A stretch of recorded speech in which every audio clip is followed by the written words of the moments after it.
Dear colleagues, dear ladies and gentlemen, I'm honored to host such an extraordinary thematic session, a mini conference, so to speak. And I want to thank to all the participants of this mini conference without whom this event could not happen.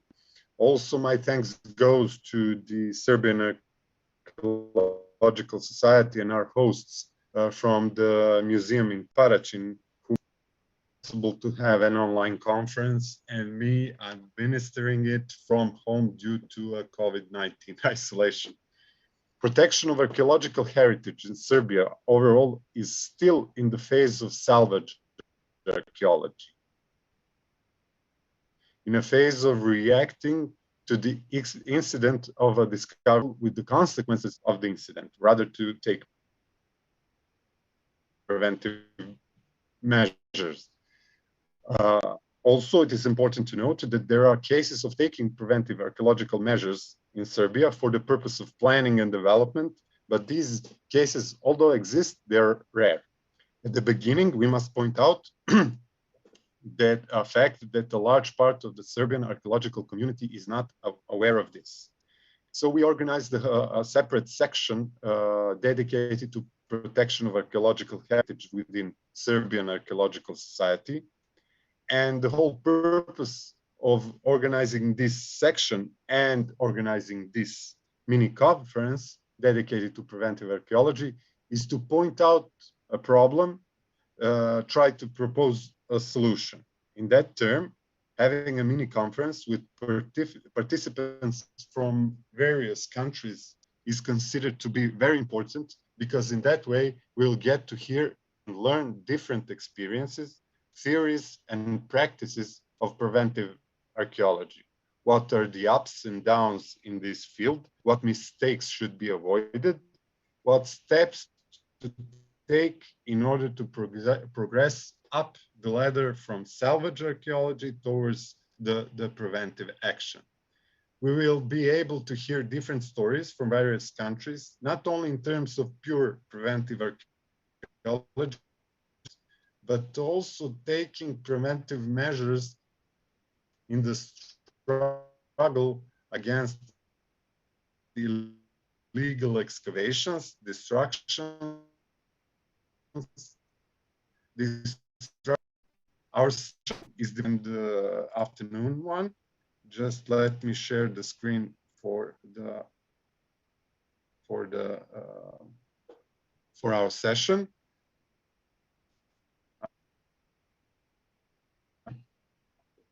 The whole session is divided into two fronts and into 4 blocks of presentations. Second block is dedicated to online participants who hopefully will be able to sustain their connections there already with us. Every block of presentations consists of 4 or 5 presentations following the discussion. Spectators will follow the session via YouTube live stream. Speakers will be included via Zoom application. I'm sorry in advance for technical difficulties and issues. Questions from spectators will be possible only through live chat on YouTube live stream. Sorry, but that's simply how it will work. This is bilingual mini conference, English and Serbian. Most of the presentations are and discussion will be in English. But since we have a Serbian speaking audience on the spot and online, I will try to speak Serbian for the things we find to be especially important for the Serbian speaking audience. For example, my later presentation will be bilingual. So I hope I said everything. So let's actually start.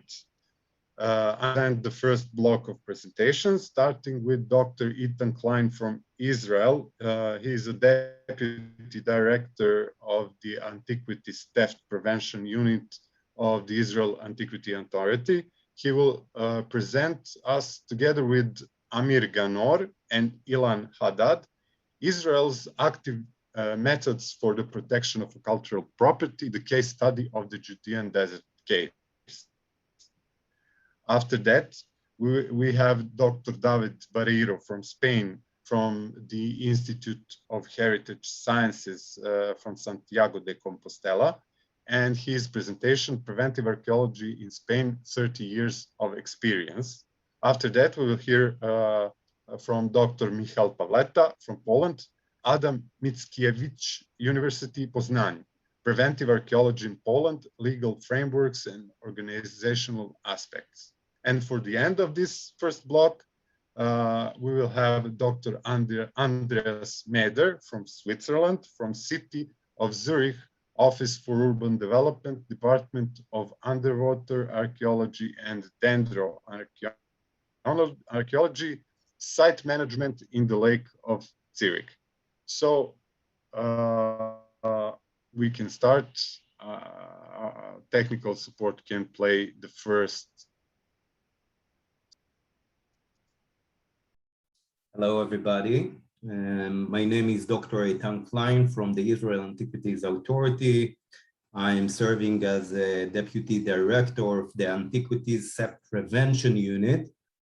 First of all, I'm very happy to speak here, and I hope to share my thoughts and our knowledge with you. I will speak about the Israel's active methods for the protection of cultural property, and we will deal in the case study of the Judean Desert Caves project that I am one of the managers of this project, and we'll see how we can protect cultural property and cultural property in more active methods.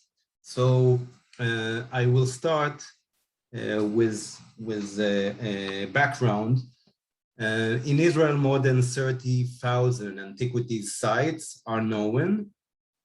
These sites contain remains of various cultures, different religions, such as Jewish, Christians, and Muslim, and Israel as the Holy Land has so many archaeological sites that contains cultural property that are very, very important to the three main religions. And we are talking about history of thousands of years since the prehistory. It could be 300,000 of years until actually modern times. And most of the sites are out in the open, unguarded, and can be easily reached by the public, but also by antiquities looters who are trying to loot the antiquities that are still in the ground, inside the ground or below the ground, and then to sell them in the antiquities market or to smuggle them outside of Israel, mostly to Europe or America. Here you can see two antiquities looters that our unit succeeded to catch.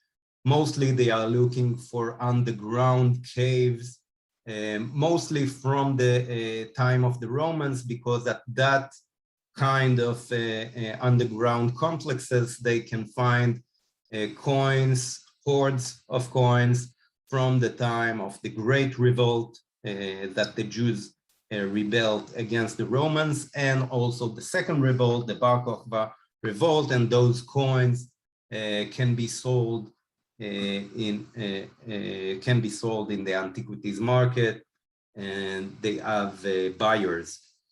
So each year in Israel, something like 300 antiquities sites are being looted or damaged by the looters. And it's a big issue, it's a big problem here in Israel, and therefore the Antiquities Theft Prevention Unit, the ATPU, was established in the 80s, and so it's already 40 years that this unit, that I'm the deputy director of it, is acting. And the Israel Antiquities Authority SAS Prevention Unit is a specialized force spread nationally. We deal with illegal trade, unlicensed selling of artifacts, and illegal excavation of any kinds.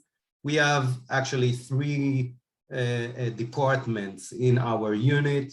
It's the intelligence department, the inspection, all the inspectors are in the field, and the third department is the antiquities trade. So we are dealing with many sides of the antiquities issue in Israel. All the theft prevention personnel have authority similar to police officers, limited to the antiquities law. We can arrest, we can do search warrants, detention, confiscation of property, surveillance, day and night ambushes, and we also have combat army background. Most of the unit's workers and inspectors have a university degree in archaeology and can carry out archaeological surveys and excavations. So our uniqueness is an enforcement unit with archaeological abilities and wide archaeological knowledge. And this is a very important point why I think that we succeeding to combat very good against the antiquities looters in Israel, and also unauthorized dealers and others.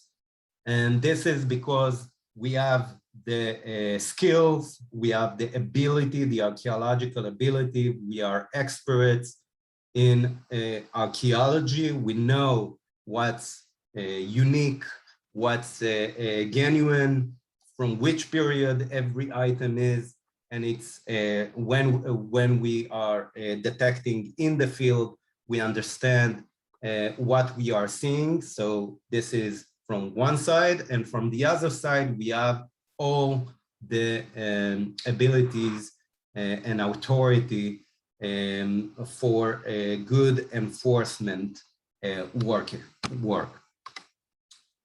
So this is the ATPU. I spoke about the ATPU. Now I will speak about the Judean Desert Cave project, which we will examine as a case study for active methods for the protection of cultural property in Israel. So let's speak first, where is the Judean Desert?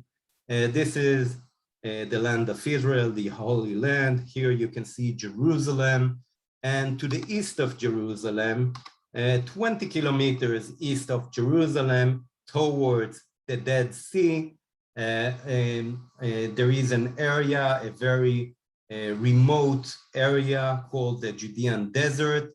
It's actually the back field of Jerusalem. You can ride from Jerusalem to the Judean Desert in 20 to 50 minutes, but it's a desert, okay? Not so many rainfalls, less than 200 millimeters a year. Most of it is cliffs, and inside the cliffs there are many caves. The climate is very dry, no humidity, and therefore organic materials can be preserved in this climate very good, and therefore many unique antiquities items can be preserved in the caves of the Judean Desert. In 1947, two Bedouins from the Ta'amra tribe went with their cattle, with their ships to the field, to the Judean Desert. One of the ships, according to the story, ran away. They tried to look for the ship, and eventually they threw stones inside one of the caves in the northern area of the Judean Desert. They heard the sound of broken pottery, and when they entered to the cave, they found 7 jars, ancient jars, and inside of them they found scrolls. They took the scrolls to antiquities dealer in Bethlehem called Kandu, and Kandu told them that it's a very unique scrolls. Actually, we are talking about the most ancient scripts of the Bible from before 2,200 years ago, from the Second Temple period. And the rest is history. The Bedouins understood that they can find in the Judean desert caves very good and very important and actually very high value items, such as the Judean desert scrolls. And all the Bedouin tribes in the Judean desert started to look for scrolls, went from cave to other cave, and try to dig and to find scrolls. Until now, the Bedouins found more than 1,000 fragments of ancient scrolls from the time of the Romans. They sold it in the antiquities market. Eventually, the fragments got to the archaeologists, and it was very important, but the Bedouins understood that they have actually gold in their hands, okay? So since 1947 until actually today, the Bedouins are looking for treasures in the Judean desert caves. And what happened 70 years ago still happening today. There is no new thing under the sun. And now I will speak about our story with the Judean desert. In 2009 and 2013, there were rumors in the antiquities market in Jerusalem that a group of looters from the Palestinian village Seir found in one of the Judean desert caves scrolls. One of it was written in Hebrew from the Second Temple period. The other one was written in ancient Hebrew from the First Temple period. Actually, it was a shipment document of 2 jars of wine from a place called Na'arata, close to Jericho, to Jerusalem. Jerusalem was the capital city of the Judean kingdom at that period.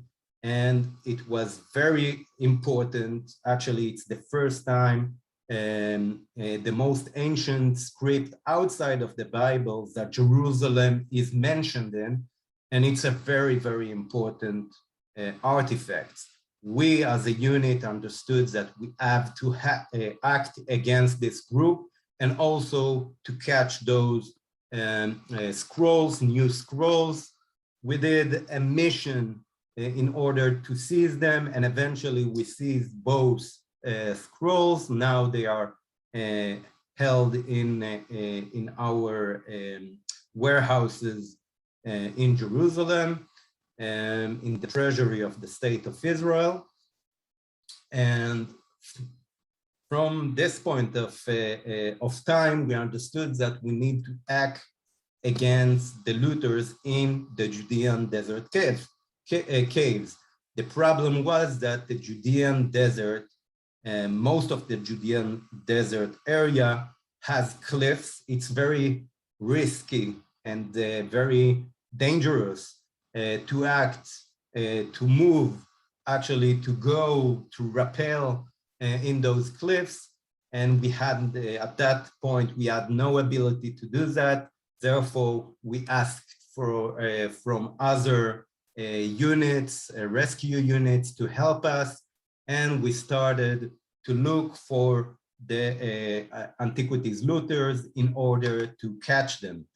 Eventually, in November in 2014, it took us almost a year, more than a year. We succeeded to catch the group of looters in a cave called the Cave of the Skulls in the Judean desert. During, we saw them digging in the cave. Eventually, we seized them and we caught them. Here you can see the tools that they were holding, and it wasn't enough. Okay, so we caught the group of looters. Actually, we detected all this area, all the valleys in the Judean desert. We wanted to know if there is an active digging, looting in the cave, but the problem was, and you can see here, the valleys and the cliffs. It was hard for us. And we understood that we need to act differently in this kind of area. Therefore, at first we initiated an excavation, and here you can see all the dust and the sand that the looters excavated, unauthorized excavation, all the damage that they done to the cave. And we understood that we have and we need to excavate in order to prevent and to rescue the items that are still left in the cave. So in May 2016, we initiated an excavation in the Cave of the Skulls. The Cave of the Skulls, it's a big cave. It took us more than 3 weeks in order to excavate most of the cave with the help of more than 400 volunteers who came to the Judean desert. We slept in a camps that we opened. People came and helped us to excavate, and eventually we found many items. Even though it was looted, we understood that still there are remains of very important artifacts, such as this bundle of wool that we found in the most deepest tunnel of the cave. And when we opened it, there was a hoard of jewelry from the Chalcolithic period. We are talking about 5,000 years ago, probably a woman that was hidden 5,000 years ago, before history began, and she hid her jewelries inside the cave. And one more thing that we found is 2 small fragments of papyri written in Hebrew from the Second Temple period, probably from the Bar Kokhba period, which taught us that there were ancient documents and papyri in the cave, but it seems like the looters already stole them, looted them before we came. And this findings and this understanding, okay, that we understood in the excavations led us to the conclusion that without a systematic survey of the Judean desert caves, it will be almost impossible to detect and to know which caves were looted, in which caves we can still find items, and we can still protect the most valuable archaeological items that the state of Israel has, the scrolls. And that led us to the Judean Desert Caves archaeological project that we initiated since 2017 until today. Today we are in the 5th season of the excavations and surveys. And so the goals of this project is systematic survey in the cliffs of the Judean desert between Qumran and Zohar Avin, all the cliffs of the Judean desert, mapping all the caves in the cliffs and documentation of all human activity, excavation in selected caves according to the chances of finding national cultural heritage artifacts, and protection of the antiquities and the caves from looting. And this is what we did. We learned how to rappel. We also got experts in ropes, And so we combined a team of experts, archaeologists, rappelling experts, geologists, zoologists, all came together. We, I'm and Amir Ganor, were, and also Dr. Ofer Sion, were the managers of the project and are still the managers of the project. And the first thing that we did is photoing by drones of the cliffs. We are talking about 120 kilometers of cliffs, and inside those cliffs there are thousands of openings for caves, and each cave was numbered, and we wanted to survey each cave. We needed to physically go to each cave location to check it, to see if there are archaeological remains, human activity, and then to survey it. And if there is a chance of finding very important artifacts such as scrolls and papyrus, so also to excavate those caves and to do a map of each cave, to rappel, to enter, to survey. So this is what we did. And here you can see some of the items that we found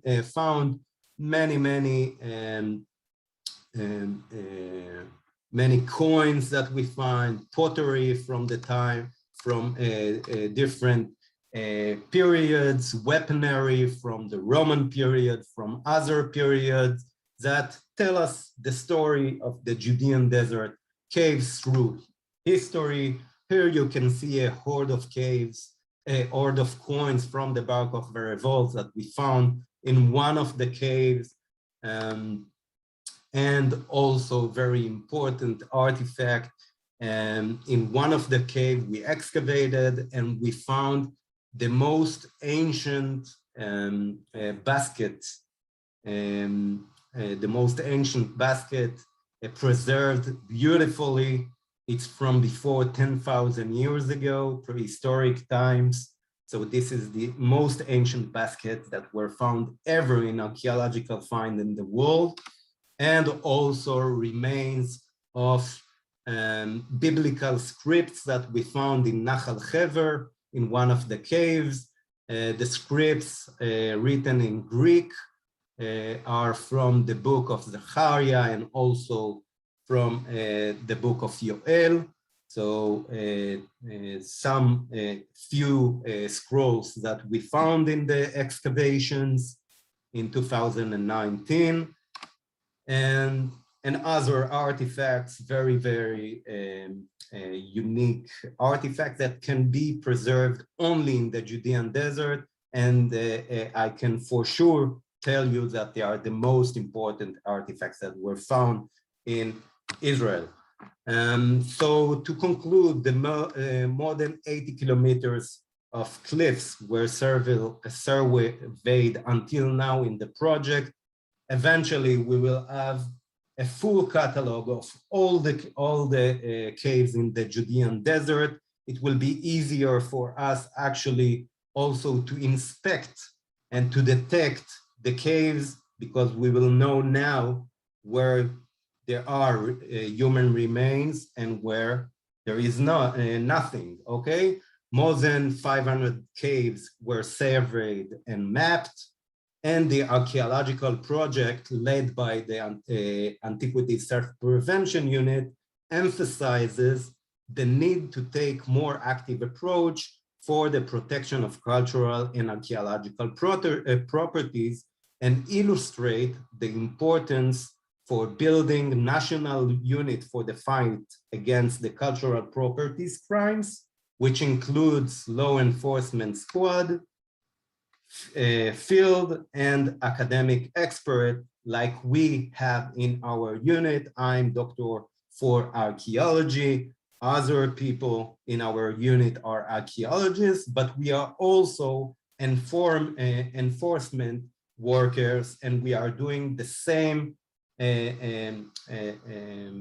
a combination of this can give good results. And my recommendation for every country in the world is to combine these two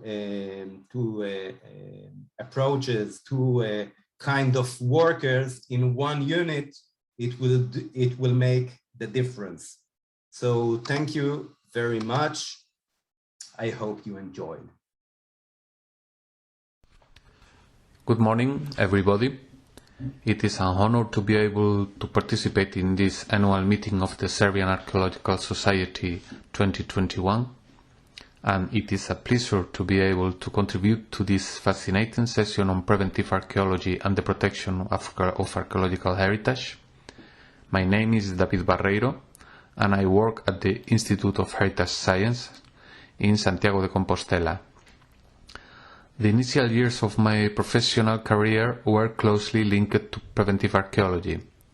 Therefore, I am extremely grateful to Alexander Alexic for the invitation that he sent me a few months ago to participate in this congress, which has allowed me to update some data on the subject.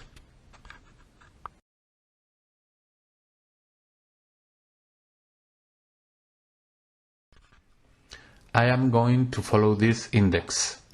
15 minutes is not long enough to take stock of Spaniard's experience in preventive archaeology, so I will try to condense the information as much as possible.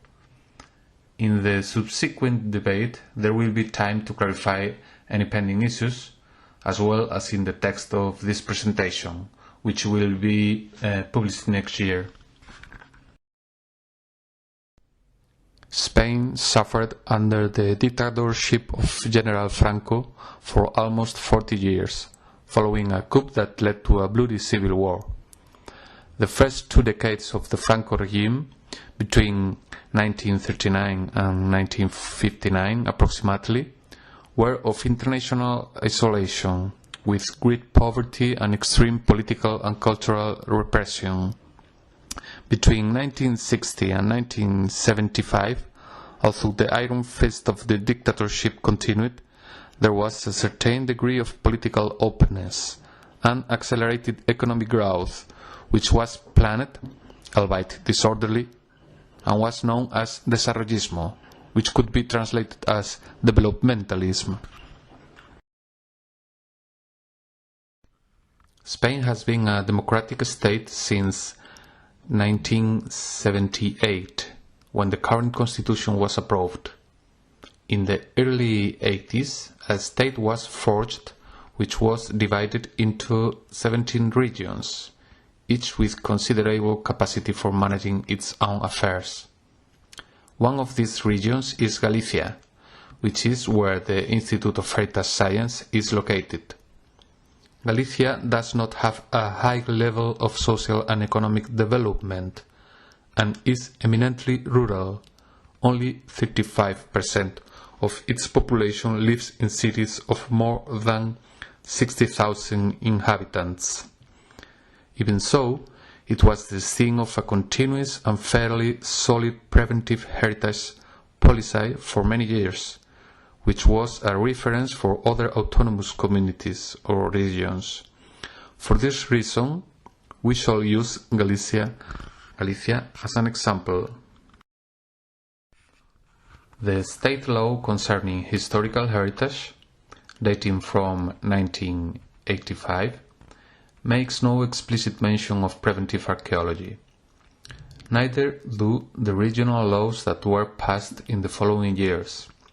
However, in 1997, the Heritage Regulation in Galicia classified archaeological activities into 4 groups: research, conservation or enhancement, rescue, and prevention. In a similar way, regional environmental laws adopted the directives of the European Union, and among the factors that make up the environment is cultural heritage. Therefore, environmental legislation also protects preventive archaeology. On the other hand, in these years, intense work on land planning was carried out, and the local administrations were passing their urban plans. Thus, terms such buffer zone arose. Therefore, planning also helps to consolidate preventive archaeology, while it fits the administration's inventories. There were also changes in the professional structure of archaeology. Two new sectors appeared on the map, which were added to academic archaeology, linked to universities and research centers.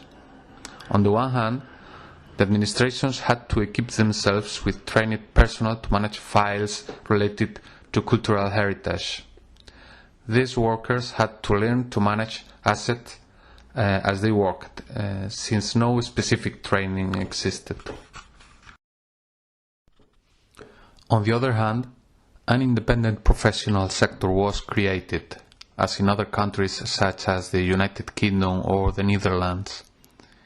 In 2009, there were more than 2,000 archaeologists working in companies. However, by 2016, there were only around 800 left.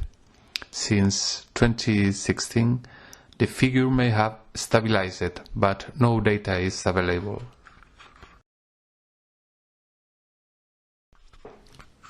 There was a great distance between the world of academic archaeology and that of preventive archaeology. The exception was the research group in landscape archaeology at the University of Santiago de Compostela, which, after going through many changes, ended up becoming the current Institute of Heritage Science, which now operates within the Spanish National Research Council. This institute consolidated itself thanks to its involvement in programs for the management of the archaeological impact of many large infrastructures that were developed in Galicia in the 90s. Highways, gas and oil pipelines, wind farms, etc. Training activities were then developed, including the teaching of specialization and postgraduate courses between 1999 and 2001, in which many people from outside of Galicia and even from abroad participated. In addition to training, Institute of Heritage Science developed a line of applied research that sought to establish work standards and methodological tools for impact management. The field of the environment has evolved from impact assessment procedures reduced to specific projects to strategic environmental assessment procedures, which are also applied to plans and programs. Even urban planning must undergo this strategic environmental assessment. The category of landscape is also becoming established in legislation and will play an important role in the preventive archaeology of the future, although for the moment it works on relatively separate plans, forming part of the same environmental study but in two different analyses. But in order to anticipate specific problems, it is necessary to go into detail at the project scale, which is why the Environmental Impact Assessment, EIA, continues to be a fundamental procedure in preventive archaeology. Within the EIA, a technical environmental impact study must be carried out, including the impact on cultural heritage, which must include four main aspects. First, the project analysis. Here, it is of interest to know what the activity of a constructive agent implies in terms of destruction, alteration of the environment, or perceptual affection. Second, preparation of the inventory. This consists of the registration and documentation of assets from the field survey of the affected territory. It must include an assessment of the assets, which involves evaluating their state of conservation and aesthetic qualities, informational potential, associative value, what they contribute to the community in terms of its sociability, and symbolic value, what they mean for the community, and even their possible value as economic and educational resources.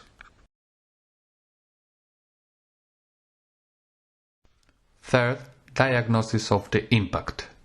This focuses on evaluating the potential or real condition, critical, severe, moderate, compatible or non-existent, of each of the assets that are in the affected area, although an overall assessment can be made, taking areas or even cultural landscapes into consideration. 4. Establishment of protective and corrective measures, distinguishing a.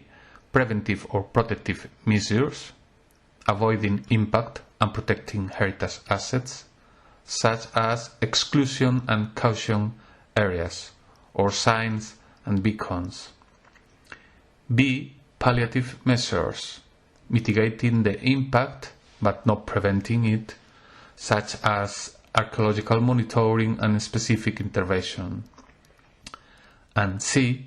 Compensatory measures, compensating the condition by generating additional knowledge, applying themselves to irrecoverable or unavoidable impacts, such as restitutions, restorations, or signs.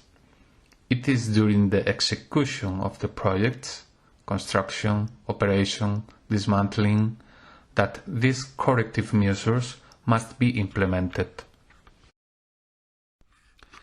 These 30 years have had positive results. Preventive archaeology makes it possible to increase and protect archaeological heritage, as in other neighboring countries.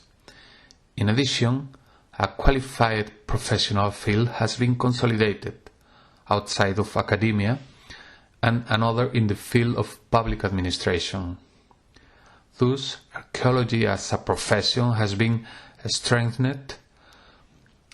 Paradoxically, it is also significant that the presence of archaeology in projects that generate social controversy, as is increasingly the case with wind farms, by instance, has contributed to expanding and consolidating a certain degree of heritage awareness among the population.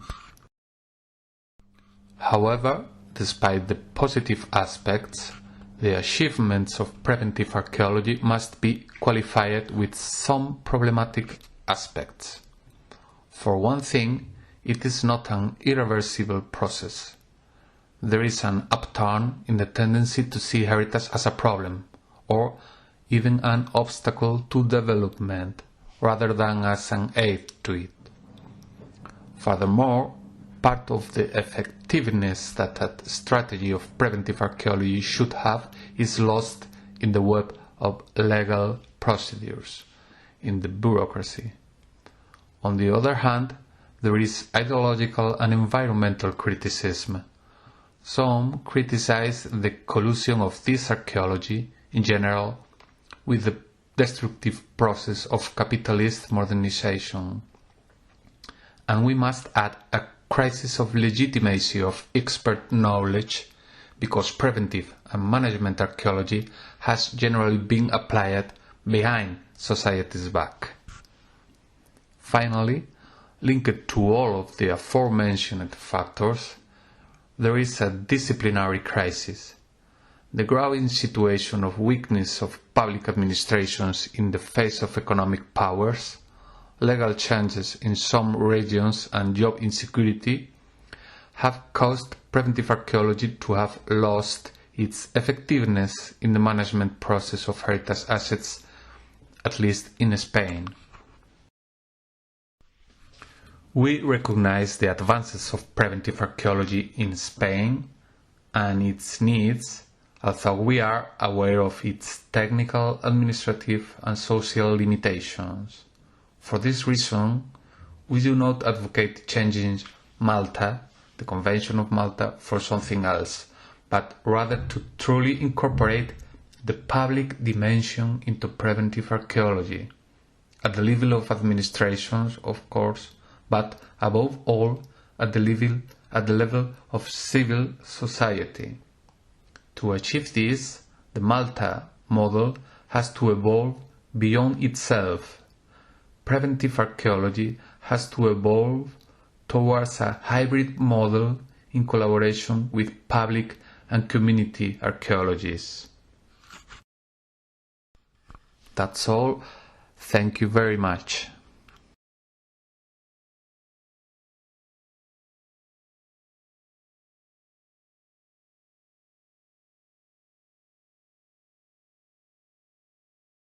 Good morning.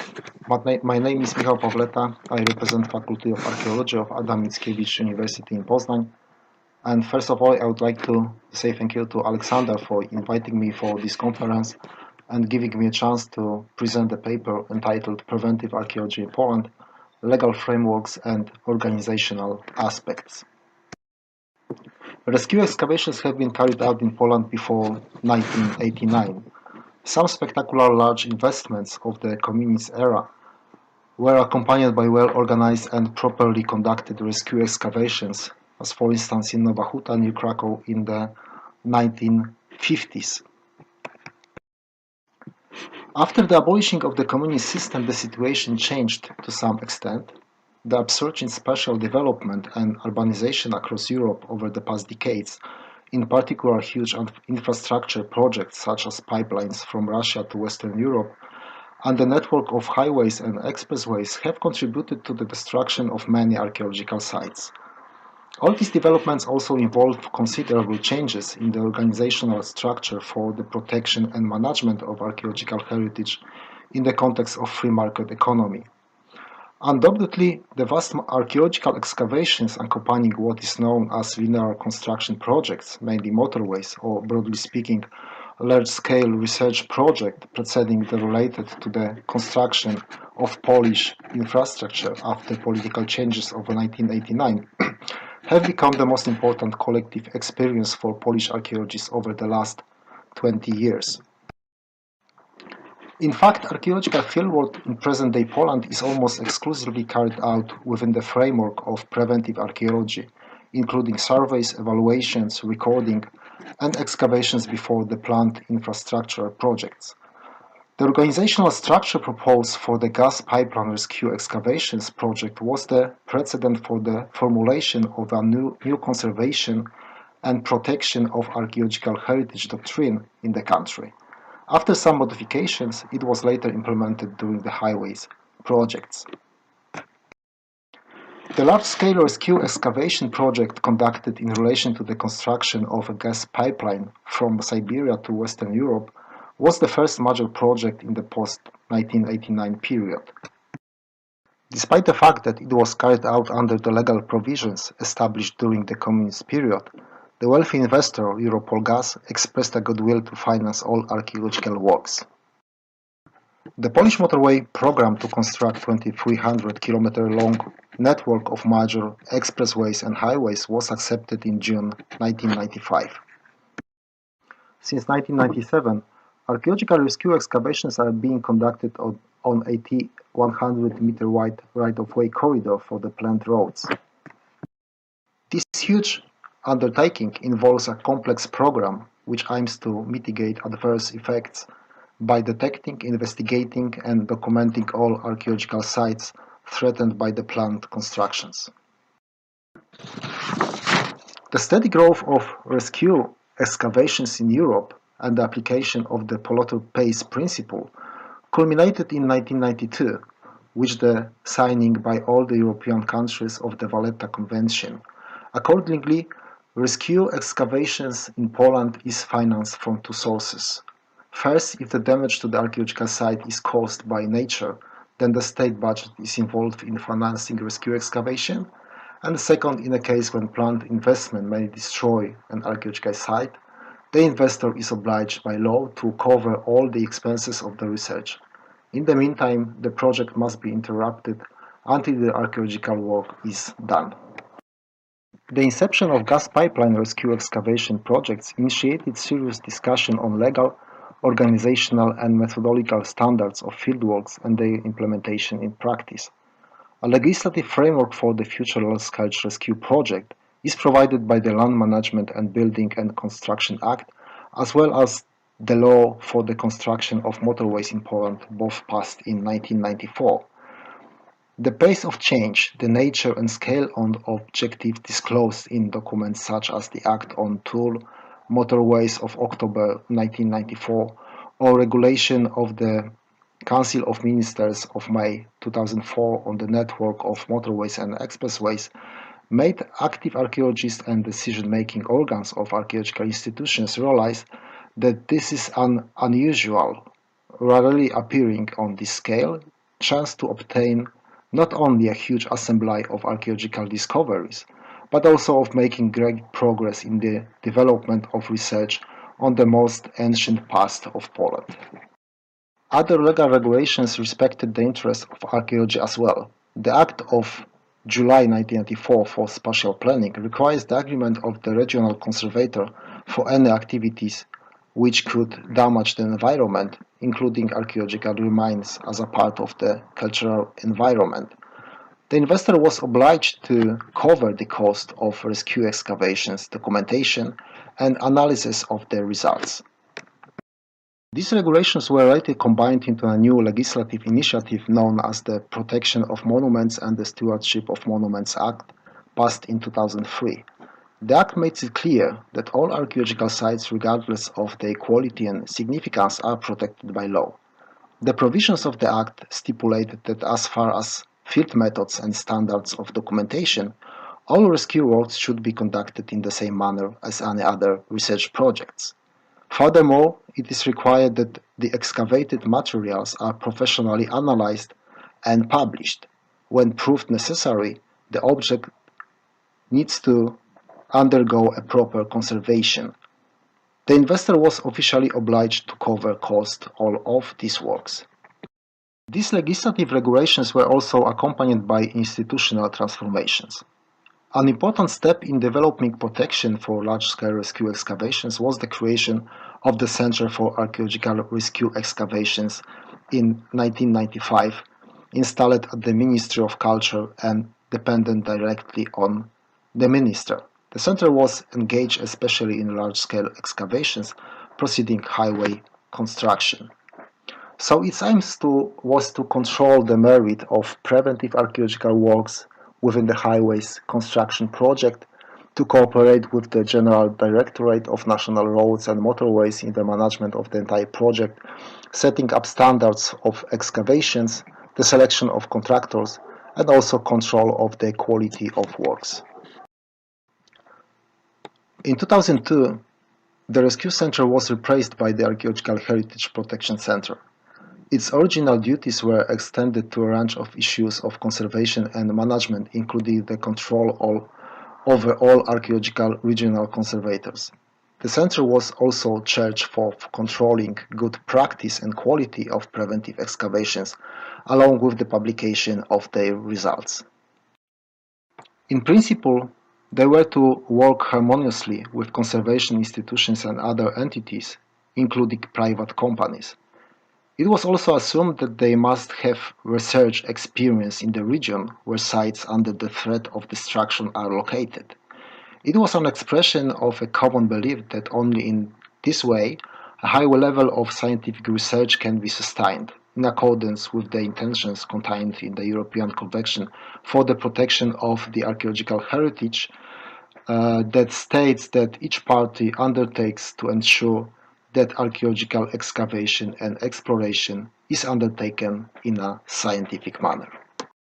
Both centers have played a vital role in Polish archaeology. Being well acquainted with the most pertinent issues of protection and management of archaeological heritage, they became partners for development funders and potential contractors of large-scale works. At the same time, both centers were custodians of principles of best practice and established a scientific system of protection and conservation of archaeological heritage.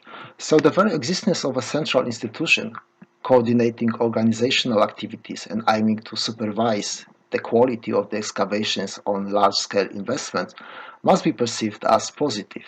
Also, a kind of a doctrine was developed, which was based on the assumption that the leading role in the responsible task of documenting the relics of the past should be played by archaeological institutions of a sufficiently large research and executive potential. As a consequence, preventive excavations were recognized as a scientific endeavor per se. What's more, contractors were selected on the basis of their previous experience in conducting similar works, scientific qualification, professional personnel, adequate storage facilities, etc. This system also made possible the participation of smaller commercial and private archaeological firms employed as subcontractors and supervised by the main contractor. More importantly, it also ensured a high quality of archaeological works, enabled effective control over them, and effectively prevented reductions in quality standards. However, it also turned out to be relatively expensive, leading to a divergence of interest and became potentially corruptible.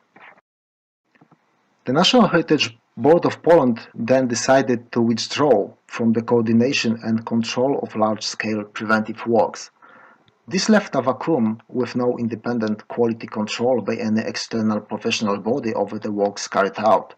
Controlling and reviewing responsibilities of these works are now conducted exclusively by the developer-appointed committees made up of administrative staff employed by the developer, including archaeologists. This obviously rules out objectivity and neutrality of opinions as well as critical reviews of the quality of the work done. The National Heritage Board of Poland decided to withdraw from the coordination and control of large-scale preventive works, and this left a vacuum with no independent quality control by any external professional body over the works carried out. The change in the major investor, namely General Directorate for National Roads and Motorways, and the change of its policy towards the literal application of public procurement law of January 2004, promoting price as the main or even only criterion at the expense of the quality of the offer and the research potentials of the contractors, triggered a dramatic process of destruction of the original doctrine. This was compounded by the absence of a central institution representing the interests of archaeologists and ensuring the application of proper research procedures aimed at the fullest documentation of archaeological heritage threatened with destruction. The most important change involved a different system of selecting the contractor for archaeological works. With the advent of free market regulations, the contractor is now being chosen on a commercial basis through a system of tendering, in which the decisive factor is exclusively the proposed price. This has triggered competition in the market for archaeological services between private firms and consortia and state institutions that resulted in a drastic decrease in both the scope of archaeological works and their quality. As a result, proposals made by private firms are commonly chosen due to their lower costs and possibility to complete allocated tasks in increasingly shorter time slots. Academic institutions are being slowly removed from this market due to the more expensive costs required to complete excavations in academically acceptable standards, as well as a number of administrative obstacles for state institutions that considerably slow down any project. Such dynamic development of rescue archaeology within the last decade significantly shaped the character of Polish archaeology, particularly evident in its commercialization. The emergence of private archaeological firms working on rescue projects led to the rapid creation of a new professional group on the archaeological market, characterized by high efficiency in conducting large-scale, long-term excavation projects. The quality of their works, however, is in many instances beyond acceptable standards. Being favorable for the investors, this situation encouraged the latter to even more eagerly limit the obligatory investigations to purely technical earthworks. Unfortunately, a majority of archaeological community, including eminent scholars, not only approves of such commercial archaeology, but is also a part of it, being responsible for phenomena such as hasty technical nature of the excavations carried out largely with the use of mechanical equipment, low quality or complete lack of excavation reports, and also disappearance of archaeological findings obtained during excavations in the so-called black hole that is connected with their unlawful depositing in places unknown to the scientific community. Moreover, an urgent problem that needs to be solved in Poland is the problem of storage of archaeological finds. New rescue excavations have resulted in an enormous amount of archaeological material, which should be stored and preserved in a modern way, offering easy access for scholars. To conclude, preventive archaeology in Poland has a lot of positive sides and great achievements, and they include excavation of thousands of archaeological sites under danger, discovery of many sites from Paleolithic era until modern times, the reevaluation of the knowledge of the Polish prehistory, development of methodology of rescue excavations, and also organizational mobilization. However, we can list also many negative aspects, and the main include decrease in quality of research, stiff time constraints, and also a weakened sense of community and shared corporate interests among archaeologists. Thank you very much for your attention.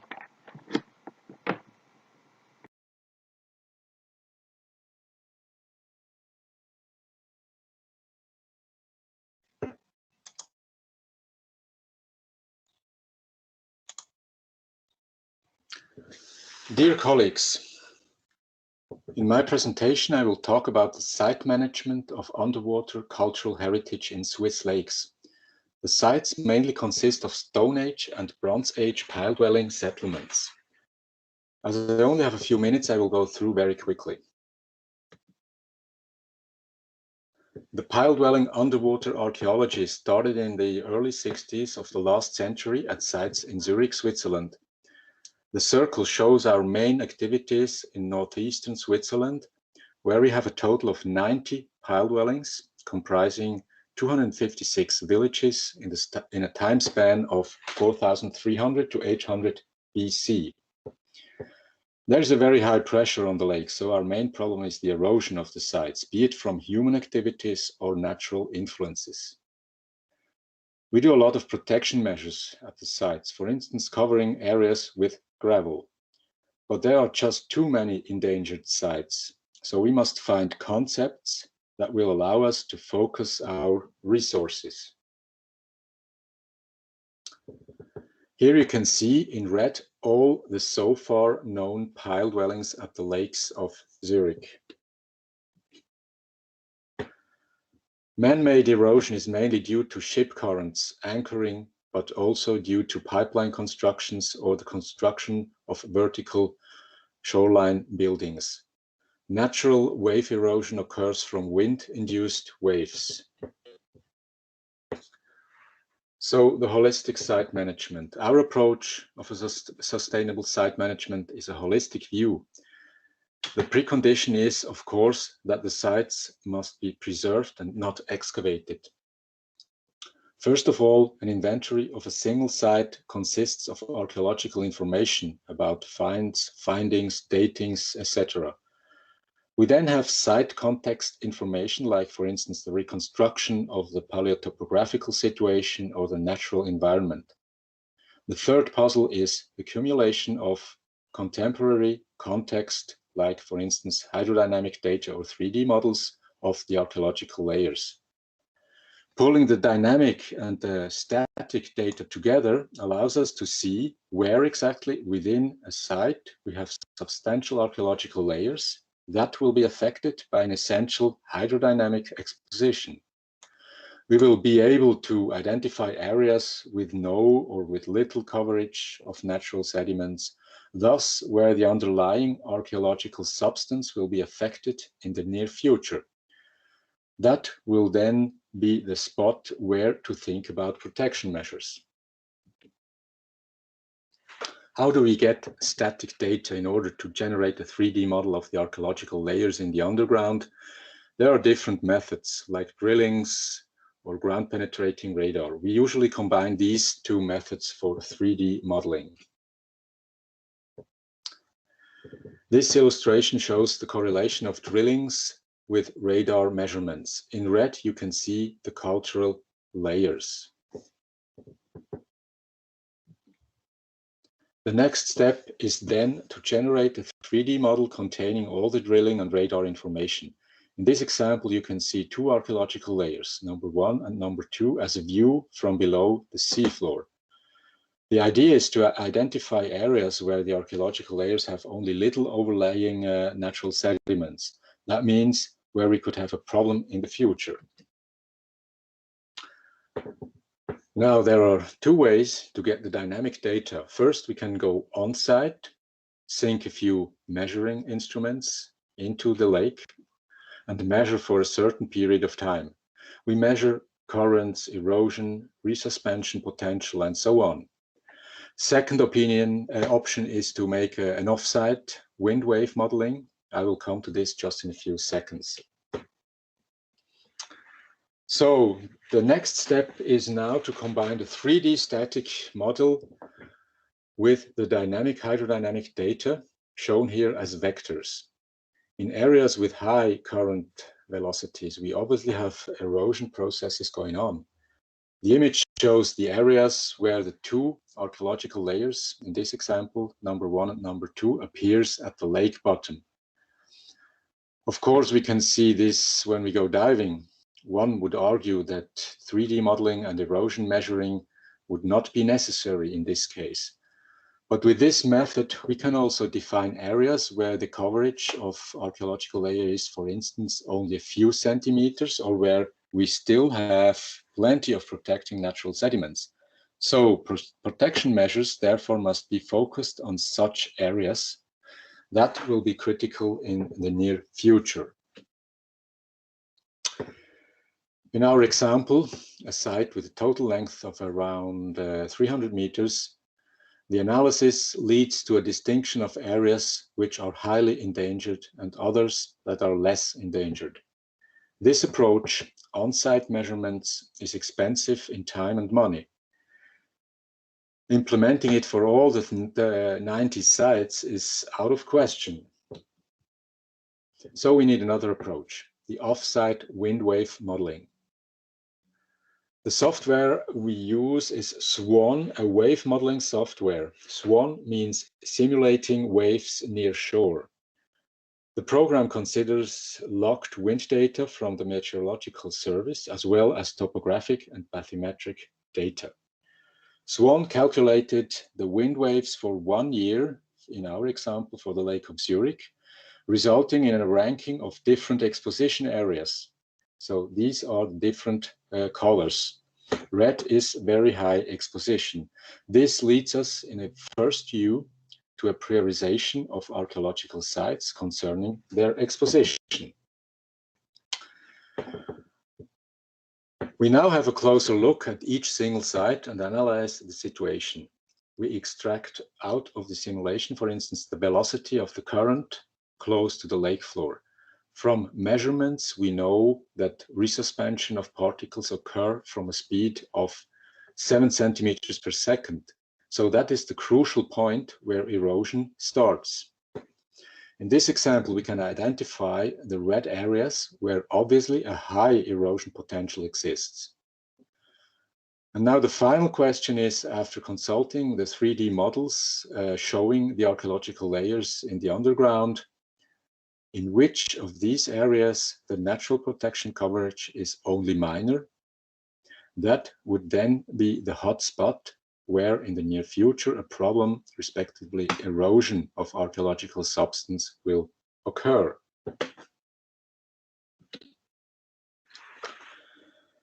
And that is where we want to implement protection measures, where we want to focus our resources. And we usually do this by making a documentation about the surface of the site, collect some dendrochronological information, collect the objects, make a map, make drillings in order also to look into the ground. And then after this surface documentation, we usually make a coverage with gravel. So that's it. My conclusions are: the holistic approach could be a way to properly assess a site and evaluate the spots of threats.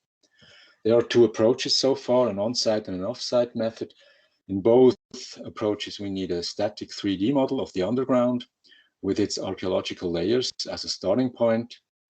We then either combine the 3D model with hydrodynamic on-site data, or we combine the 3D model with wind wave modeled off-site data.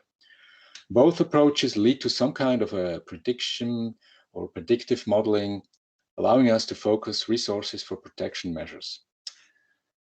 And finally, just to mention, approach 2 is of course more cost efficient. So many thanks for your attention. And for further questions, you can contact me via email.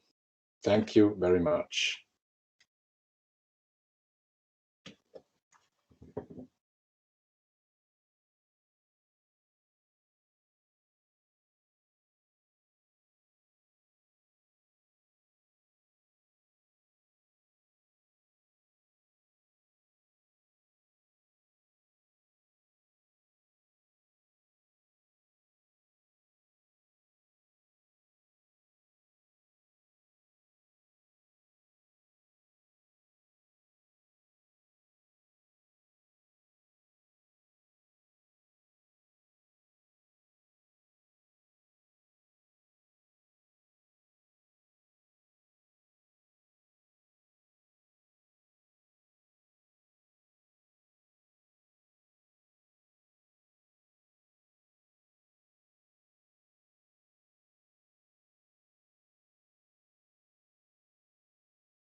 because it is difficult. How you are talking? I mean, you're asking about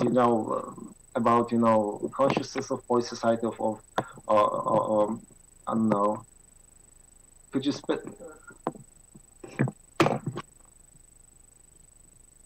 I mean, David, could you put your question more? I mean, could you specify your question? Just please, David, unmute your microphone.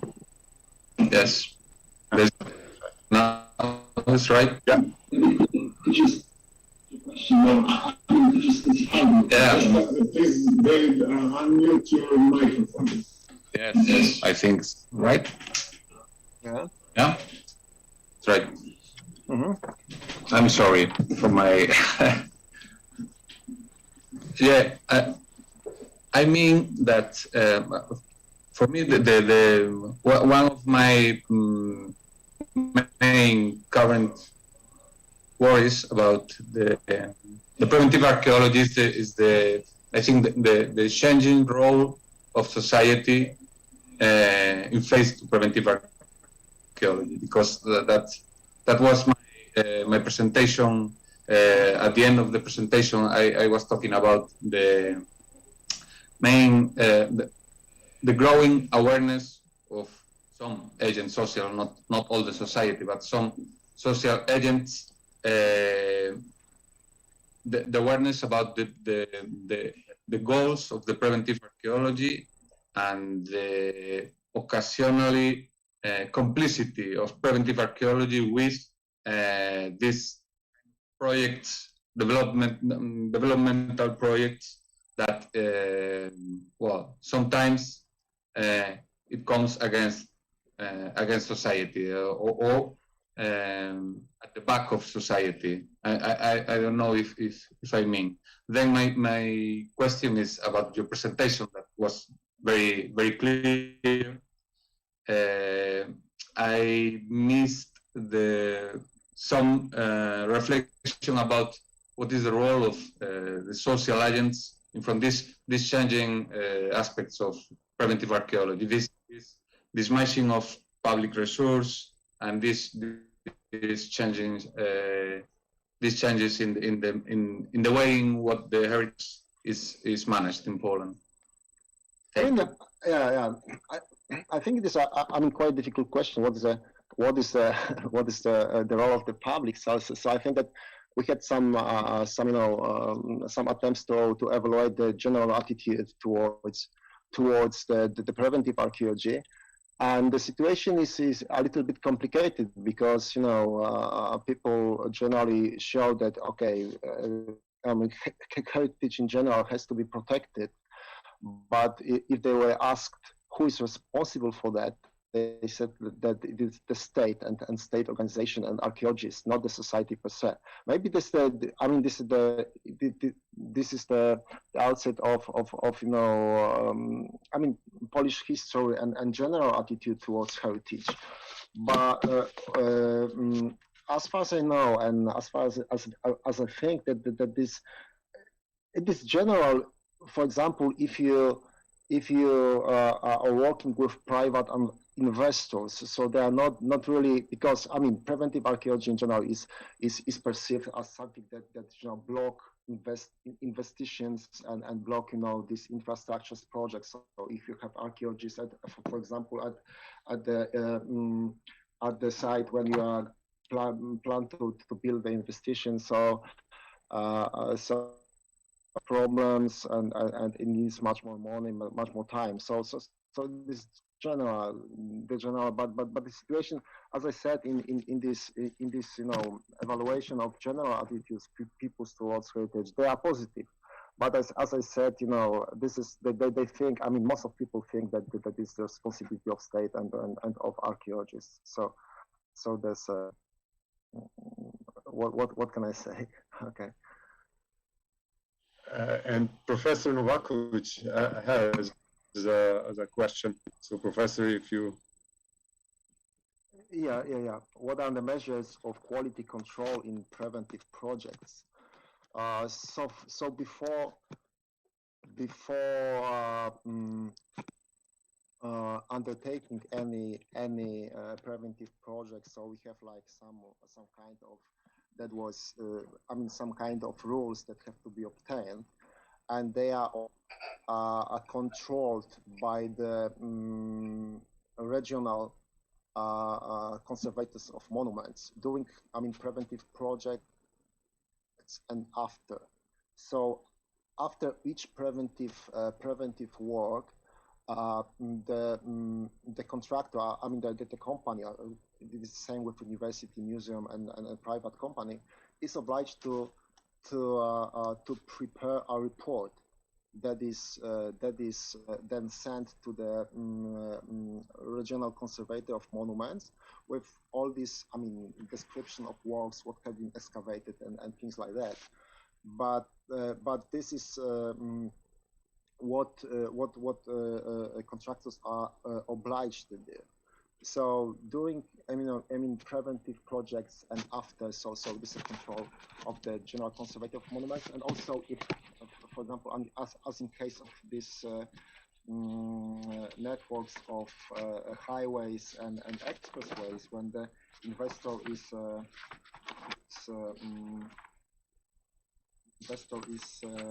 general, can't remember its name. Wait for a moment, sorry. I have to. The investor is General Directorate for National Roads and Motorways. They have also, they work with archaeologists, and they control during and after preventive rescue excavations. So yeah, I'm not sure, Professor Novakovic, if I answered your question and you're satisfied with. I was thinking whether you have installed some system of monitoring the quality of archaeological works, for example, during the project, or some sort of guidance in case the project turn out to be a bit different, because you never know what you will find, of course. Yeah, we have. I mean, we have some kind of guidance, so that have to be followed. But you know, the problem is that there's no central institution that includes archaeologists that is responsible for controlling the scientific quality of these works. So that's the main problem, I think, that you can just excavate site, but you can just excavate it in a scientific manner. And if, for example, if the control is done by archaeologists, but also by just officers who works not in the archaeological institutions, they are mostly interested in if this work was done properly with all these administrative regulations and things like that. So that's. I won't go into more details, but I want to tell that we have introduced the system of more close monitoring, also to protect archaeologists from the investors. That's nice. Yes, yeah, that's nice. Yeah. The commission says you should do 15 C14 dates on this and this and these samples. Then, and this is a part of the budget. That's in advance, then investor cannot say, I don't want to pay for this. So it's not just protecting archaeological heritage from bad work, but it's also for protecting professionals against, let's say, rather hostile environment, because to put it honestly, everyone sees archaeology. I mean, the investors don't bid for the best archaeology; they go for the cheapest archaeology. Yeah. Well, it's a nice system. Yeah, I wish we had. I wish we had the same. Yeah. Sometimes works well, sometimes not really well, but at least it's some base. Yeah. In some aspect, it works okay. Okay, so thank you for. We have thought about the quality control.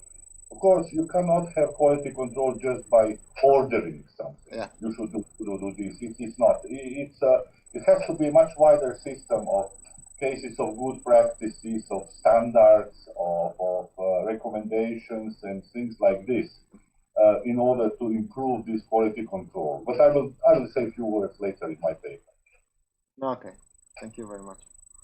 because I find this quality control crucial. This is something that, let's say, public service for health protection should develop.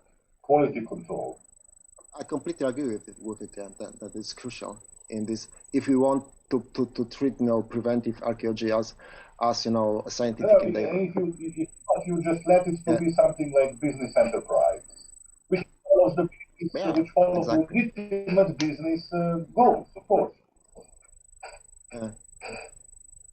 We had a problem because from the point of view of investor, archaeological excavations were reduced to purely technical works. It was like building something like that, but they were not oral for a couple of years between investors and just archaeologists that it is in fact scientific.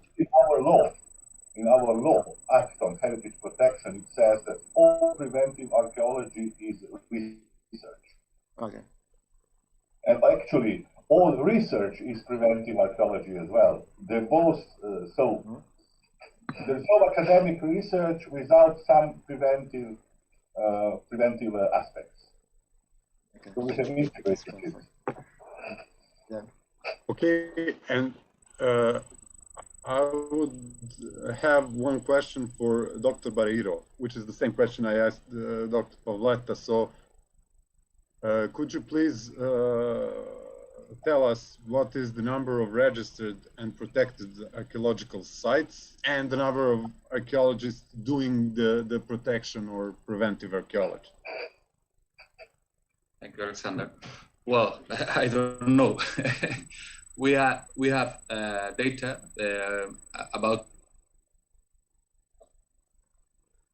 the number of archaeologists, more or less the true data. That's in my video.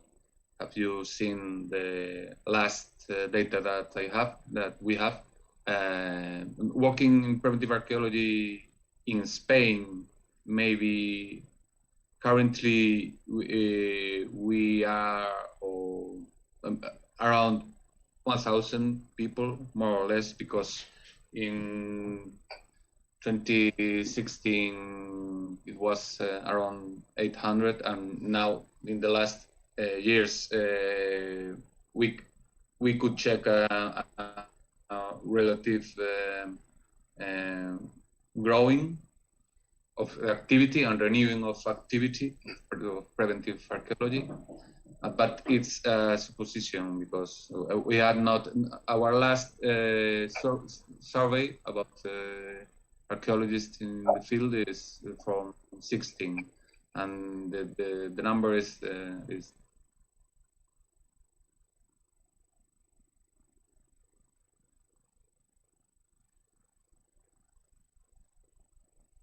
only in Galicia. There is about 10,000 sites, more or less. I don't know how many could discover through preventive archaeology, but I mean the sites that are registered and protected within the National Register of Archaeological Sites. As in Poland, they are protected by law, independently of if they are now registered because previous activity or that's a discovery in a preventive work. But they are all protected by law. They are different categories, of course, an inventory or main interest asset or this kind of things, but they are all protected by law. But the law is changing as well. That's I didn't talk about this, but I think it's very interesting as well, because the previous law was more protecting than the current law. I think this is a symptom of these changing times and this progressive tendency to neoliberalist paradigm, also in heritage protection and in archaeology, I think. Okay, thank you. Dr. Pavletta has a question, and I hope we can, with this question, conclude this discussion so we can move on to the next part of our mini conference, if it's okay with you. Thank you. Dr. Pavletta, please unmute and ask the question you wrote in the chat, please.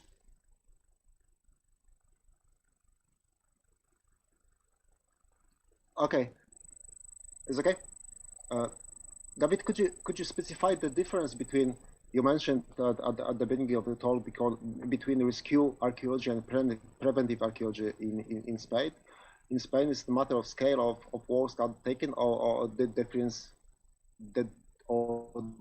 difference is lies somewhere else. Yeah, because it's a question of the moment in what the asset is worked. It's preventive archaeology when you carry out an archaeological work in what you can register and you can act over the asset before the works, and the rescue archaeology is after the works.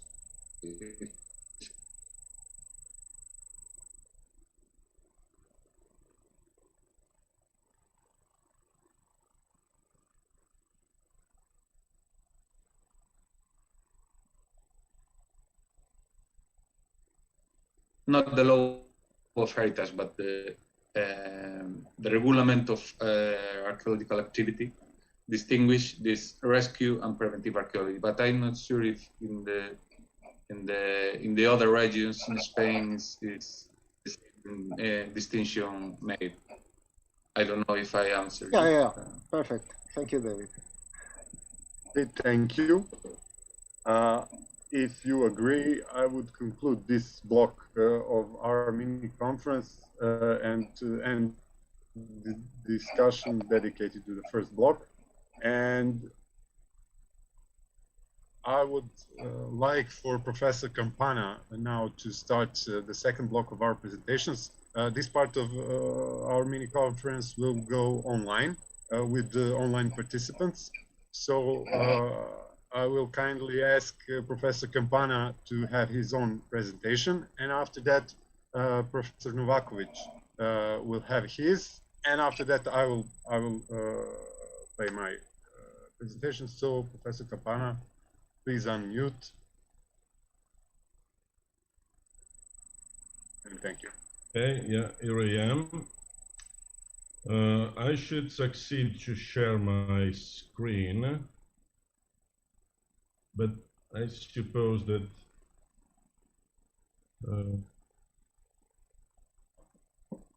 the organizer should do something. You should just click on share screen and a window will pop up. Yeah, but I mean, I did it, but there is a message saying that the organizer don't allow to share my screen.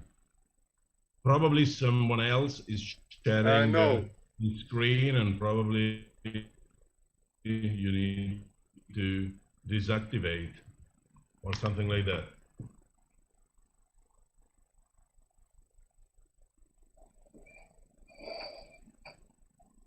No. I don't know why, but it's not possible. I mean, I'm clicking on share the screen, and the screen is not, I mean, it's not possible to share it. I don't know why. Can you do it now? Can you share your screen now? Yeah. This is fine. I suppose that should work now. Can you see my presentation? Yes. Just a while, I need to, okay. Should be working now. So, first of all, let me thank the organizer and of course Alexander for inviting me to give a talk at this conference. I mean, 15, 20 minutes is a very short time, so I will try to focus just on some issues that I suppose, or I think in my view, are pretty relevant and provide some just, few examples. Okay, just a while. So today I'm going to talk about rescue archaeology, or better, from rescue archaeology to preventive archaeology or planning-led archaeology. During the discussions and above all in the last questions, some of you already talked about this, and so probably there will be some overlap, but in any case, I think that it's pretty important to emphasize the difference. And then I'm going just to present very, very few case studies and summarizing them and few remarks as final conclusions. Moving to the difference between rescue archaeology and preventive archaeology or whatever. Okay.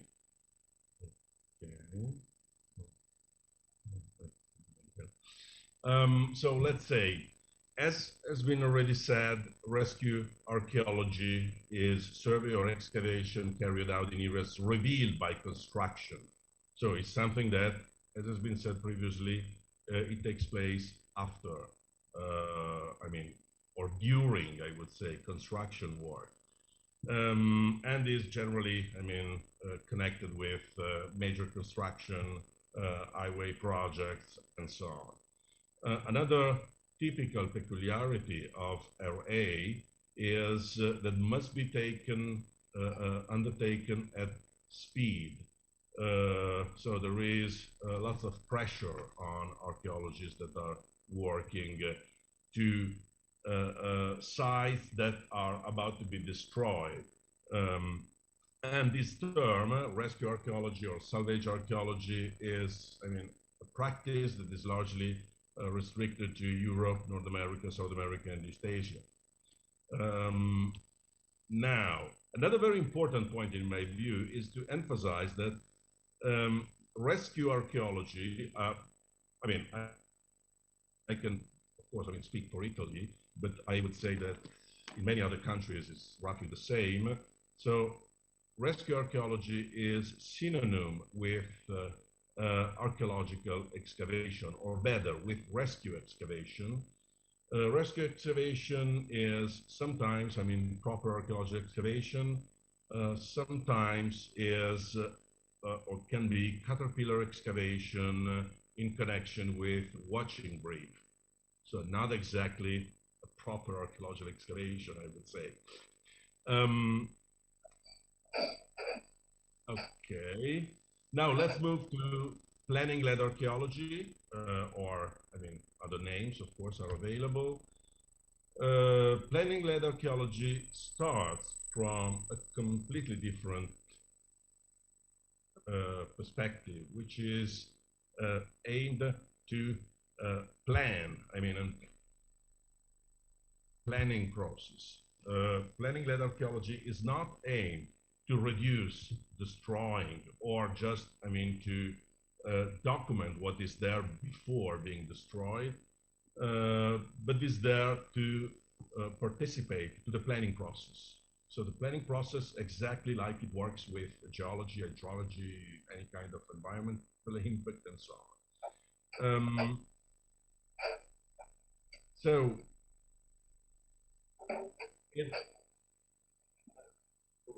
rescue archaeology, or better, planning-led archaeology and rescue archaeology are exactly at the opposite. Planning-led archaeology is there to plan. Rescue archaeology is there to, do his work, when the damage has been already done. So, to try to reduce as much as possible the destruction and the loss of archaeological evidence and information.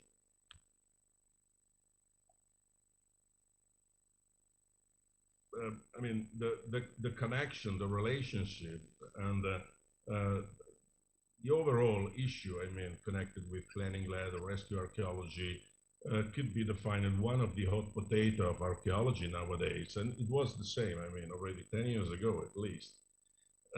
I don't think that it is just, let's say, a technical or procedural problem. I think that let's say the relationship, or I mean this issue is dealing with a real cultural challenge, which might introduce new approaches and also theoretical approaches to archaeology. And I hope that that will be more clear during my my presentation. There is another very important point, is that I would say that almost everywhere in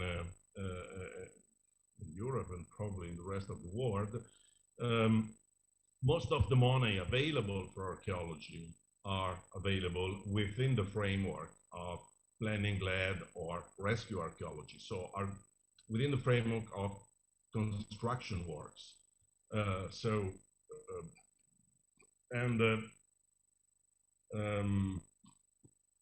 Yeah, and that is, from the one hand, is definitely, I mean, a great opportunity, but from the other hand, there are, of course, some financial speculation, lobbies, large investors. So, I mean, is a pretty hard environment.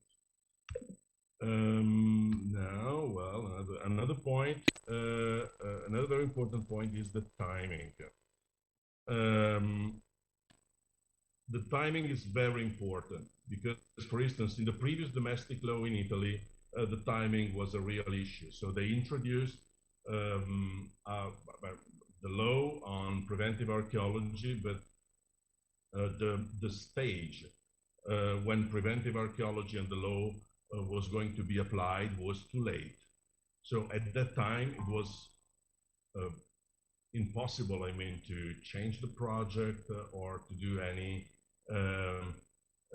substantial changing within the overall activity, the overall development. And in this case, I mean, if you don't start, if you don't do the assessment at the right time, what is going to happen is that you are moving towards rescue archaeology in any case. So, I mean, you are going to call preventive archaeology what at the end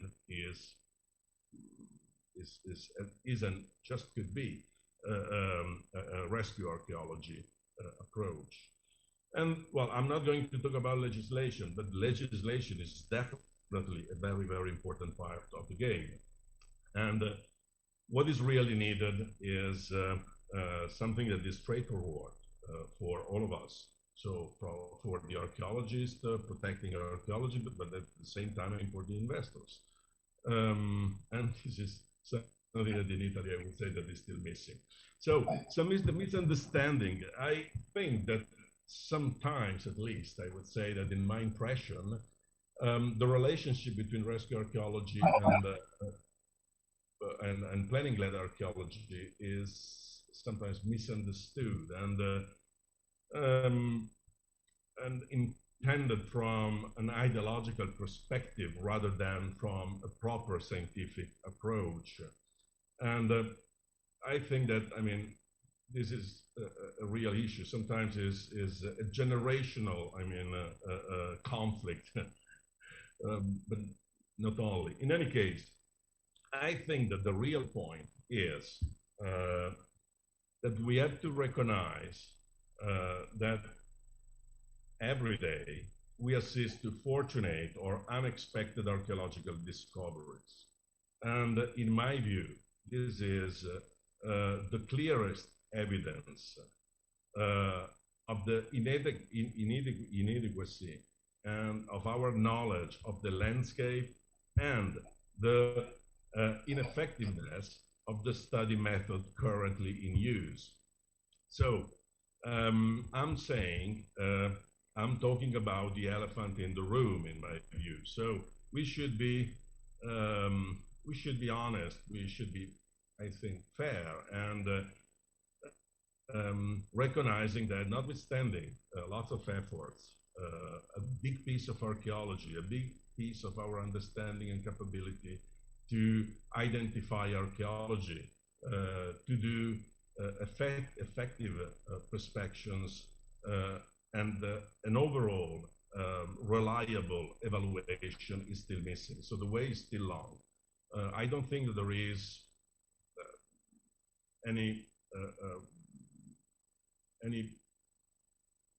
that, I mean, we need to be very flexible, and we need to be, I would say, focused on the possibility to find different solutions to improve, I mean, day by day, year by year, our capability to identify archaeology, understand landscapes, and so on. Let's move quickly to some case studies. Brebemi project is a pretty old project. I mean, I started this project 12 years ago. And in this case, we got the opportunity. Brebemi is Brescia, Bergamo, Milano, so it's 3 major cities in northern Italy. And they were going to build a new highway. In this case, we got the opportunity to implement at the time was a pretty unusual and novel approach to preventive archaeology. We got the timing in this case was totally wrong, because they were already building the road, but in any case, it was a good opportunity to start and to try, I would say, to push in another direction the Italian superintendency. So we implemented what I would define as a traditional landscape approach and a very, very strong remote sensing and geophysical prospection and ground truthing activity. And here you can see, well, that was the team, the working team involving lots of people around Europe.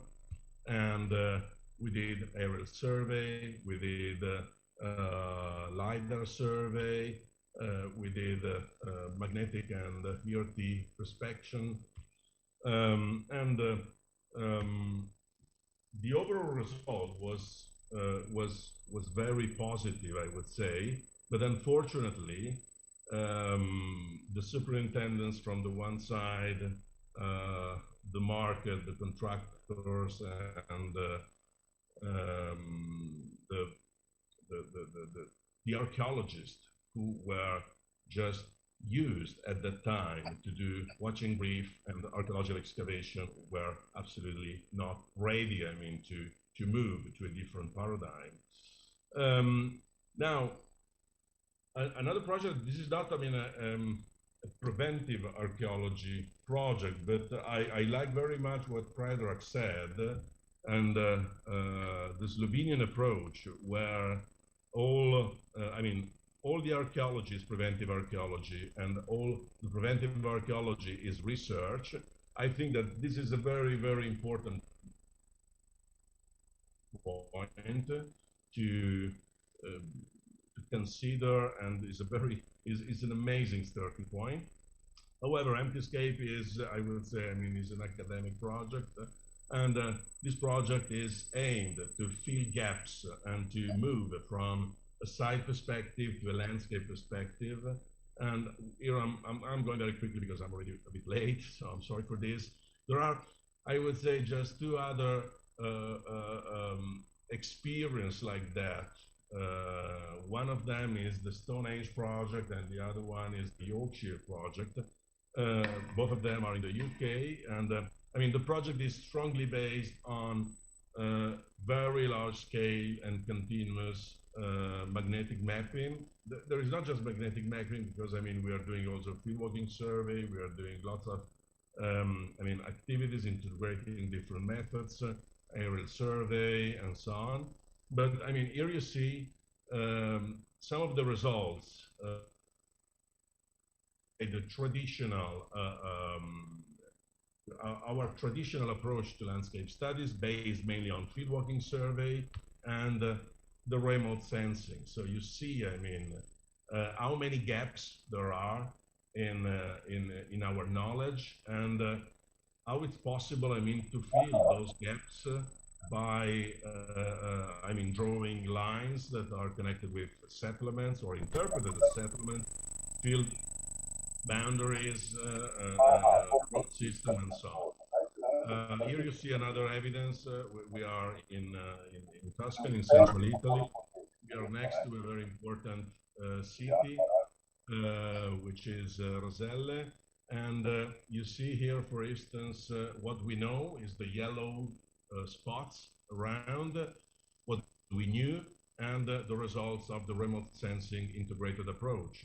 And in this case, for instance, it was really amazing because we identify a road system, a funeral landscape with lots of round barrows, and here you can see some, I mean, the field situation and the evidence on the magnetic map.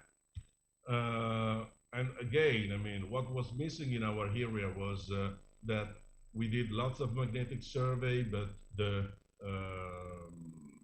woodland area was totally unknown, and that's why we implemented just recently a drone LiDAR survey at the very, very high resolution, collecting up to 3 billion points, and that would help us, I mean, to identify evidence and fill gaps in our knowledge also in the woodland areas.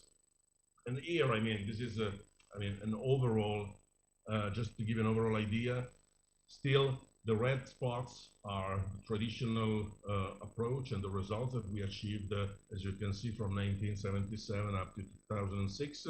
And here you see the results thanks to the implementation of a remote sensing approach.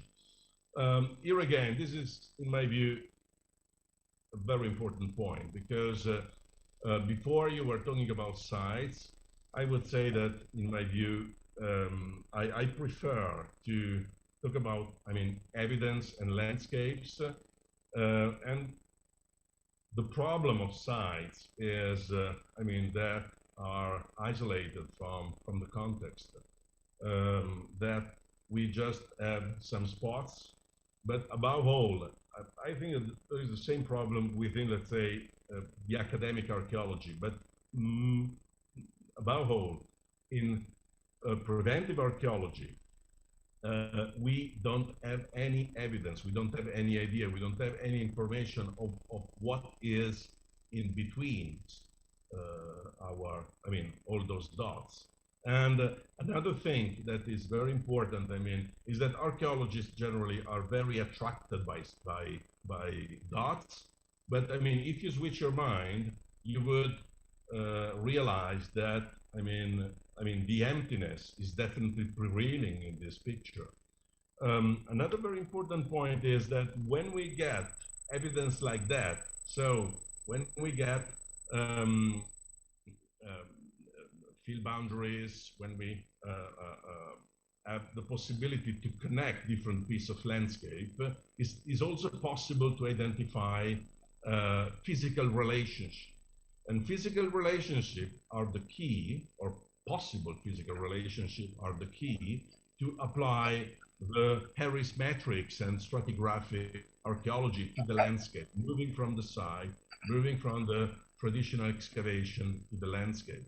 And that's what we did in this project, doing targeted excavation from the one end to map, but also to explore with a different method what was in the landscape. Well, here you can see some pictures, but I'm going straight because I'm already late, so I'm sorry for that. This was possible. I mean, this approach allow us to transfer the results from a piece of landscape to another, and to date and to associate meanings in a different way, in a much stronger way, based on the stratigraphic archaeology. And this is a detail, but I mean, almost all those things has been already published. So at the end, I mean, I will give you some, I'm almost at the end, some information about this. So what I think, what I would, I mean, maybe it's a provocation, I don't know, but however, I think that a new paradigm for landscape survey has been established, not just, I mean, from our experience, but many other people. So as I show you the work in Yorkshire and the work in other areas of Europe as well as of the Mediterranean environment. What this experience show up is that at the end, I mean, the absence of evidence is very much the exception than the rule.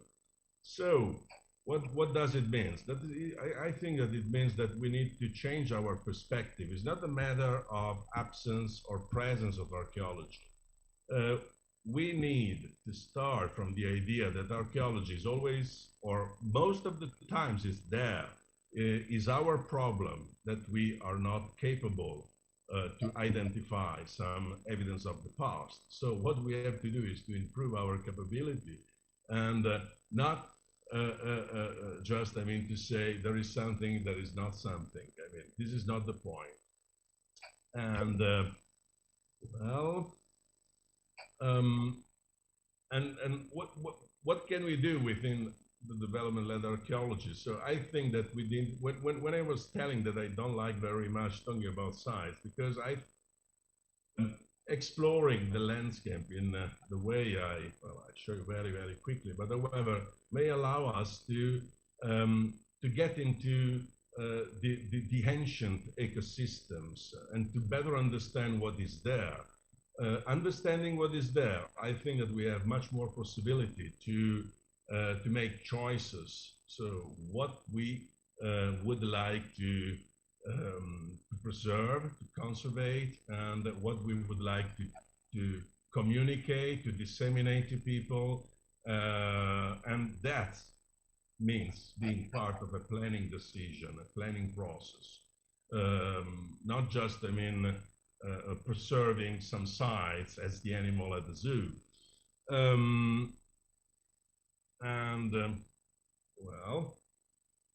Well, I think that's it, more or less. I'm sorry if I was a bit too late. I can give you the presentation, so I'm not going to read the take-home message of Carver and Binzer. In any case, that's it. I'm sorry for being a bit too late. That's the people that are working and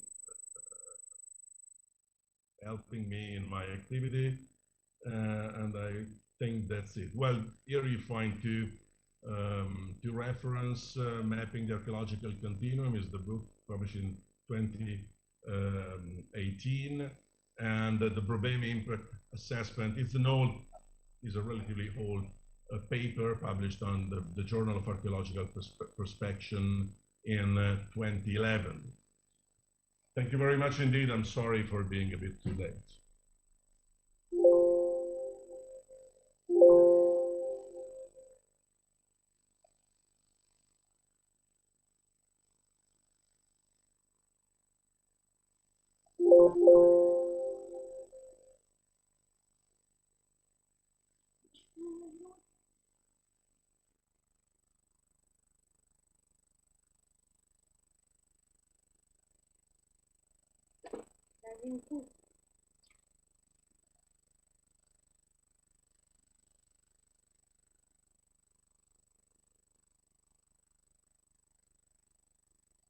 What is happening? I'm trying to. Okay, no worries, no worries. To make because I'm new to Zoom, so I just need to give to the Professor Novakovic now. Yeah. So, Professor Novakovic, you were now able to share your screen, I hope.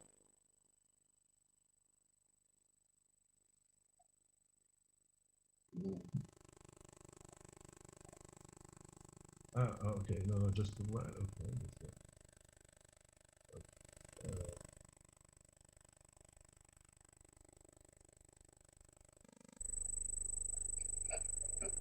Do you see my screen? Yes. The red one. Yeah, the red one. Okay. Okay. Thank you for inviting me to the meeting of the Serbian Archaeological Society. And well, before starting my presentation, I would like to say that I can really easily relate to what colleagues of mine from Poland, from Spain, and also what Stefano Campana presented us. We are sharing quite a lot of common experiences and ideas. And talking about preventive archaeology, it's very difficult, not because it's a difficult subject, but there are so many perspectives from which you can talk. And it's always, for me, it's challenging to listen experiences and ideas of many other colleagues because they are simply opening up many different windows how to look this. What I would like to present here is another, let's say, slightly more positive view on this. It's a limited view. It's limited from more points of view. First of all, it's limited to what changes in Slovene archaeology in general preventive archaeology made, and I will talk about these changes slightly later. And I would like to also point to that Slovenia is a small country with a relatively small archaeological community, and in small countries everything can happen, for worse or for better, because it's easier to change the course of some processes or some politics, because it depends on a smaller group of people. Everyone in archaeology, everyone knows everyone, and so on. I spoke about this peculiar characteristic of a small national archaeologies, which in the history of archaeology really determined the path of the process or progress of archaeology, depending on some personal biographies or some events that caused turns in archaeological development. And to a certain extent, this also happens with our preventive archaeology, for which I like to think that it's turned for better, or much better than it was before. So, just to, you'll see the change of slide, yes. Just to remind on some figures, what happened between 1980s and today. You can see what a transformation was this on a European scale. In Britain, the number of archaeologists increased for more than 3 times. In Ireland, the number of archaeological projects, field projects, increased for 5 times. In Netherlands, also for nearly 5 times increased the number of field projects. And in Slovenia, about which I will talk more later, we have increase actually of more than 10 times in number of projects. Archaeological projects, I'm talking about all archaeological projects, field projects. Doesn't matter, academic, rescue, preventive, tests, and so on. And this, before I start talking, I just want to show this interesting graph. It's a Google Books Ngram viewer that, if you don't know, this service gives you the frequency of a particular term, in this case in English language, and in this case for the period between 75 and 2019. It basically says the percentage of frequency of a particular term in English language in books that are indexed by Google Books. And we are speaking about tens of thousands, if not hundreds of thousands. Basically, Ngram can go back to mid-18th century, mid-19th century. So you can see really a large increase of the appearance of the term preventive archaeology. I didn't put here salvage archaeology, rescue archaeology, because these would be even higher, but just preventive archaeology. I can't explain why this decrease in the last few years. But I believe it has to do something with the frequency, how quickly Google indexes the text in Google Books. It's not about the term itself, but about the way how this method is working with Google Books. So this increase is fascinating, actually. In the last 20 or more years, term shows really a lot of text talking about the encouragement. So let's go to Slovenia. Just to give you a few figures for the late 80s, for which we have some statistics. You can see that in the 5 years period, or more than 4 years period, we had total about 300 different field projects that were divided into rescue excavations, text excavations, and academic research excavations. So basically, if you look down here, there are around 50 per year. Rescue excavations are, let's say, somewhere near 80% or something like this of all. Yes, as in many countries, also in Slovenia, the major catalyst of preventive archaeology was the national project for motorway construction. In 92 or 3, our parliament and government passed a number of regulations, very optimistic regulations, to build in next 6 years 350 kilometers of motorway routes across the country. So let's say, as we already said, rescue archaeology is survey or excavation carried out in areas revealed by construction. So it's something that everything takes place after, or during, I would say, construction. Okay. So let us go back. Something happened. I don't know what is repeated, Stefanos' paper. So, in 93, it was very clear to archaeologists that we don't have inadequate financing, especially inadequate organization of public heritage service, no proper methods how to deal with this, and dimensions of works were huge for our, let's say, small community, and time pressure as well. However, what was the best thing that can happen in that circumstances was that it was a big precedent, systematic involvement of archaeology in the planning process. So this was at that time said that the only way how to cope with this situation was to involve archaeology in spatial planning projects for motorways exactly. And this really gave ground to a series of, let's say, decisions regarding methods, regarding other procedures, regarding organization. It is important to say that luckily, toward the end of 80s and beginning of 90s, we had some serious modernization of archaeology in methods, in theory. We have introduced courses in archaeological theory department, courses in spatial archaeology, and courses in landscape archaeology. We were in many projects dealing with surveys and, of course, developing the idea of landscape archaeology. So there was quite a lot of knowledge. We have translated some of the essential books dealing with archaeological excavations and so on. And this was a generational matter, as Stefano said. It was something that generation of 40 years and lower did in late 80s.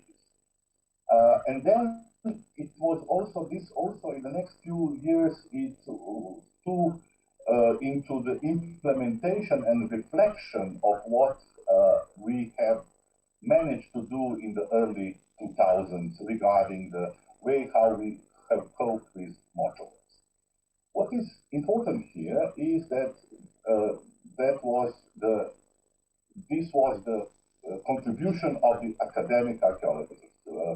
It happened so that the Department of Archaeology at the University of Ljubljana at that time somehow took the leading role, not only in academic methods, but also in organizing the new task groups for dealing with motor archaeology, organizing workshops for conservators at the regional units for the Institute of Heritage Protection, organizing translation of some manuals, and organizing actually also for the whole manual for the procedure And in 93, we have invented the term preventive stage without any reference to preventive archaeology. I don't know if at that time existed in wider discourse, the term preventive archaeology, but we have invented this as a preventive stage where we have included lots of different methods and techniques to deal with this. This is a general idea. So going from grayish to bluish to green, it was like a pre-preventive phase, then it was the P, which gave a lot of grounds for developing the whole system. And then we have the law, the new Comprehensive Act adopted in 2008, where we have in this law, the preventive archaeology is defined as research. And as part of the research, also all post-excavation research is an integral part of research and must be funded from the same funds as the fieldwork. And also this gave birth also this whole process to private and small and medium enterprises as contractors. And then in 2013, we got finally the official regulations for conducting archaeological research of any kind, of course, mostly for preventive. We have also established one important unit that is Center for Preventive Archaeology, more like INRAP, if you know the French situation. And we have developed a special commission for issuing these permits, and it involved a lot of, let's say, connections with academia, because we really understand that keeping academia with, let's say, preventive archaeology is crucial for archaeology. Of course, we can introduce obligatory peer reviewing of reports. So every report of excavations, of larger excavations, should be submitted together with obligatory reporting. We have introduced a model of monitoring, about which I have spoken later.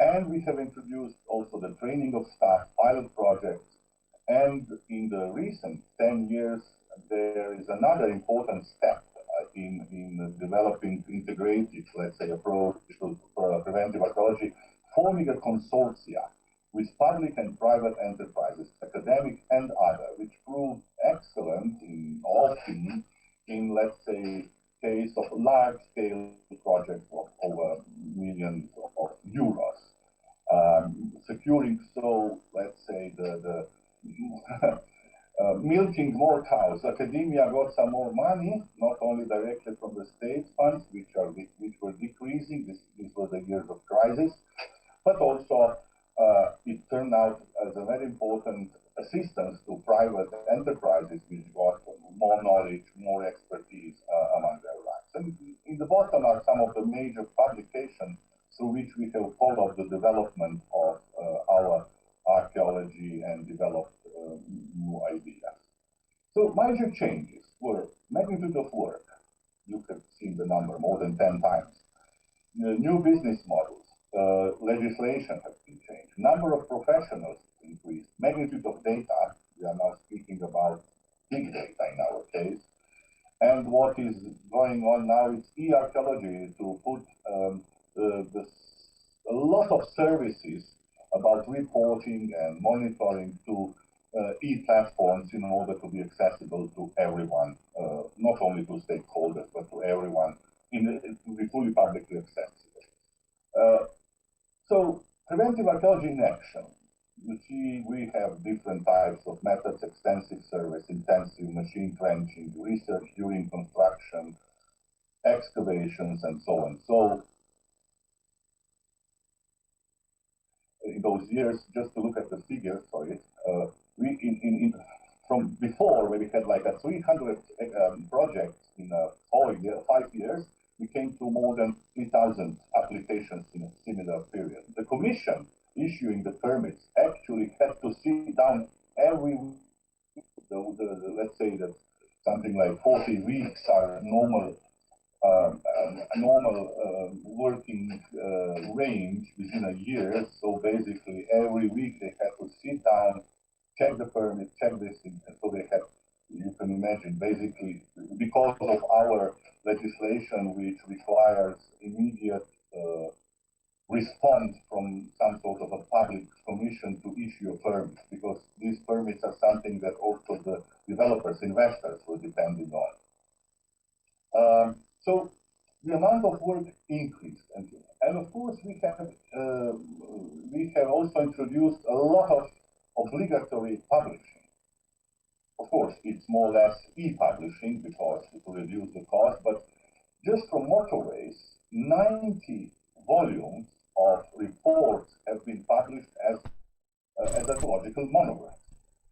Actually, the last payment of the excavator comes after officially publishing a report.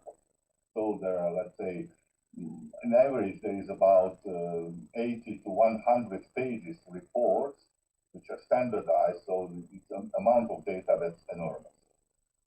Just from motorways. Of course, the same goes for other kinds of projects that are called preventive. The institutional landscape changed really significantly. All these magenta dots are seats of private enterprises, which they work as. I couldn't put all the dots of the individual entrepreneurs. I don't know how they are called in different languages, where one person has one-man band business. There are dozens of these more. So the figure of active professionals in archaeology in Slovenia of active professionals, or people employed for at least 6 months in a year, is about 200 nowadays. So in 80 archaeologists. And what we have done for the end, I would like to finish, is that we have also studied what are the differences and imbalances between, let's say, academic archaeology and preventive archaeology, and we have here diagnosed major differences, and of course then we have approached to see what sort of mitigation approach or ways how to improve these things. Some of the things are logical. Let's say academic archaeology is more involved in international networking, while preventive practitioners in preventive archaeology are more based in local context. There's more control over external conditions in academic projects than in preventive archaeology, and so on. Large number of junior staff, low-paid jobs in preventive archaeology or preventive sector, while in the public sector we have very limited opportunities for junior researchers, the undergrads of the universities, and so and so. So I wouldn't go into detail this, but these were the fields where we have about which we have discussed to go on, because what we find crucial is this connection between academia and preventive context in order to assist each other. And what we have learned in the last 25 years is that it's all about the integrity of archaeology, because to an outsider, archaeology is one. He or she doesn't make difference between whether one works in preventive or academic archaeology. For most of archaeology is perceived as something that is something nice and good, but should not be in the way of the development and so on. So to improve this image, we have also analyzed what are the benefits for each of the sectors. Let's say preventive archaeology produce high-trained field experts, much better than in academia, to be honest. It provided much better sampling on regional scale. In the last, as you can see, until 2015, there were 3,000 and more research projects. Until today, probably in the last 10 years, probably something like 5,000 to 6,000 or even more. Imagine what kind of sampling is this. It could be treated as random sampling from a archaeological point of view, but it's not random. It actually reflects whether people make spatial development or these fences. But in terms of archaeology, it would be treated as, let's say, random sampling. And so we have 6,000 places sampled in one way or another across the country. So our idea about archaeology, archaeological past, is much, much better now. And of course, in a modern capitalist world, business experiences from preventive archaeology can come very handy also in the academic world. Our universities are more and more pressed to behave in more entrepreneurial way, whether you like it or not. But the fact is that we also need to be aware of these facts. On the other hand, there are other developments that work as a feedback for preventive archaeology. The best is probably the better contextualization of the preventive archaeology results. A number of academic monographs or studies or papers were done on results from preventive archaeology, and least but not least, most of the so-called STEM archaeological methods and approaches were first practiced because the funds were there, the money was there in preventive context rather than in academic context. Academia did not have money to start doing C14 measurements on a large scale or other methods or isotope analysis, while these became part of regular work in the preventive sector. I would like to finish with this, let's say, slightly more optimistic view of what happened in the last 30 years in Slovenia, with one warning or reminder on a rather paradoxical situation. While economic activities like construction and spatial development are highly protected by obligatory transnational EU legislation, directives and regulations, securing free competition and investors-friendly environments, just let us remind the case of the 2019 Energy Charter Treaty, which allows corporations, investors, to sue states for their policy concerning the environmental and climatic changes. If these state or regional policies prevent these corporations to do some things or block them in some things, they can sue actually the states. This is happening in Slovenia. One British company doing fracking is suing our country, the state, because in the meantime our state adopted a law protecting some environmental issues, which would, I don't know, either minimize or otherwise stop fracking in one particular case. However, this is not the case when dealing with consequences of such regulations, including the threats to archaeological heritage. The level of EU or transnational legislative protection is by all means lower. We have the conventions and things like this, but in fact is that it's to a larger degree left to the individual countries and in some cases to the regional local governments to decide how to protect. What this means, that every time I come to a conference about preventive archaeology, I could see changes if someone was speaking about preventive archaeology in one country after 5 years, because these things are very much changing. It's not the same as it was 5 years ago, or 10 years ago, or even today. So this is something that pushes us to be very, very much to pay attention to all these changes, because there are dozens and dozens of steps that are either making our work easier or, in more cases, more difficult. I'm not advocating that there should be one EU directive obligatory for all archaeology, because different traditions, different countries have different approaches to their heritage. But I would like to see a similar kind of protection as the corporations for heritage, as the Energy Charter Treaty is giving to corporations. I will stop here. I hope I did not speak too much, and that you have found this interesting. Thank you very much, Professor Novakovic, for this outstanding overview of the preventive archaeology in Slovenia. I will have my presentation now, and after that we will have a discussion, if it's okay with you. My presentation, I hope it's on the screen. So my presentation is bilingual. I will speak both in Serbian and English. Sorry for that, but some things that I have noted here in my presentation will contain things that are heard in Serbian for the first time. So archaeological heritage protection and in development in Serbia.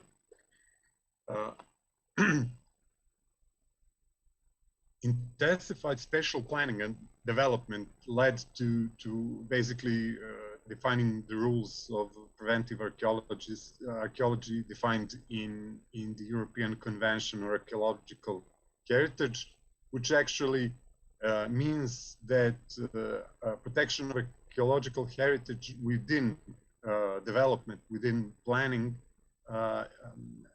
got the same treatment as the environment.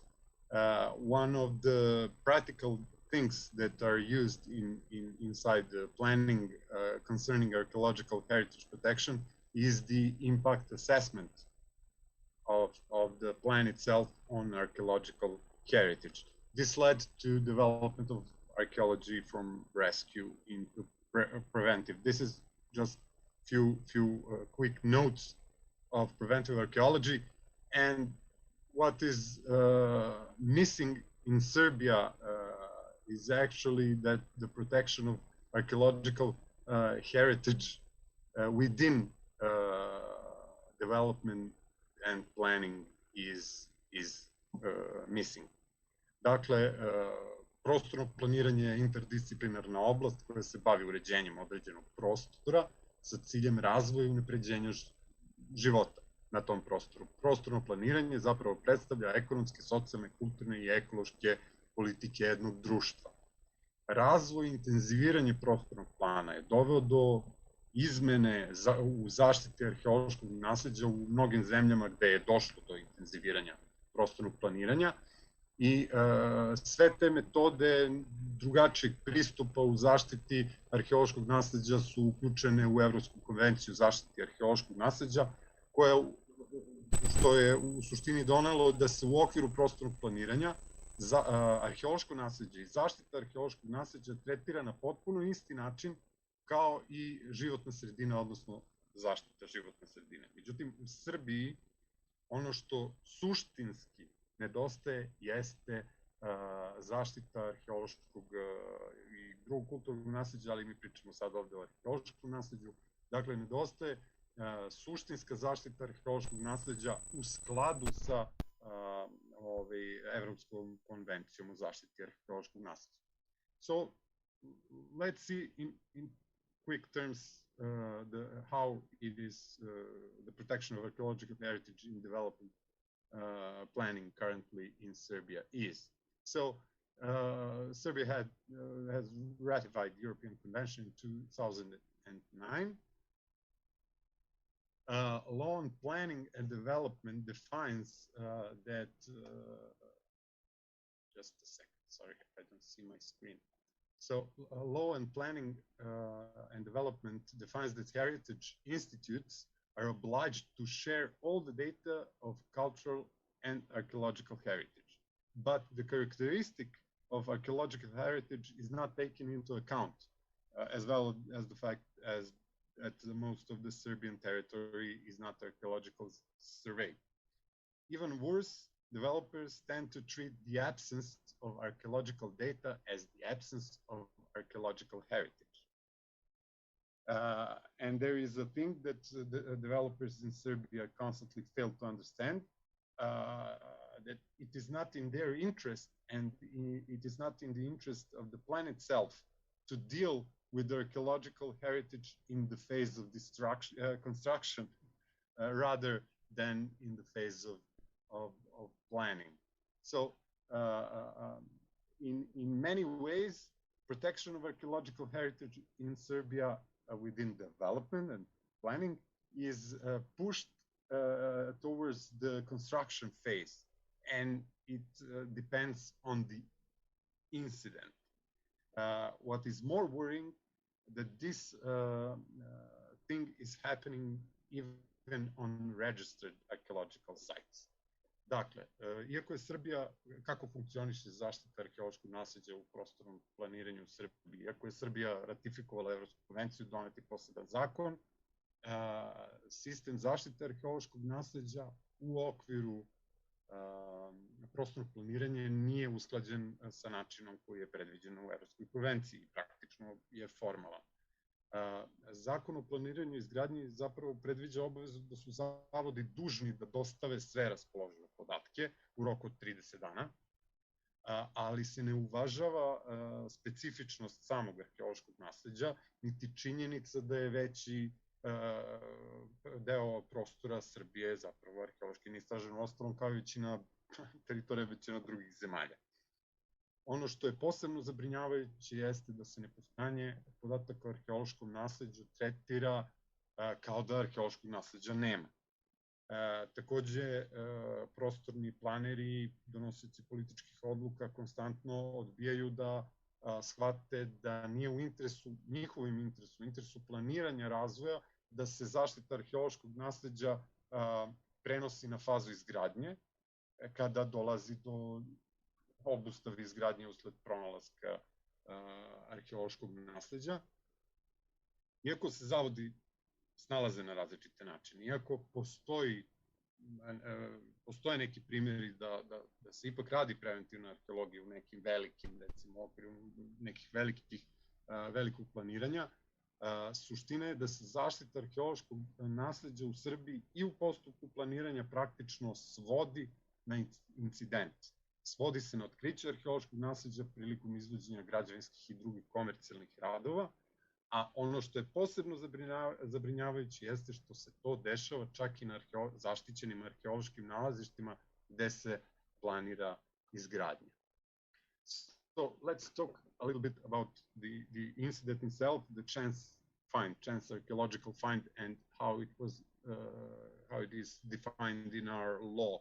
Serbian law on cultural properties, Article 109, which is one of the most important articles that we use very often, says that if archaeological sites or archaeological objects are discovered during the construction and other works, the contractor is obliged to stop its works and to inform the competent Institute for the Protection of Cultural Monuments. So we have construction, then we have incident, and then we have a reaction, so to speak, measures to reduce the consequences of the incident when the incident already happened. But we need to point out that this reaction is conditioned by numerous factors. So this reaction, even if it is a reaction to the incident, it is conditioned by numerous factors, so it's not automatically going to happen.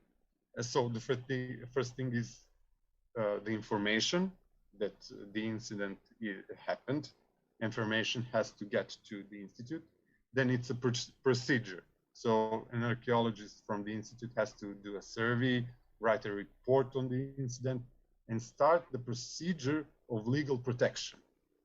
Then to start the legal procedure for suspension of construction works, and then has to cooperate with the construction inspection, etc. Then political pressure follows. The incident and the threat of the suspension of construction works and unplanned costs during the construction phase, which is headache for all the investors. Then goes negotiations on mandatory archaeological research, where investors say the shorter the cheaper, and archaeologists say better anything than nothing.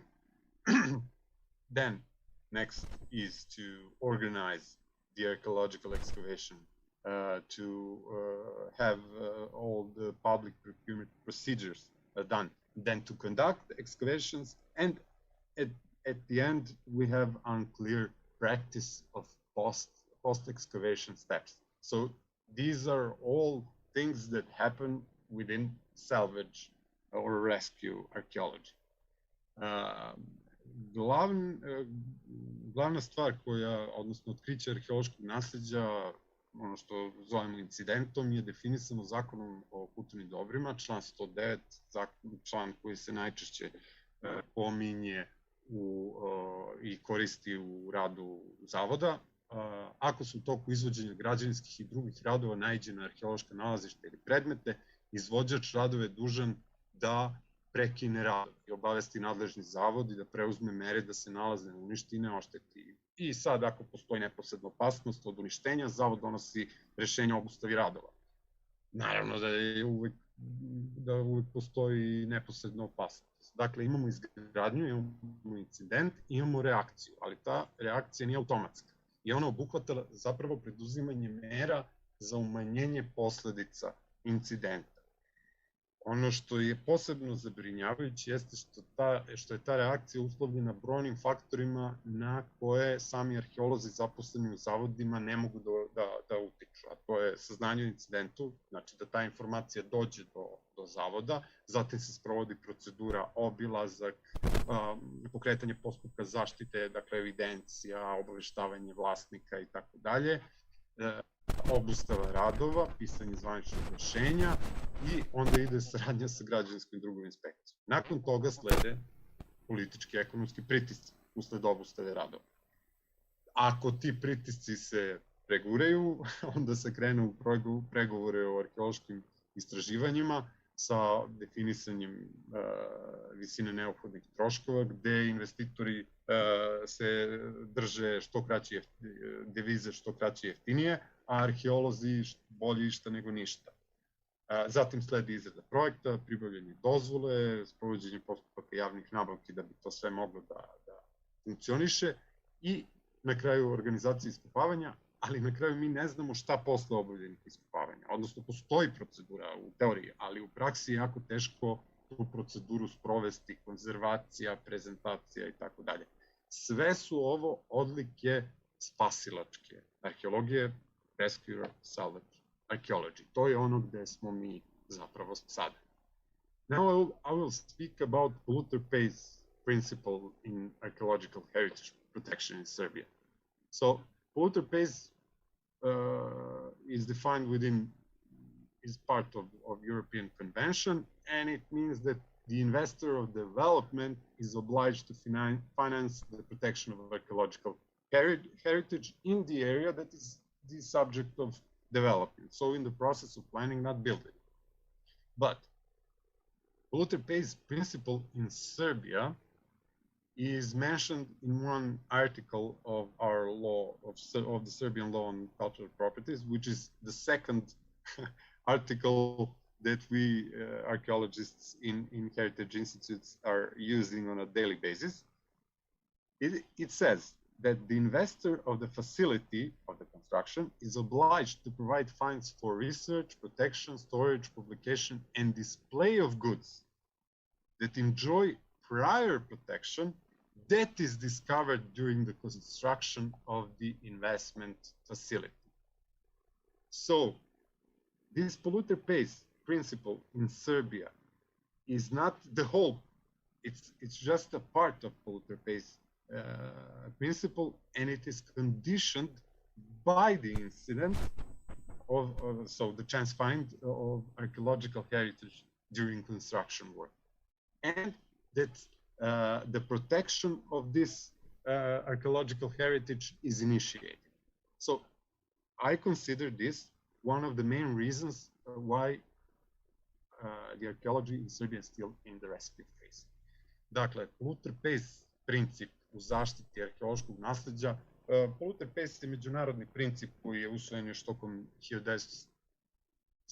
godina u zaštiti životne sredine, da bi tokom 1980. bio široko rasprostranjen u zapadnim zemljama i u zaštiti arheološkog nasleđa. On je posebno obuhvaćen Evropskom konvencijom o zaštiti arheološkog nasleđa iz 1992. godine, gde se navodi da zapravo je investitor planiranja razvoja dužan da finansira zaštitu arheološkog nasleđa na prostoru koji je predmet razvoja. Dakle, u postupku planiranja, a ne izgradnje.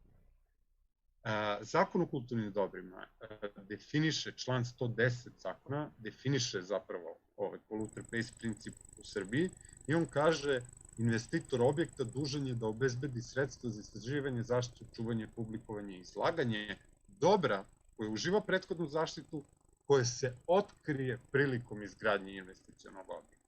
Dakle, sam polluter pays princip koji je u Srbiji zapravo predstavlja deo onog međunarodno prihvaćenog polluter pays principa i ne samo to, nego je on uslovljen incidentom, zavisi od incidenta, tokom izgradnje i to onog incidenta za koji je pokrenuta celokupna procedura o čemu sam malo pre pričao.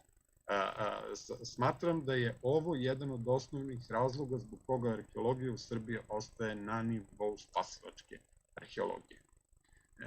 Now I wanted to point out on archaeological supervision. This is the literal translation.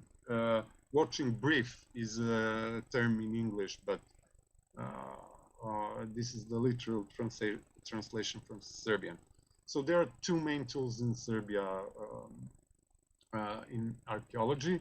That's the incident, that's the part of polluter pays principle, as we said, and of course we have permit for archaeological research. Lack of standards for archaeological exploration is more than evident. But there is a specific tool that was developed in the last few years in our practice. It's a watching brief or archaeological monitoring of construction earthworks, which is in Serbian wrongly named archaeological supervision. So first, its goal is to monitor the earthworks and to note if archaeological heritage is found during this construction earthworks and to inform the competent heritage institute. So this is the only goal. It does not meet any criteria to be called the actual supervision because the archaeologist that is doing watching brief has no right to stop the machine, has no right to change the project, has no right anything to do except to inform the institutions that the incident happened. So it relies on the incident itself. Furthermore, it is completely unregulated. There is no any kind of regulations saying who can perform archaeological monitoring, under what conditions, etc. What is worrying is that it is applied even on registered archaeological sites, threatening to make the purpose of the whole protection of archaeological heritage management absolutely meaningless. I don't know what's going on. There's no picture. I'm sharing the screen, so I don't know. Sorry. Again, problems. I don't know. I must continue, so I hope that our technical support will solve this problem. Stop share, and then I share again.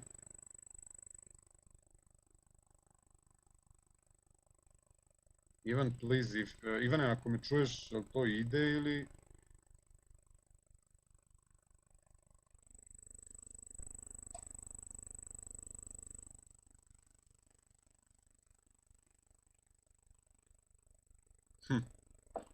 Pa ja stvarno ne razumem, brate, znači šerujem screen. Treba šeruje mene i to je to. A može da ovo što ja šerujem, a može on to da vidi?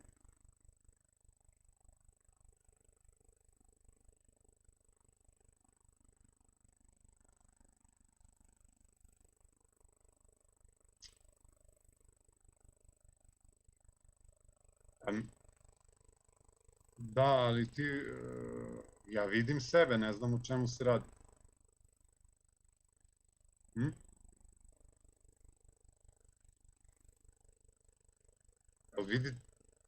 Ali me vidiš sad?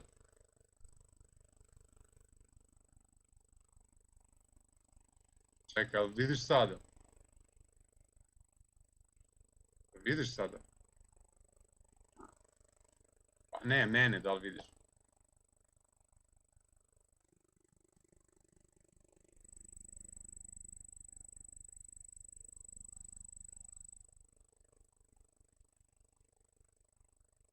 Pa ja ne znam stvarno kako sad... Sad me vidite, sad me ne vidite. Mislim, ja ne znam kako da šerujem screen drugačije nego preko ovog.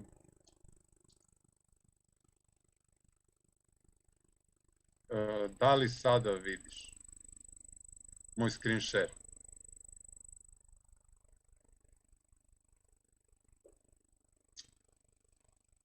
Vidimo, vidimo.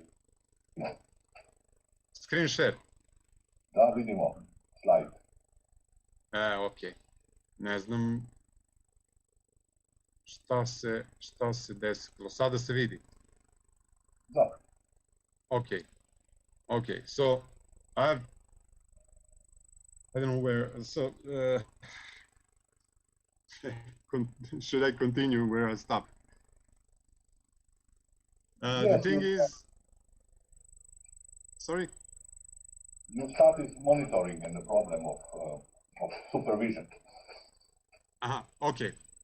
So the most worrying thing is that this watching brief or archaeological monitoring of earthworks is applied even on registered archaeological to make the whole archaeological heritage meaningless. My conclusion is that this specific tool, archaeological monitoring of earthworks, which we wrongly name archaeological supervision, is practically a forced solution due to intensified construction on one hand and the impossibility of archaeology in Serbia to develop from rescue to preventive archaeology. So just one more thing to point out. So archaeological supervision could be only to supervise the archaeological project. So the archaeologist doing this archaeological supervision can check and control the archaeological project, whether it is conducted by issued permit, so on. So I will now explain this in Serbian and trying to be fast as I can. Dakle, imamo pitanje arheološkog nadzora, juče sam malo nešto pomenuo oko toga. U našoj arheologiji postoje, da kažem, dva glavna instrumenta, incident sa delom polluter-pays principa, kao što smo videli ranije, postoji dozvola za arheološke istraživanja, ali je očigledan nedostatak standarda za arheološke istraživanja. Međutim, u našoj praksi se u proteklih nekoliko godina razvio jedan specifičan instrument, neću reći mera zaštite, to je instrument, arheološko praćenje zemljenih radova koje mi pogrešno nazivamo arheološki nadzor. Dakle, taj instrument obuhvata arheološko praćenje izvođenja zemljanih i građevinskih i drugih radova. Dakle, to mogu da budu i recimo zemljani radovi vezani za geološke istraživanja, za rudarski radovi i tako dalje. To arheološko praćenje se obavlja samo sa jednim ciljem, i to je da blagovremeno primeti i obavesti nadležnih zavoda o otkriću arheološkog nasleđa i svodi se na incident. Ne ispunjava ni jedan kriterijum da bi ga nazivali nadzorom, jer nadzor podrazumeva kontrolu projekta, da li projekat, čak i onaj finansijski deo, da li se radovi izvode u skladu sa projektom, da li se radovi izvode u skladu sa uslovima izdatim za taj projekat, pa na kraju i nekom dozvolom za te radove. Onaj ko obavlja nadzor nad projektom ima pravo da obustavi projekat. Ima tu moć. Arheolog koji radi arheološko praćenje nema moć da obustavi radove. Može samo da kaže ono mašinisti, ej, stani, molim. Ovaj instrument je potpuno neregulisan. Znači, mi ne znamo ni ko može da obavlja arheološko praćenje. Da li to može student arheologije, da li može bilo koji arheolog, da li može arheolog koji je položio koji ima naučno zvanje ili arheolog koji je položio državni ispit iz oblasti zaštite kulturnog nasleđa. I posebno je zabrinjavajuće što se ova mera koristi čak i na utvrđenim arheološkim nalazištima. Dakle, mi koristimo ovaj instrument na zaštićenim, znači na nalazištima na kojima znamo i doneta je posebna državna odluka da je to pod zaštitom, ali mi dalje propisujemo arheološko praćenje nadajući se da će doći do incidenta. Znači, mi se sa ovim arheološkim praćenjem definisanim, odnosno u praksi kako se dešava sad, dodatno vezujemo za incident, dodatno se vezujemo za spasilačku arheologiju i praktično ako ovu meru koristimo na zaštićenim arheološkim nalazištima, praktično obesmišljavamo odluku o zaštiti. Moj zaključak je da je ovaj instrument, odnosno arheološko praćenje zemljenih radova, iznuđeno rešenje usled intenzivirane izgradnje s jedne strane i nemogućnosti naše arheologije da se iz spasilačke razvije u preventivu.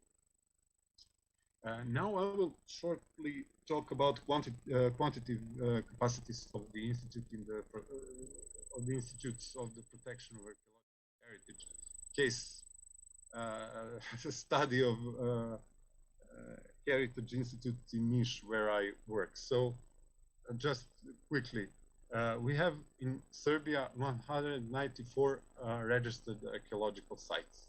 22 archaeologists are working within 14 heritage institutes.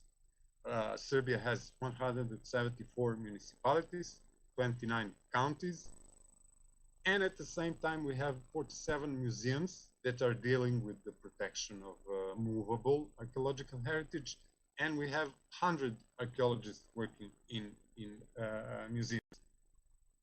Institute in Niš has 55 registered sites, but only 2 archaeologists officially, 40 municipalities, 7 counties, and in our territory there are 11 museums and 24 archaeologists in those museums. So an average for a Republic of Serbia, 1 heritage archaeologist is per almost 9 archaeological sites. 1 archaeologist per 8 municipalities, or 0.76 counties, and 1 heritage institute on every heritage institute archaeologist. We have 4 and 55 archaeologists from the museum. So the average for if you use this criteria to average in the territory of Heritage Niš, numbers are staggering. So it's 27.5 archaeological sites per 1 archaeologist. So in that terms, it helped me to define the scale of work that we were conducting for the last few years. So we ought to have at least 5 or 6 archaeologists, and we're having only 2. And that is to keep the current state of archaeological heritage, just to keep the current state.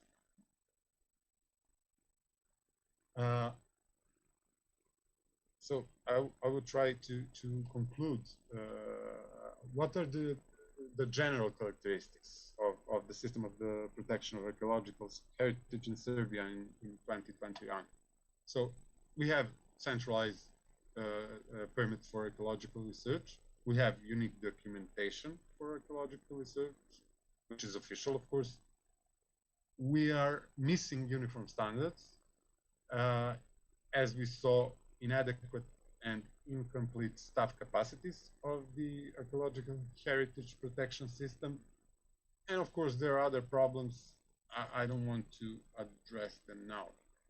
Dakle, opšte karakteristike sistema zaštite arheološkog nasleđa u Srbiji su da postoji dozvola, institut centralizovanog izdavanja odobrenja za arheološke istraživanja, postoji jedinstvena dokumentacija, nedostaje nam standardi.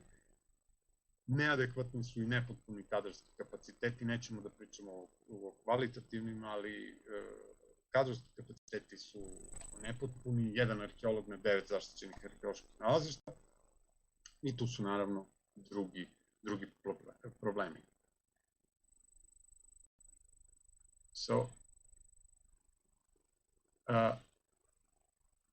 what is also important, protection of archaeological heritage within development is reduced to a chance find. So we depend on the incident and on the reaction. Serbian archaeology depends on the reaction. And I explained all of that. And another thing to point out, very important one, is that the polluter pays principle is not complete. We use only part of it, of polluter pays principle, and it is double conditioned. So all these things actually makes Serbian archaeology staying in the phase of salvage archaeology. We have specific characteristics, as I said, this archaeological monitoring of earthworks that is used as a regular tool more often.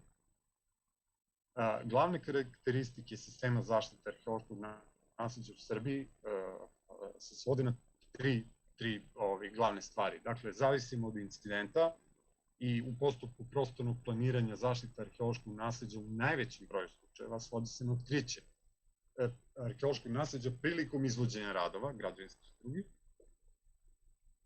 Rekli smo da se koristi čak i na utvrđenim arheološkim nalazištima. Druga osnovna karakteristika je reakcija, dakle, zaštita arheološkog nasleđa se zasniva na reakciji, odnosno preduzimanju mera za umanjenje posledica incidenta, umesto da proaktivno deluje i da, ne da možda ne može da spreči, ali da smanji mogućnost incidenta. I u našoj zaštite u Srbiji u zaštiti arheološkog nasleđa koristi se samo deo polluter pays principa koji je dvostruko uslovljen incidentom i uslovljen je pokrenutom procedurom. Znači, ako nema incidenta, nema polluter pays principa. Ako ima incidenta, a nije pokrenuta procedura pravne zaštite, opet ne primenjuje se polluter pays princip. I ova specifična karakteristika o kojoj smo govorili, koju sam pomenuo malo pre, a to je arheološko praćenje koje se opet svodi na incident i vraća nas na početak priče. Hvala vam na pažnji, ja se strašno izvinjavam. I'm so sorry for technical difficulties, but I hope that you have managed to follow me all through. I just need from technical staff the confirmation that everything is okay. Okay. So we have like 15 more minutes before we must have a break in our this part of the mini conference. So we have 15 minutes for a discussion. Maybe I can I? Yes, yes, please. About this watching brief or monitoring or supervision, we have completely excluded this kind of let's say work from our standards. The closest to this is what we have officially termed is archaeological research during construction, but it's archaeological research, and it's very simple. During construction is a research which follows the regulations for archaeological excavation. It can be implemented in case of incidental discoveries. So, if the archaeological research during the excavations is prescribed as a condition, then everything goes like in the case of excavations. The competent person could run it. It has authority to, let's say, negotiate time and things like this, because this is in a research permit, because a research permit is something that's obligatory also for the investor. So, and in research permit always states, if during the archaeological construction works, archaeological research during construction, discoveries were found on a scale that demands archaeological excavations, then archaeological excavations must be undertaken in the due time. It's logical. We have completely omitted this because we knew that there are so many problems with this practice. In reality, sometimes we also do this, depending on, let's say, some previous information about the site, or let's say, assessed possibility whether there will be a site or not, and so on.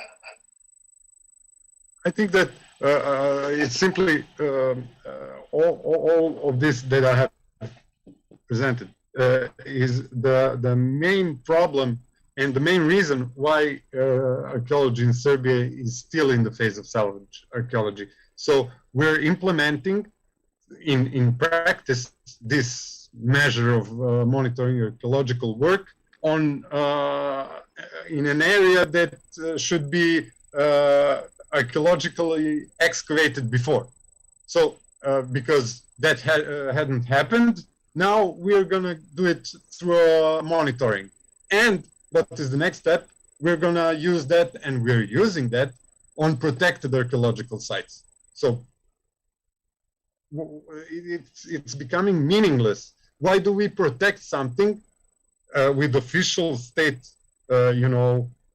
protection act when we can do everything with watching brief or monitoring? And even we're gonna call it the wrong way. So I think that's not the main problem in Serbia, but the main symbol of how things are right now in Serbian archaeology, and why it is still salvage archaeology. Unfortunately, most of the colleagues are absolutely unaware of this. So very few colleagues understand that, understand this. I did one thing more, and then I will leave the floor to other colleagues.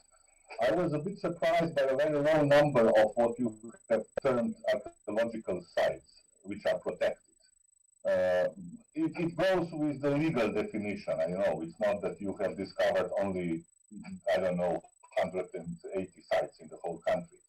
We have 3 legal statuses in our case.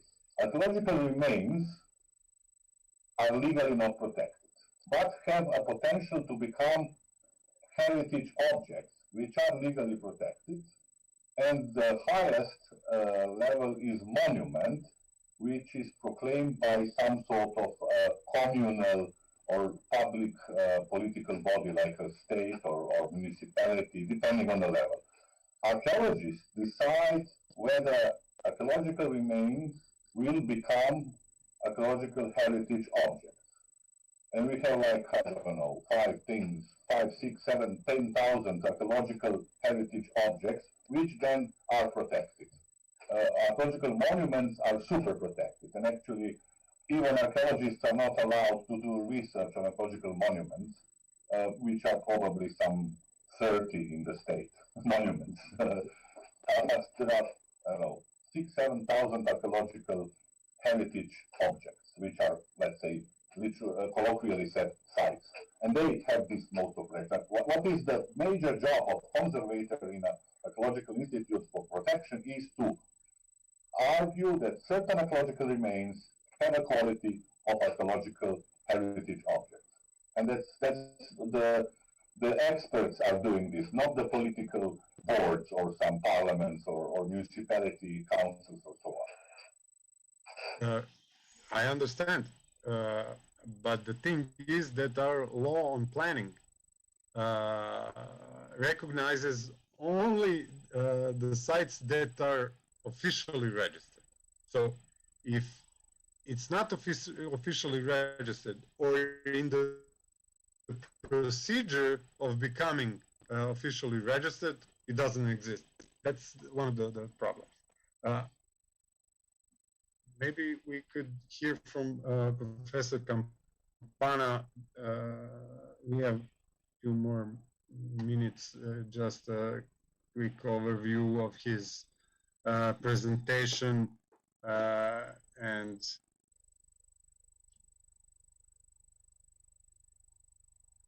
let's say about watching brief, I would say that I mean, I don't think that is totally useful, but I mean, I absolutely think that is, I mean, is, I would say, crazy or completely incomprehensible to base any kind of rescue archaeology or preventive archaeology or whatever you like to ask it on watching brief. I also think that I always say, I mean, to my colleagues, and that, I mean, we can be considered, I mean, a serious category.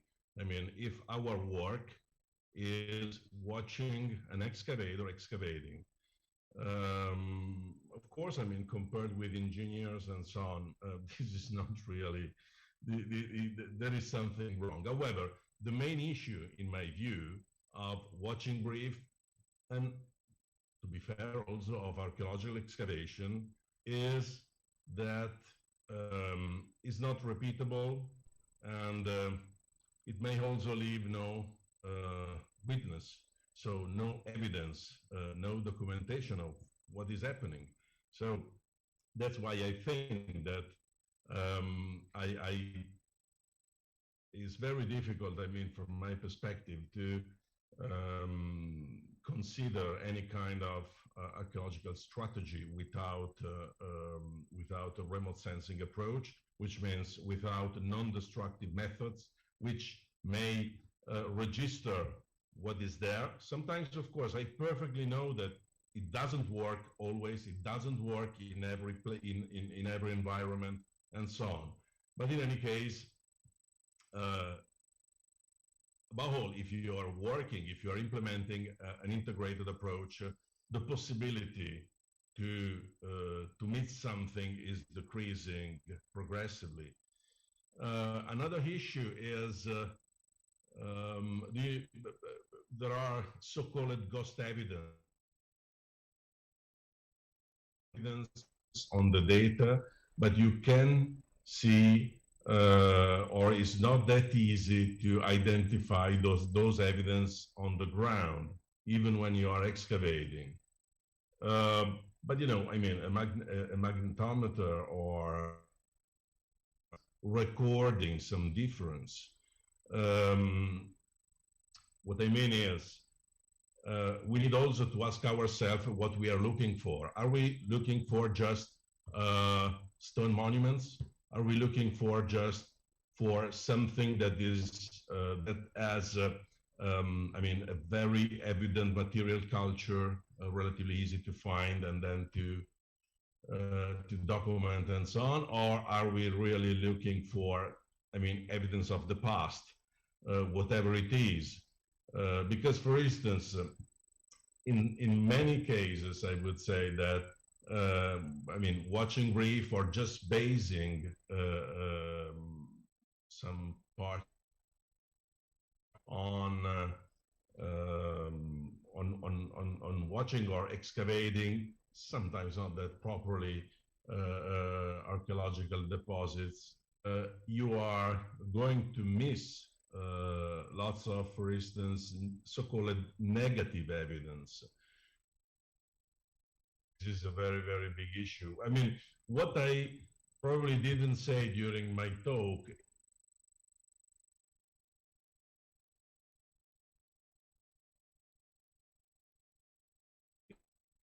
Looks like we have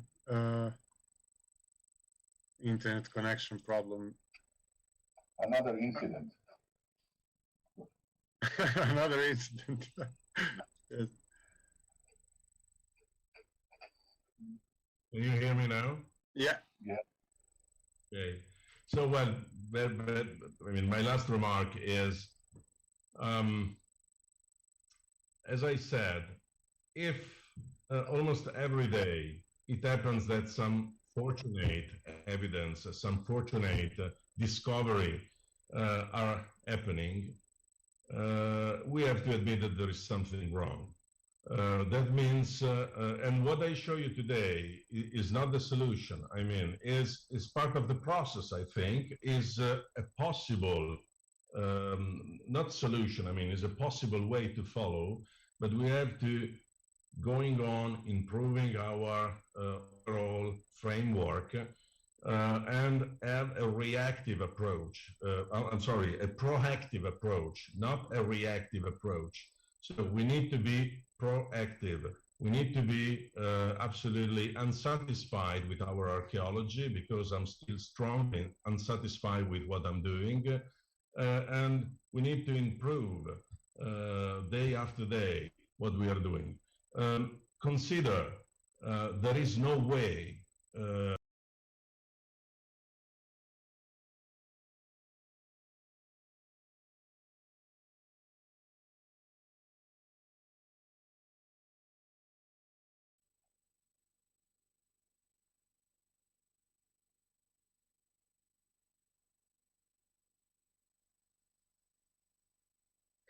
Okay, so we go live.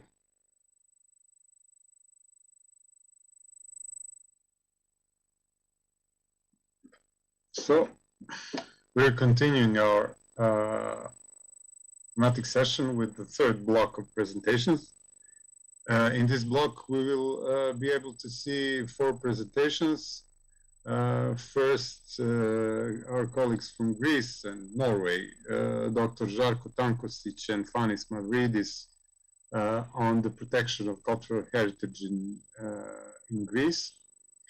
Then Dr. Michal Bureš from Czech Republic, from the ARCHAEOPROOPS company, and his presentation from rescue excavation to preservation in situ development of fieldwork priorities in Czech archaeology. Then also from Czech Republic, Dr. Novak David, Academy of Sciences of Czech Republic,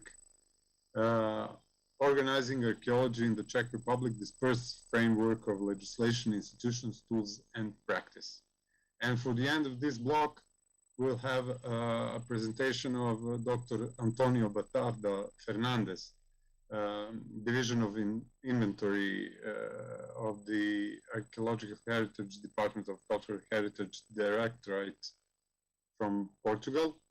His presentation is Preventive Archaeology in Portugal, Regulations, Practices, Heritage Uses and Community Engagement.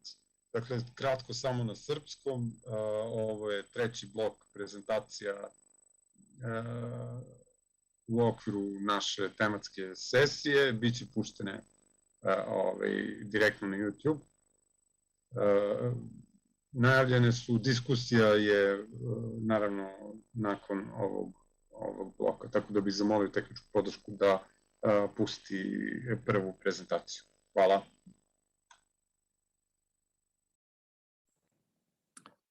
Hello, everyone. Before I begin, I would like to thank the organizers for the kind invitation to participate in this session.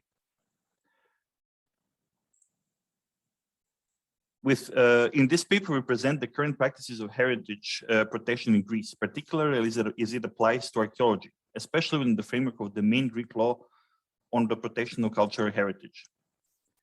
The Greek Archaeological Service is a state service under the auspices of the Greek Ministry of Culture and Sports, responsible for the oversight of all archaeological excavations, museums, and the country's archaeological heritage in general. It is the oldest such service in Europe, founded in 1833, immediately after the establishment of the modern Greek state. It has undergone multiple transformations during all these years of its existence, and its current structure is based on 2018 organization plan. The main legislation governing the protection of cultural heritage is Law number 3028 from 2002, called on the protection of antiquities and cultural heritage in general. The law develops a comprehensive and detailed system of protection regarding movable and immovable monuments and artifacts and the intangible heritage. The core principles and means of implementing this law are the state ownership of monuments predating 1453 or the classification of more recent monuments and artifacts considered to be important. The law gives the following main definitions of terms. Cultural objects are testimonies of the existence and the individual and collective creativity of human mind. Greek law distinguishes between cultural objects and monuments. Most of the strict regulations stipulated by the law apply only to monuments. Monuments are cultural objects which constitute material testimonies belonging to the cultural heritage of the country and which deserve special protection. The law divides them into ancient and recent monuments and immovable and movable monuments. Ancient monuments or antiquities are all cultural objects, including those from prehistoric, antique, Byzantine, and post-Byzantine times up to 1830. Archaeological monuments also include caves and paleontological remains, for which there is evidence that they are related to human existence. Archaeological sites, according to the law, are areas on land, at sea, in lakes or rivers that contain ancient monuments, or which have constituted monumental urban or burial groups from ancient times up to 1830.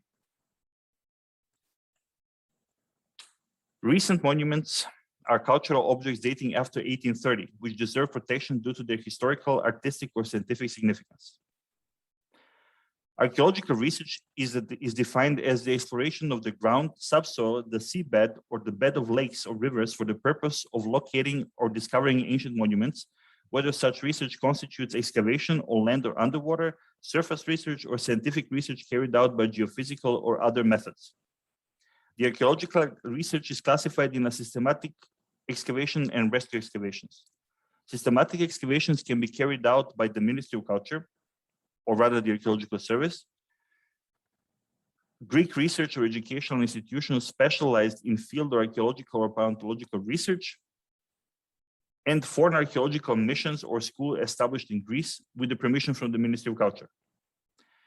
In order to get an excavation permit, the interested institution has to submit documentation demonstrating the presence of certain requirements listed on this slide. Rescue excavations can only be carried out by the Ministry of Culture's Archaeological Service. The rescue excavation, the conservation, and the publication of the finds has to be financed by the owner if the work is a public technical work or private work with a budget to more than 587,000 euros. Museums are governed by their internal regulations. The objects deposited in museums must be registered in the National Inventory of Monuments. The museum administration is responsible for this registration. The most important museums of the Archaeological Service are in the process of being extracted from the main body of the Archaeological Service and operate individually based on prototype offered by the Acropolis Museum. Greek archaeologists are generally against this regulation, since museums cannot operate independently from the rest of the service. The protection of cultural heritage became a state responsibility from very early on in the creation of the modern Greek state. Today, according to the Constitution, the protection of the natural and cultural environment constitutes a duty of the state and a right of every person. Protection covers identification, investigation, recording, documentation or study, preservation, conservation, and restoration, as well as prevention of illicit exporting and the facilitation of public access and public information regarding the cultural heritage. The law also encompasses enhancements and integration of the heritage in contemporary social life and education and aesthetic enjoyment and public awareness of cultural heritage. Preservation of cultural heritage is to a large extent related to land use and residential growth policies, and in general, the monitoring of building activities and construction of infrastructure works in monument-sensitive areas. The legislation provides that the protection of monuments, archaeological sites, and historical places shall be included among the goals at every level of land use, developmental, environmental, and urban planning. Furthermore, the law explicitly forbids any action affecting a movable or immovable monument which could result directly or indirectly in the destruction, harm, pollution, or alteration of its form. With specific regard to the protection of archaeological sites and monuments, a procedure is applied for their classification, as protected sites and designation, resulting in the imposition of conditions regarding allowed uses and activities within their boundaries.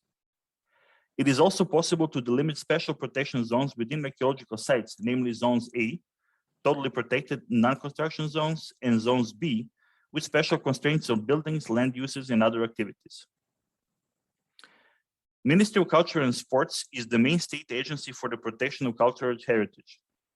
The services of the ministry responsible for the management and protection of monuments are divided into central services, which supervise and monitor the work of the regional services and ensure the coordination of activities and a common approach when dealing with cultural heritage issues.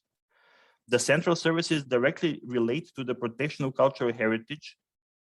The directly relating to the protection of cultural heritage are the General Directorate of Antiquities and Cultural Heritage, which is responsible for the overall protection and management of the heritage, and the General Directorate of Restoration, Museums, and Technical Works, which is responsible for the study and implementation of protection, stabilization, restoration, and enhancement works on architectural monuments and monumental complexes.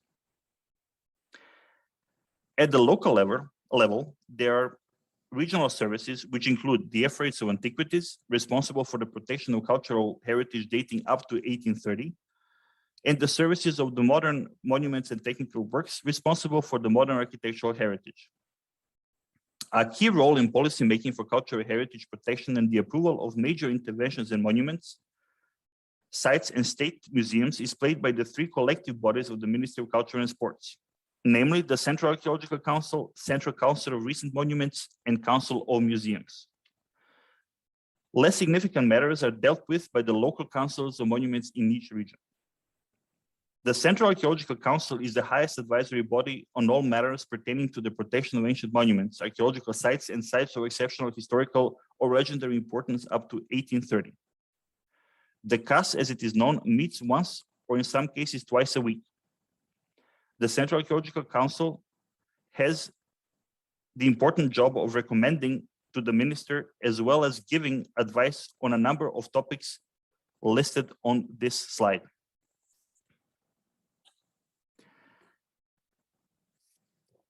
In support of the protection of the cultural heritage by the state, it has been declared that the cultural heritage encapsulates, materializes, and preserves the experience and historical memory of the national community.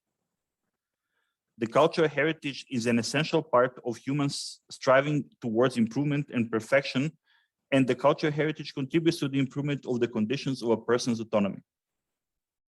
The use of archaeological sites is a topic which often receives attention in mainstream media and social networks in Greece, as well as being a subject of heated political debates. This has been especially true in the past few years, given the country's arduous financial situation, which has increased pressure towards exploiting its rich cultural heritage as an economic resource. This policy, however, continues until now, and some examples are indicative of this situation.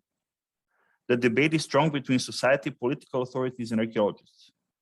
It seems that current policies cannot easily achieve a balance between use and preservation, enabling the integration of archaeological monuments and sites in contemporary life. As is often the case in Greece, any earthworks usually bring up archaeological sites. Thessaloniki, Greece's second metropolis, recently witnessed the discovery of a major ancient site while building its metro. Construction of the metro began in June 2006 and was originally scheduled to end in October 2012, a symbolic date coinciding with the centennial of the city's liberation from Ottoman rule in October 26, 1912. A major archaeological site was found in 2013 at the location of the future Venizelos metro station.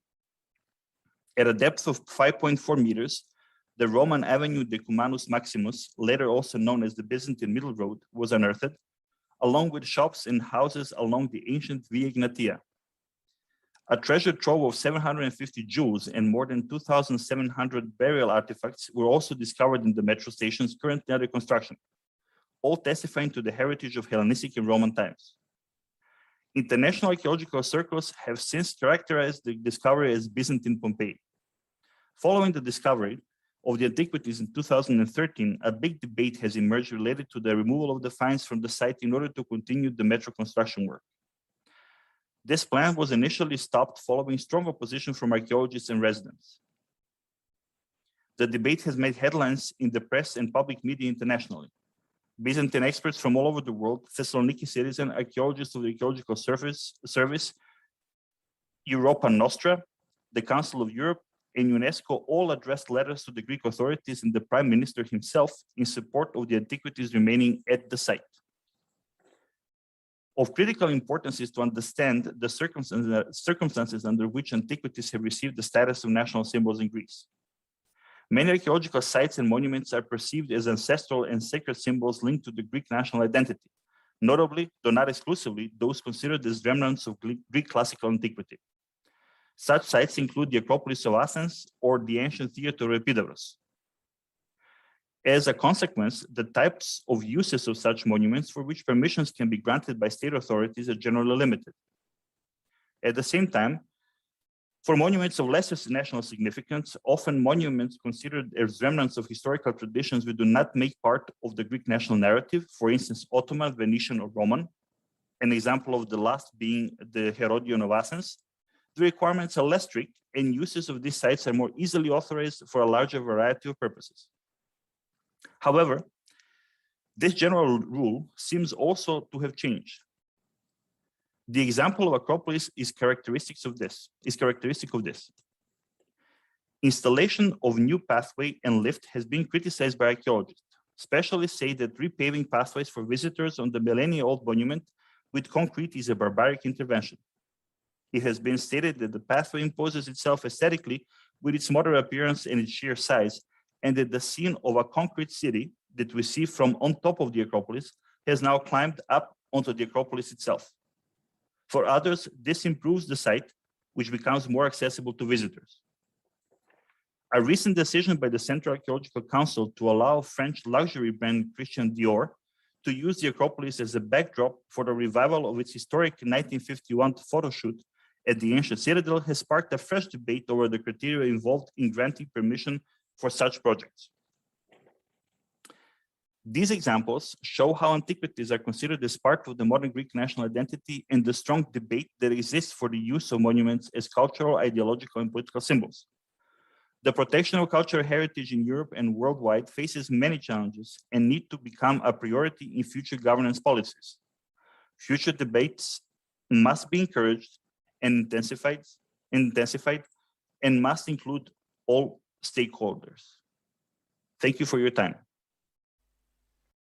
Ladies and gentlemen, at first I would like to thank you for your invitation for your conference. My presentation is about development of fieldwork priorities in Czech archaeology and the impact of Malta Convention on it. First rescue excavations were realized at the beginning of 19th century, mainly in brickyards and sandpits, but protection of archaeological finds was incorporated into the legal system for the first time much more later, in 1941 by a governmental statute. In the period 1950 to 1989, Czech archaeology was represented mainly by long-term excavations on sites which have not been endangered by anything else than the archaeological investigation itself. However, the law to protect archaeological monuments by excavations was issued in 1958 as Act No. 22. Rescue excavations were carried out systematically only on brown coal mine areas in northwest Bohemia, on big investments under direct governmental control, and in Prague, where the situation at the end of 60s and beginning of 70s was quite special. According to this law, a system of protected cultural monuments was also introduced, including archaeological sites. The polluter pays principle formed in the second half of the 60s and the first half of 70s, often used only on big investments and in the capital city, and perhaps some more big cities in the country, found its formal expression in a new act number 20 on state care of monuments. Long-term planned research excavations on site that were not under the threat stopped in the year 1991, with the aim of working on theoretical tasks exclusively by means of field service of threatened sites. This concept was widely accepted in the period 1989 to 1991 within the Czech archaeological community, and rescuing of threatened heritage became a moral duty of any archaeologist. But unprepared and poorly equipped institutions were not able to face the rising boom of development by covering the threatened sites with survey and excavations. As a result of low capacities of Czech archaeology, first theories of conscious selection have been formulated. We introduced some of them. One of the most important ideas was that the attention should be paid to any threatened site, but archaeologists are obliged to formulate their theoretical questions upon the threatened site in advance of the excavations. The other said that rescue excavations need not differ anymore from the systematic planned research ones in extent, method, and result. Taking the continuously damaged landscape as a whole for the object of archaeologists' cognitive interest, any field action should be approached as a form of rescue of valuable information about settlement patterns. The concept that because the huge amount of archaeological sites is destroyed, the only fieldwork to which archaeologists should devote themselves is excavating and recording threatened sites, led to a certain kind of indolence. It is not necessary to think over what to dig and what not. The decision is made vis major. Finally, I would like to mention a concept which took into consideration a public perception. The concept said that because the problems with public perception, the total coverage of threatened sites by the survey and excavations is better than any kind of selection. The only way which can help to overloaded capacities is to put the emphasis on selection parts of unlisted sites or whole unlisted sites to be preserved untouched. Thus, in Prague, the project of selecting of untouchable protected archaeological zones was realized in the second half of 90s. Zones in which no new development requiring excavations should be allowed have been adopted into the official spatial planning documentation afterwards. You can see on the slide the plan of city center of Prague on which the protected zones are highlighted. In following period, last decade of second millennium, all kinds of non-destructive survey were preferred for the investigation of unthreatened sites.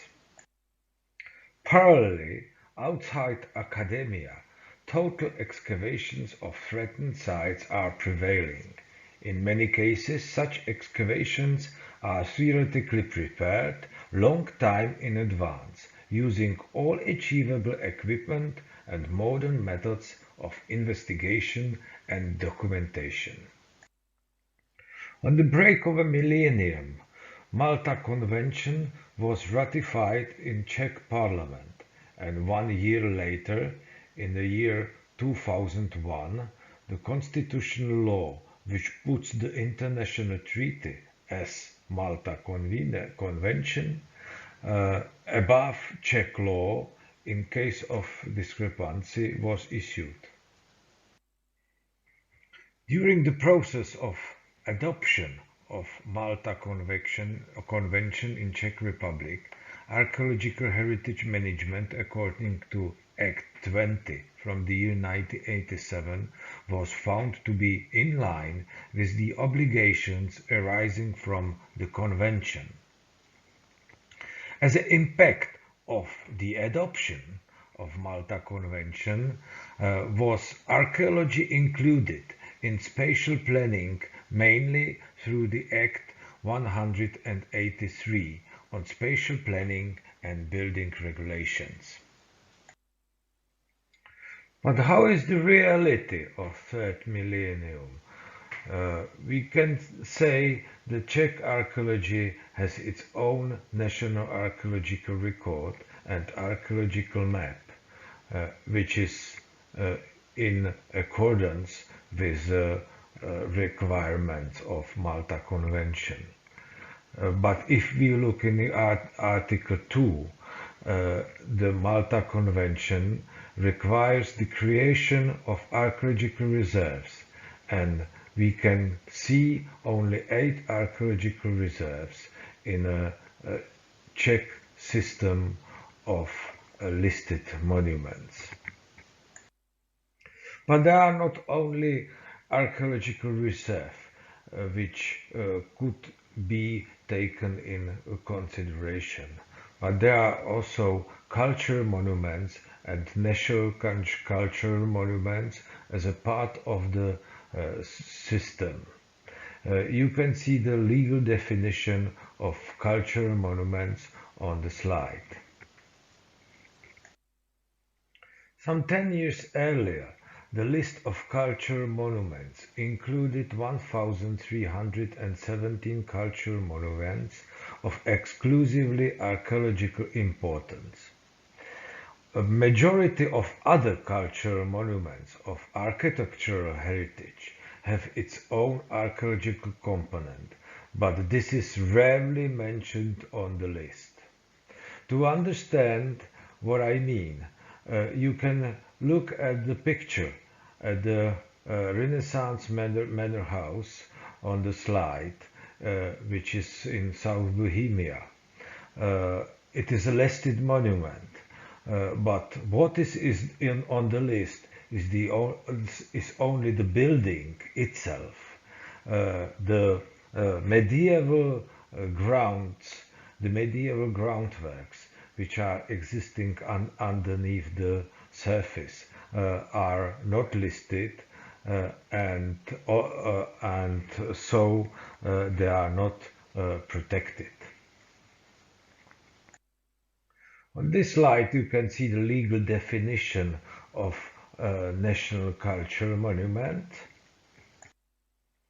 There were 12 national cultural monuments of archaeological heritage on the list in the year 2013, but 9 of them are dated to the early Middle Ages in past times, often called Slavic period.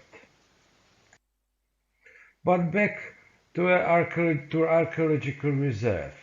On the slide you can see legal definition of monument reserve, and we can see that on the list there are 8 monument reserve of archaeological importance. All of them were listed between the years 1956 to 1966. So are really listed monuments of archaeological importance in accordance with Malta Convention? Most of monuments of archaeological relevance, e.g. national cultural monuments and monument reserves, were listed in years 1950 to 1960s.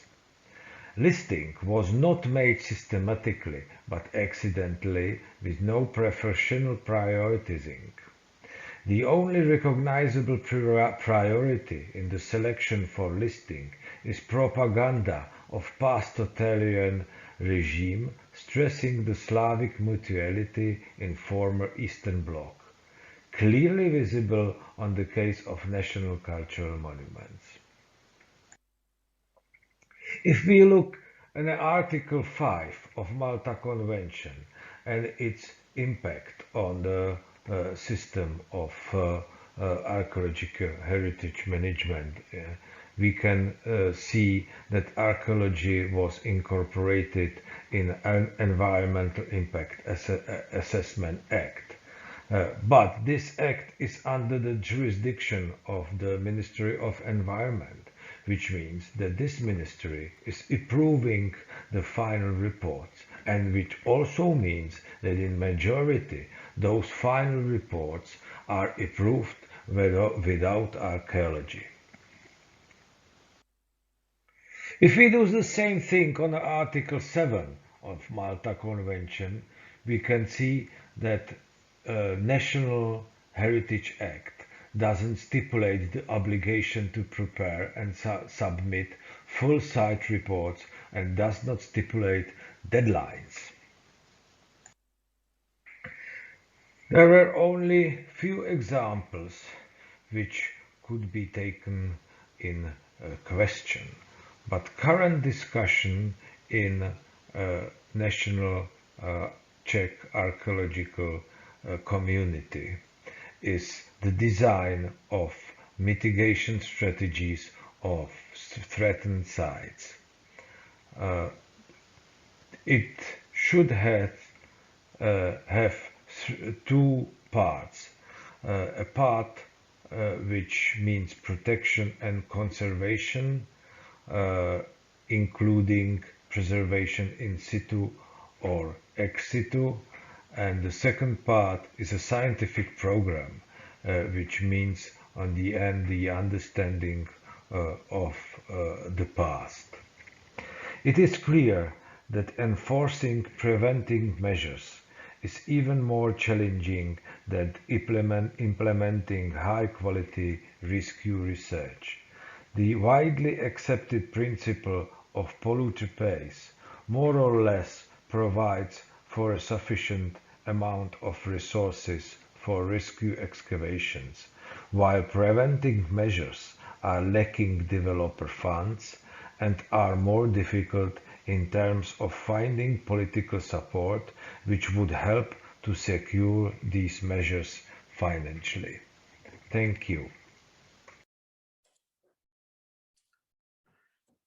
Dear colleagues, I am happy that I can give you an overview of the organizational framework of Czech archaeology, which can be explained as a very dispersed framework of legislation, institutions, tools, and practice. The crucial role in Czech archaeology is played by the Institutes of Archaeology of the Czech Academy of Sciences, which are only two institutions licensed for conducting archaeological fieldwork by law. They also build the central archives and are responsible for organizing the flow of information in Czech archaeology. There are also other 110 licensed organizations which are not licensed directly by law, but under certain circumstances, they might get the license for conducting the fieldwork. And among them, there are no commercial subjects, but it's mostly public bodies, non-profit organizations, and so on, with licenses for specific regions, which actually creates big differences in the level of competition in the individual regions and also of the quality of local practice. The important role plays also regional archaeological commissions, which are informal bodies for discussing the conduction of archaeological heritage care in individual regions. And those actually, despite they are informal, forms only framework for preventing archaeology in practice. Our legal framework is actually derived still from the heritage law, which was passed in 1987, still in the communist era. It set up the polluter pays principle as a basis for the fieldwork. It set up public ownership of fines. However, it not anticipated the involvement of commercial sector or public sector in the archaeology. So it is extremely limited in the view of control mechanisms present in the law. Preventive archaeology itself is a totally unknown term to the Czech legislation. It uses only rescue archaeology. So the legal environment is in the basis very reactive, not proactive in case of protecting archaeological heritage. The licenses which are given to other institutions than Institutes of Archaeology are issued by Ministry of Culture. They specify some details on reporting and so on, but the problem is that they are very different for each organization, and there are also some obligatory agreements with Academy of Sciences which further develops the obligations. National Heritage Institute, which might seem to play a crucial role in case of archaeological heritage, is not so powerful in that way because it have its specific competences only in case of protected monuments and have no direct impact on general development planning. Even in case of archaeological fieldwork, it is not licensed to conduct the fieldwork by law. It have to apply for its license as well. What should also mention archaeology are local developments plans where archaeology should be considered. However, these plans does it mostly very formally, if at all, and mostly only protected monuments are listed in the development plans and considered during setting up development plans. Development officers are not very much interested in archaeology, and again they are dealing with it only in cases where it's directly stated that there is some protected archaeological monument. What is good, however, is that every developer is at least obliged to announce a field intervention beforehand. He comments it, and he have to pass this information to the Institutes of Archaeology, which then try to negotiate how the fieldwork itself will be conducted, and it also may involve, and usually does it, involve the other licensed organizations to process the fieldwork and to does it in the field. For archaeologists itself, there are only limited obligations. One is to have an agreement with landowner or developer to conduct the fieldwork, but there is no specific regulations how it should look like, what it should consider. And also they have then to inform Institutes of Archaeology about the start of the fieldwork and also pass the results of it to the Institutes of Archaeology. Again, with very unspecific details how this should be done. The result is that we have a very low regulated competitive or commercial archaeology in Czech Republic, where rules are mostly set by common practice and some power of institutions, and where we use digitization as the only leverage to control the process and introduce some basic standards.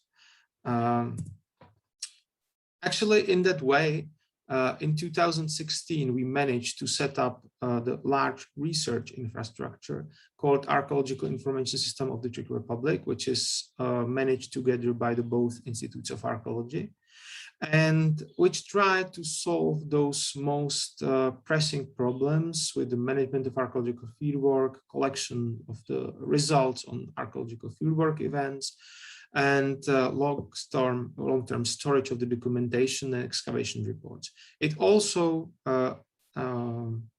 have some benefits in the regard that today we managed to channelize the flow of information through the archaeological information system, and now the data are much more available both for the research, but also for sharing, presentation, and dissemination to other stakeholders, even in the even to heritage managers.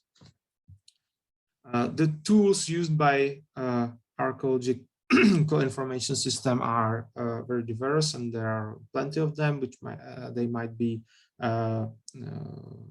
found on our website, which is referred on this slide. I only mentioned that the basis of the system is form of the archaeological map of the Czech Republic, and its basic interface for the browsing data is a digital archive of the archaeological map of the Czech Republic, which may be easily found online and used to go through all the data which are now known on the Czech archaeological landscape. We try to deal with the archaeological projects as a process, which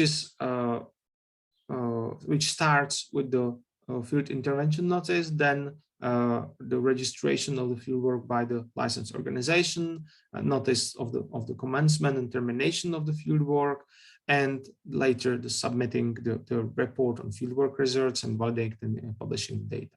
But obviously, there are some missing links, which would be good to have if the real preventive archaeology would be working in the Czech Republic. We are missing any guidance how the development planning should be aligned with protection with known and projected archaeological heritage. This is also connected with the problem that there is no institution with a formal power to force developers to follow and to follow the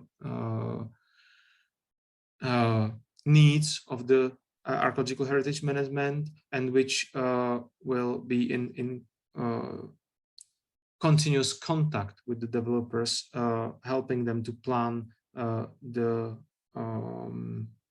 their projects in accordance with the archaeological the protection of archaeological heritage.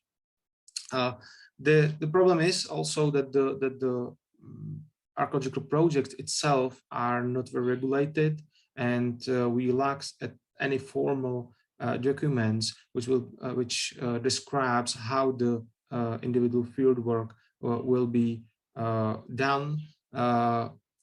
So there is a big room for individual licensed organizations to decide what they see as important and how the fieldwork will be conducted. There definitely should be some common framework, research framework, which should be followed and consulted during each fieldwork project.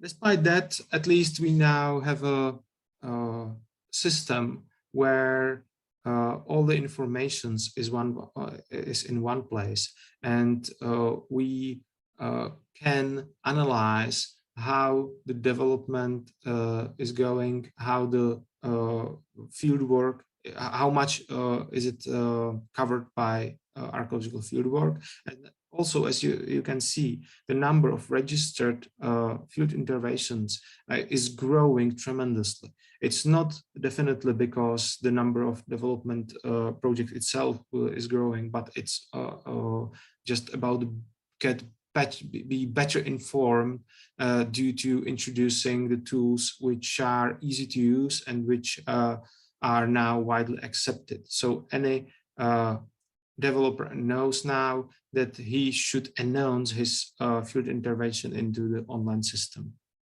It also, the introduction of the system and the better availability of information is demonstrated also in the growth of unique number of users per year, of the number of unique users per year, sorry, which actually in 2021 reaches almost 90,000 of users. Of course, archaeological information system, however, is not only digital technology. It's more importantly a team with a vision of some better practice, which tries to bring significant stabilization in financing capacities and some long-term planning in archaeology. It hoped to move community to much closer to some standard solutions, which then directly influence changes in the organizational and possibly even the legislative framework of Czech archaeology, being much less reactive, but and bringing proactive solutions, which will work towards preventive approaches in archaeology. Actually, AIS created a hub for connecting to even to international environment and try to bring the good practice from abroad to the Czech environment.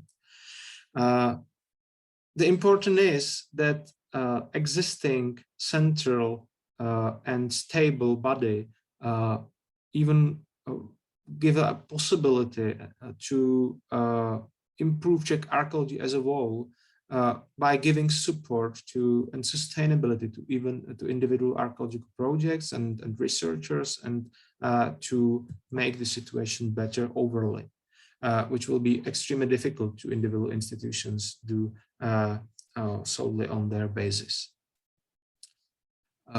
So what to learn from our Czech case? Definitely a key to effective archaeological heritage management is a set of well-defined and balanced competencies of all relevant stakeholders, including heritage managers, archaeologists, and development officers, and also developers itself. This is something what we are still lacking, and definitely while new law will be hopefully passed in the future, we have to renegotiate it, these competences and the framework and organizational structure of these. We also know that the preventive archaeology must not follow commercial principles, which is typical in the rescue archaeology when the pressure on time and money is tremendous. We need some strategies and research frameworks, preferably regional based, to standardize project planning and to give some tools for preventive archaeology to have a stable basis on which it could build its argumentation. We also need definitely guidance and education to all the stakeholders mentioned, and field archaeologists needs also support on all the levels, technical, theoretical, and political, which can be given only by strong central institutions, which are stable and which have a long-term plan of prevention of damaging archaeological heritage, and how to, and also the strategy how to communicate archaeological heritage to the other stakeholders. The only way how to keep archaeology relevant is continuous quality control, and also demonstrating in public benefit by the quality outputs, which will be freely available. And this is something what is very much connected with digitization and offering open and free information to anyone. So thank you, and I will be happy to answer any of your questions. I hope this gives you some new insights how archaeology might be organized, how probably it also shouldn't be organized in some cases, and what we can learn from the previous experience. Thank you. Hello, good morning, or good afternoon, depending on the time of the day you hear and see this presentation. So my name is António Batarda Fernandes. I'm an archaeologist.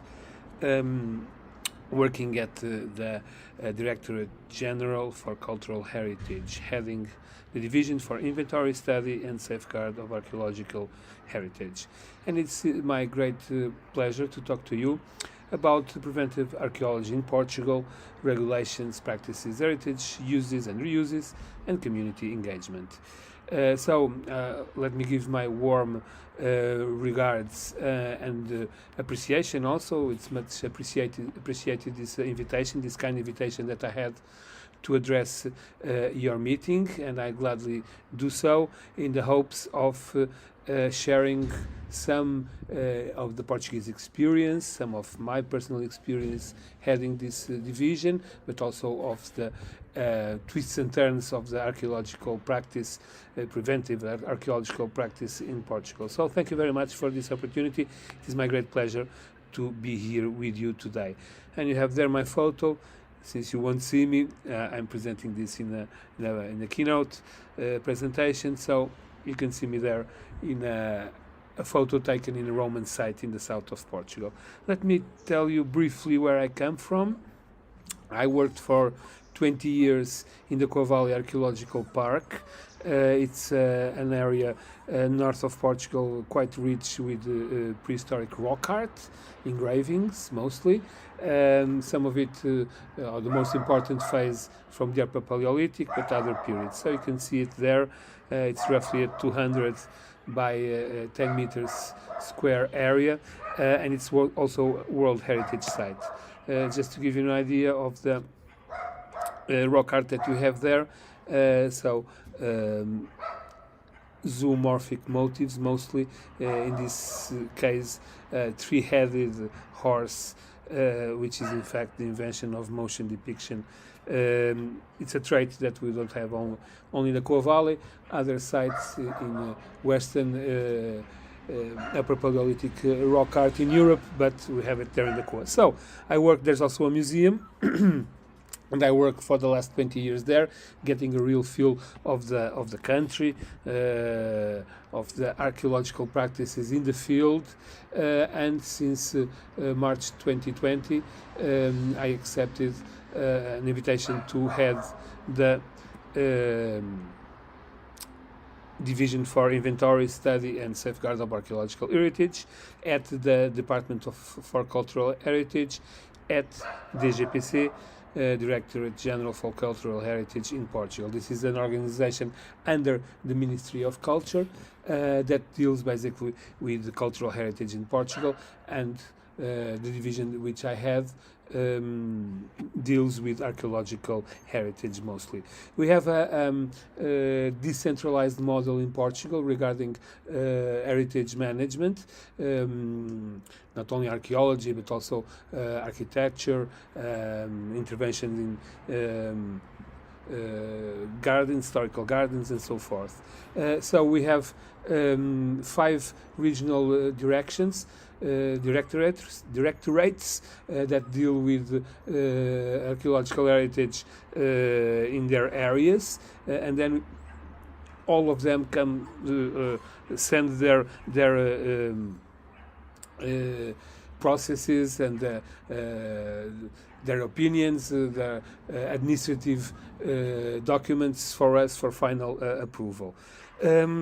The system that we run in Portugal is based on the so-called archaeologist portal, Portal do Arqueólogo, which you have there, the link. So it's here that the heart of archaeological activity in Portugal is located. Most of archaeological activity in Portugal is connected with what we can say or describe as market archaeology. That is to say, there are interventions in the landscape or in the urban landscape, and there is the need to fulfill archaeological work because the area is sensitive. There is the possibility of finding prehistoric or historical traces, evidence from the past. So there is a strong market, a strong need for archaeological intervention in Portugal. I put in the abstract that I sent some examples. We can talk of hotels refurbishing new houses or old quarters in the heart of Lisbon, for instance. We can talk about a marina in the Algarve. We can talk about houses being renovated for social housing in Porto.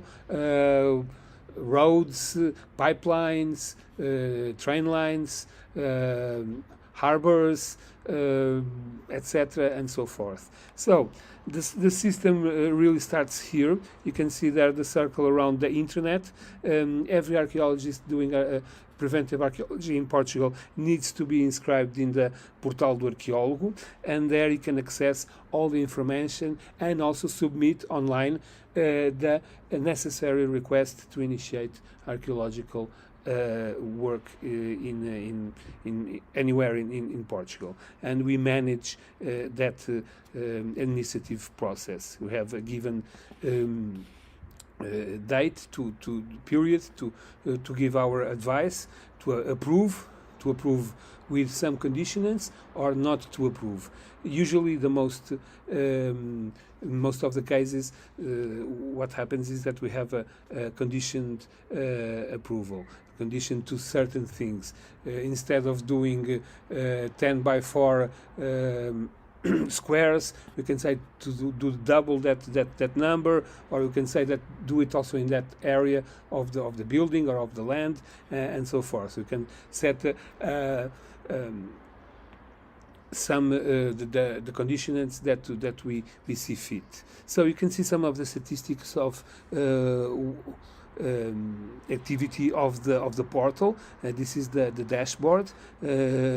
You have the total numbers of patas submitted, that is to say, pedido de autorização de trabalho arqueológico, so it's the formal request for archaeological work, and you can see until this day the statistics. We also have here regarding PIPA. PIPA is another kind of archaeological work, but it's connected with investigation, research, mainly in the universities, but also other institutions, but it's not, so to speak, commercial archaeology.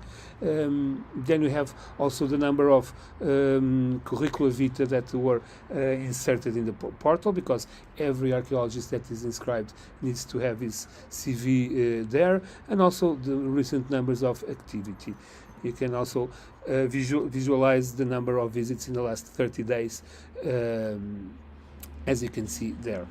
Then we have another area which is quite important, is where we store the reports, the final reports, because the process that begins with the formal request for archaeological work only ends when the final report is presented to us and approved by us. In this case, we have a lovely work of urban archaeology in the town of Amarante in the north of Portugal, and these reports, these final reports that we have, are placed online, accessible via the archaeologist's portal. Not all of them are available, but some are, and we are working quite hard in an effort to digitize all this information that we have. We have a huge archive, physical archive, that details the story of archaeology in Portugal in the last 50 years or so. Before this current model was put in place. We have some information from the 50s, from the 60s, but mostly from the last 30 years, when this model that we have here in Portugal was put in place. And what is this model? To speak of it briefly, this model departs from the assumption that we have conservation by record. That is to say, it has to be an extraordinary, quite extraordinary piece of archaeological find to have it preserved in situ. Most of it is preserved via record, via documentation. So everything is some of the finds the promoters of the what is being built want to keep or want to recover, to have in a hotel, to have it shown to the guests, and it can happen, but mostly not everything that is found is relevant. We extract the scientific information, we store it in the final report, and then we allow it to be transformed, to be removed, to be taken out in order for the new building, for the new installation, the implementation of whatever the project is, it can be put in place. It is being questioned right now, this model, preservation by record, and some people say that perhaps we are too eager to preserve by record. It's an ongoing debate, and we'll see where we get in the next few years regarding that. But that's the system that we have so far. So the promoter of whatever work hires an archaeologist team. There are several teams, companies in the market, and we monitor the whole process, supervise the whole process in order to have the scientific information captured by the report or other forms. Sometimes we ask photogrammetry, and that's also included in the report, in the final report, whatever we ask depending on the different projects. We also have the task of doing the evaluation of major interventions in the landscape, such as pipelines, train lines, dams, power companies. Right now in Portugal have a great urge for solar panel centrals, and there are lots of them being put in place. In the last few years, lots of windmills, and also to substitute old ones, and all of those major projects that have a major impact or can have a major impact in the landscape have to be evaluated, and we contribute regarding the heritage. We contribute to describe the factors or characterize the archaeological assets that a given project can affect. We also are in charge of CNENJ. CNENJ is a National Center for Nautical and Underwater Archaeology. It's a very specific field of archaeological research. Portugal has a big coastline, has a large economic area that goes from Portugal to the Azores, to Madeira Islands. So we have a great number of shipwrecks that we also have to monitor their condition. Mostly they are located near the shoreline, so they impact, or they can be impacted by major construction on the shoreline, like harbors, links buried under the sea that connect internet infrastructure from Portugal, from Europe to Brazil and to the other places of the Americas. So there's lots going on also that can affect underwater archaeology. We also have another specificity in our managing of archaeological heritage and safeguard and preventive archaeology in Portugal. That is to say, when we find human bones, human traces, human skeleton pieces, when that happens, we have anthropologists that follow the process from the moment a human bone is identified and needs to be excavated. Just to give you a quick impression, right now we have a major project going on in an old convent in Lisbon, which is being refurbished to become a hotel. And they have excavated by now in that cloisters more than 1,000 skeletons. It's a large sample from more or less from the 17th century, and of course we also follow the principle in our model that the promoter has to pay for the archaeology to be done, or anthropology in this case, or anthropology and archaeology together, because if nothing was done to the building or to the piece of land that is being intervened, there wouldn't be any impact on the archaeological heritage. But there is, because there is an intention and there is something to be built on or a project to be implemented, and that project will affect the existing archaeological assets and can also affect architectural assets, but that's another division at DGPC that manages. The aspect manages only archaeology. So the archaeologist portal also has a site that allows for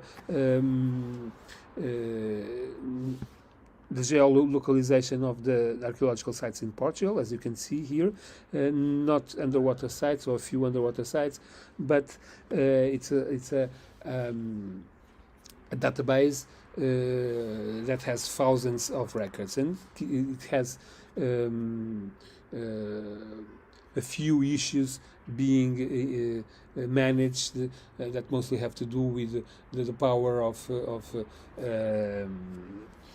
of servers that we have, also the need for storage and for models that can cooperate and be interchangeable and or interoperating with other platforms within the Portuguese government, but also with other institutions, namely with the European Union, where we have to follow the INSPIRE protocol or a directive or the INSPIRE policy, that is to say, and we have to keep our geodata kept under strict conditions and have to be available for regular monitoring. So to give you an idea of what I'm discussing, let's go briefly over Portugal, over archaeological Portugal. This is a very nice site in the south of Portugal, in the region of Alentejo. It's a cromlech. It's the largest cromlech known in the Iberian Peninsula. And it's an interesting case because it's under private ownership, but it's a national monument and it's heavily visited. It's nearby a UNESCO World Heritage Site, the historic city of Évora, and it has lots of visitors, and so it needs a little bit of management. And in the recent past, it was possible to have an agreement between the local, the regional directorate for that region of Portugal for cultural heritage and the landowners to have monitoring of the visits to the sites. Still in prehistory and more or less the same time frame, we can call it megalithism, which is a period in the Neolithic of Portugal, in the Iberian Peninsula. Here we have a dolmen in the center of Portugal, and this dolmen has been the focus of a very intense public debate regarding its preservation and conservation, or the way that it's being preserved, because it's being affected by a construction that you see here in this area. Someone that decided to build to expand on a touristic operation and to build a swimming pool, and in fact in doing so he cut a little bit of the mound of the hill where on top the dolmen is located, which was a shame, but it was something that he already had the permission to do so. So sometimes we don't win all of them, so sometimes we have to be not satisfied, but it's what we can have. In fact, the dolmen still continues there, but it's a shame that the hill was a little bit cut, and just because of a swimming pool that could be placed in somewhere else. But okay. Historic archaeology. This is the Palmela Castle in the just south of Lisbon. there was the need, where you see this gentleman here wearing the jackets, there was the need to place infrastructures for the easy access for wheelchairs to the castle, and of course the works had to be followed by archaeologists, but they didn't expect to find so many skeletons, human remains in the area, and just in the area where the access, wheelchair access, was to be put. That is to say that in Portugal, if it's old, such as this castle, the odds of having lots of archaeological layers are great. In cities like Lisbon, we can have from the 16th and 17th century, then to medieval times, then to Islamic times, then to Roman times, and you can still go to, even in Lisbon, we can find Neolithic, Iron Age certainly, Neolithic, and even Neolithic, Upper Paleolithic, and even Lower Paleolithic, all the spectra of the Paleolithic sites in the center of Lisbon, or at least traces of Paleolithic sites. This is another town to the center of Portugal. This is Tomar. Has a very nice castle. Sometimes the area to be intervened upon by large construction work is a whole square, as you see here. So even if it didn't go down a lot, the infrastructures that were being placed had to be followed by archaeologists, of course. One of those cases where we have Roman remains, and then on top Islamic remains, then medieval remains. This is the main parish of Lisbon, church parish of Lisbon, the Sé, which is under the cloisters, has huge levels of human occupation through the last 2,000 years, more or less, since the times of Olisipo, the Roman city that now is Lisbon. A convent in the center of Portugal that is being refurbished to be a hotel. This is another example of a convent that is being refurbished to be a hotel. This is in downtown Lisbon. Major, as you know, downtown Lisbon, or Portugal, well, before the pandemic, was in touristic fashion. There are lots of investments going on touristic facilities, namely hotels, and there are several cases. This is one of them. As you can see, this is a building. Well, most of you cannot see it very well from the photo, but I can tell this is a church inside a huge convent that makes a quarter in downtown Lisbon. It's going to be recovered to be a hotel. Archaeological industrial archaeology witnesses. You can see the old chimney that you can see where the foundation of the chimney, this round area here. This is a large area in the outskirts, more or less in the outskirts of Lisbon, that is being refurbished to be a creative hub. It will have startups, all that modern environment where you have in the same building housing apartments, where you have stores, where you have offices, where you have startups, where you have areas that appeal to the imagination, to the creativity, so to speak. This is another area of that neighborhood in Lisbon. As you can see, is making the future. And finally, underwater archaeology, right in the middle of Lisbon.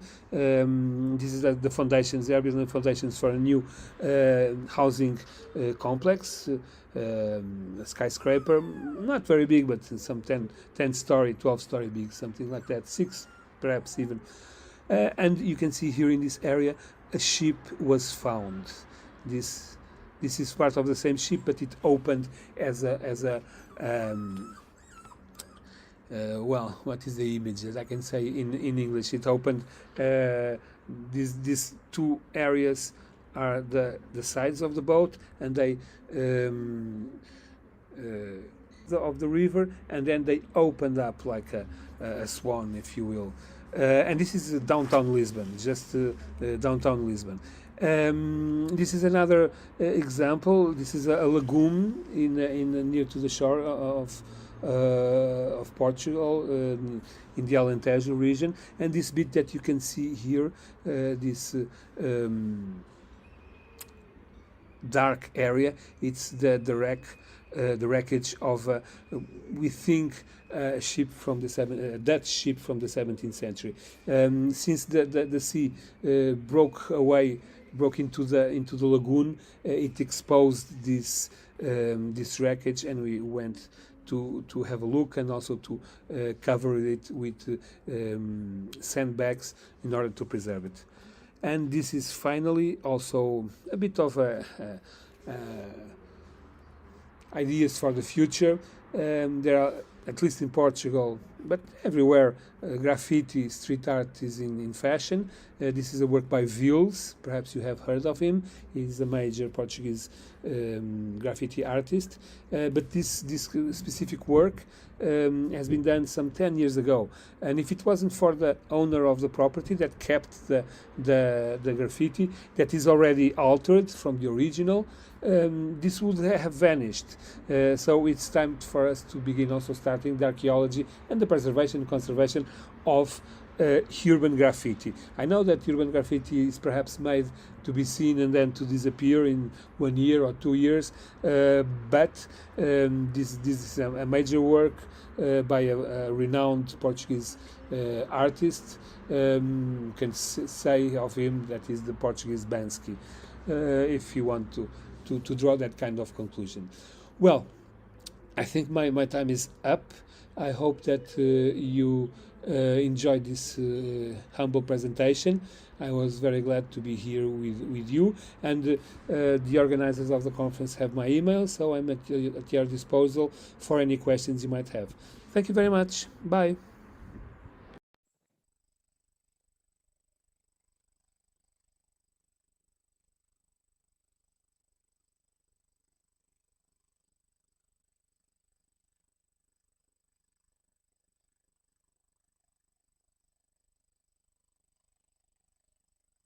We had the opportunity to see very interesting presentations from our colleagues from Greece, Norway, Czech Republic, and awesome presentations from Portugal. Next is, because there are no questions, we have fourth and last block of our presentations. First, Dr. Jos Besselmans from Cultural Heritage Agency of the Netherlands. 30 years after Malta evaluating Dutch archaeological heritage management. Then Dr. Ivana Pandžić from Banja Luka, University of Banja Luka, System of Protection of Archaeological Heritage in Republika Srpska. And from Montenegro, our colleague Dr. Dejan Gazivoda from the Center of Conservation and Archaeology of Montenegro, protection of archaeological sites in Montenegro. This presentation is not in English. And for the end, a colleague from Bulgaria, from National Institute of Immovable Cultural Heritage, Dr. Milena Kamenova, Preventive Archaeology and the Protection of Archaeological Heritage in Bulgaria. So I would kindly ask the technical support to play these video presentations. Thank you.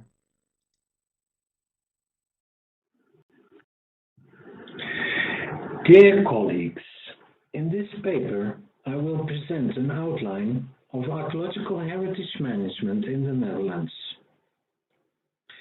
The way in which the Dutch deal with archaeology should be viewed in the larger context of Dutch culture, the administrative political organization of the Dutch state, and spatial developments within the Netherlands.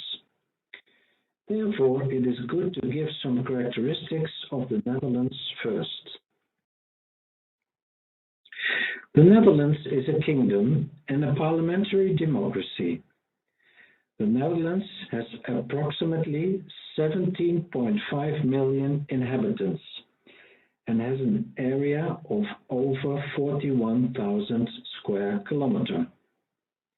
The population density in the Netherlands is therefore very high by European standards, over 400 inhabitants per square kilometer, more than 4 times higher than in Serbia. In 2018, Dutch gross national product amounted to approximately $740 billion US. At that time, the Netherlands was the 18th largest economy worldwide. The Netherlands has 12 provinces and 355 municipalities. Although the Netherlands is a unitary state, many responsibilities have been assigned to the municipal level, and that also applies to archaeology and spatial planning. It has been clear since the middle of the 19th century that archaeological research in the Netherlands is strongly related to specific spatial developments within the country. Archaeologists usually do not opt for research at sites selected by themselves, but they take advantage of the opportunities offered by the reclamation of wastelands, the construction of homes, the development of industrial estates, or the construction of railroads and roads.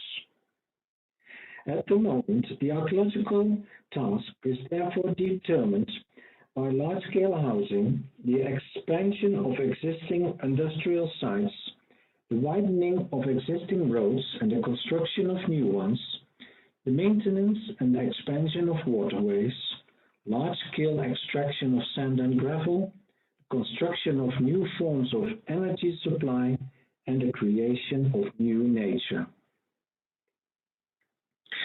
Dutch archaeology has undergone a revolutionary development in the last 30 years. Before the 90s of the 20th century, the archaeological profession consisted of about 50 to 60 people, working at universities, some large municipalities, and the State Service for Archaeological Research. Research was often determined by the personal interests of the researchers. Large-scale settlement research in the context of long-term regional projects was typical of Dutch archaeology in the last quarter of the 20th century. In most cases, this involved emergency research as a result of an accidental discovery. Funding was often insufficient. In only a few cases was there a full elaboration and publication of the excavations. To this day, Dutch archaeology has to deal with major backlogs that have been built up in those decades. This situation changed drastically because the Netherlands signed the 1992 Valletta Convention. The treaty was ratified in 1998, and it was implemented in law in 2007. At present, archaeological heritage management is regulated in the 2016 Heritage Act and the 2006 Spatial Planning Act, and the associated 2008 Spatial Planning Decree. This decree states that municipalities are obliged to take archaeology into account in their spatial policy and planning.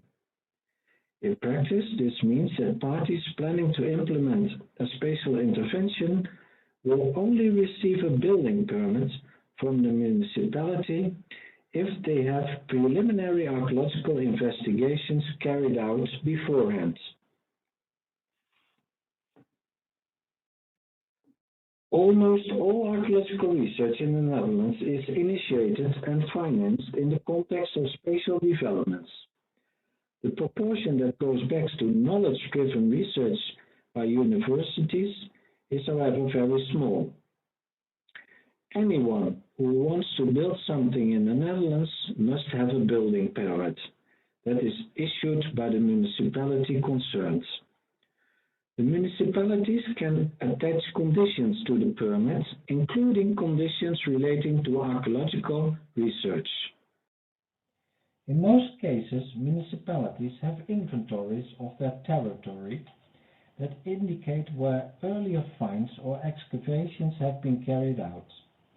They also have, and this is fairly unique for the Netherlands, maps that indicate the probability of finding archaeological sites, so-called indicative maps of archaeological values. Municipal policy often lays down how this probability should be dealt with.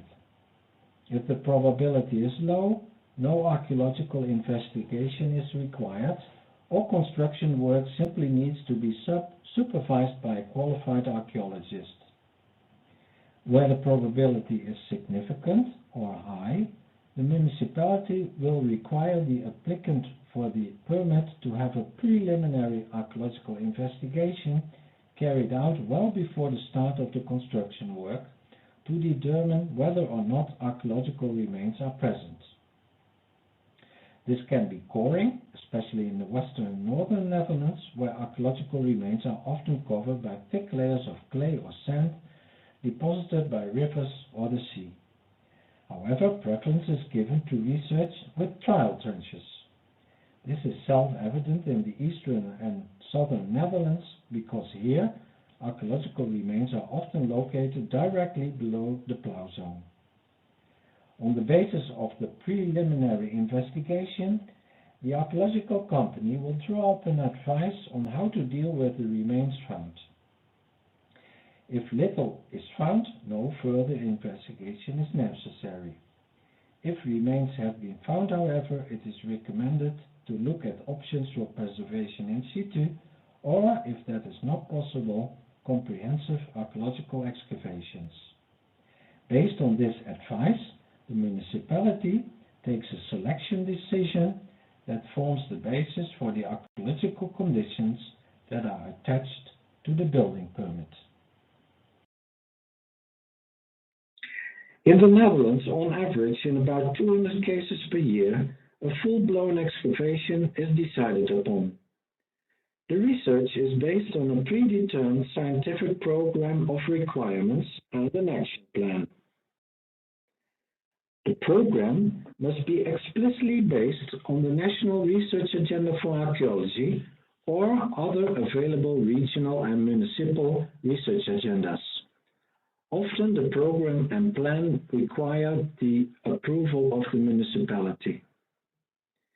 This research is almost always carried out by a commercial archaeological company with a certificate. In the Netherlands, there is an excavation ban, and only parties, often commercial companies, about 30, with a so-called excavation certificate are allowed to carry out archaeological research. This certificate is issued by a certifying institution that annually checks the certificate holder whether the holder complies with the Dutch quality standard for archaeological research. Archaeological research in the Netherlands is fully paid for by the developer. The excavating party has the legal obligation to provide a final excavation report within 2 years of the completion of the excavation, to submit the excavation data to a national database, and to deliver the preserved finds to a provincial or municipal depot. The results are public after 2 years and available for further scientific research. For about 5 years now, a structural budget has been available in the Netherlands to synthesize the extensive digging research in the Netherlands, the so-called Malta Harvest Studies. In the meantime, 15 volumes have been published in which the knowledge gains in the last 15 years have been described for certain regions and/or certain periods. These syntheses are an important source of inspiration for the revision of research agendas. It is good to know that archaeological field research in the Netherlands involves about 25 to 30 million euro per year, the largest part paid for by developers. About 700 people are employed in commercial archaeology, and about 600 people work for the national government, provinces, and municipalities. Archaeology is a subject of research and education at 4 Dutch universities. About 30 people work there if we look strictly at the involvement in research in our country. The design of archaeological heritage management in the Netherlands has a number of obvious advantages, certainly compared to the situation before 2000. The financing of archaeological research has been secured. Archaeological research has lost the character of emergency investigations. It can be carried out without time pressure. A conscious choice can be made between conservation in situ and excavation. Research has been greatly increased in scale and volume. Little will probably be lost unseen. Finds, data, documentation, and research reports become publicly available within a relatively short time span, so within 2 years.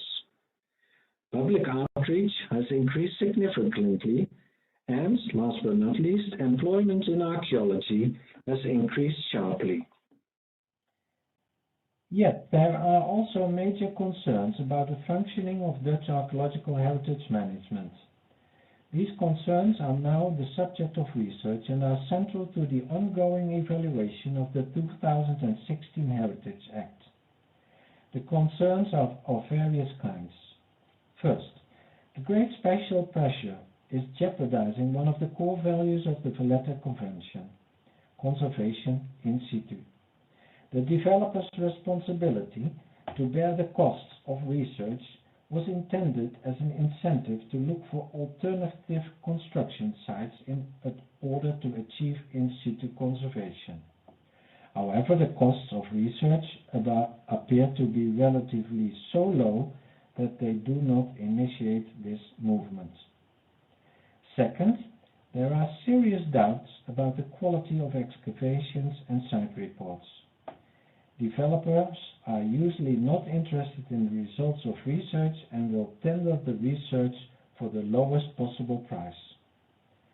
There is fierce competition between a relatively large number of excavation companies, certainly after the start of the economic crisis in 2007.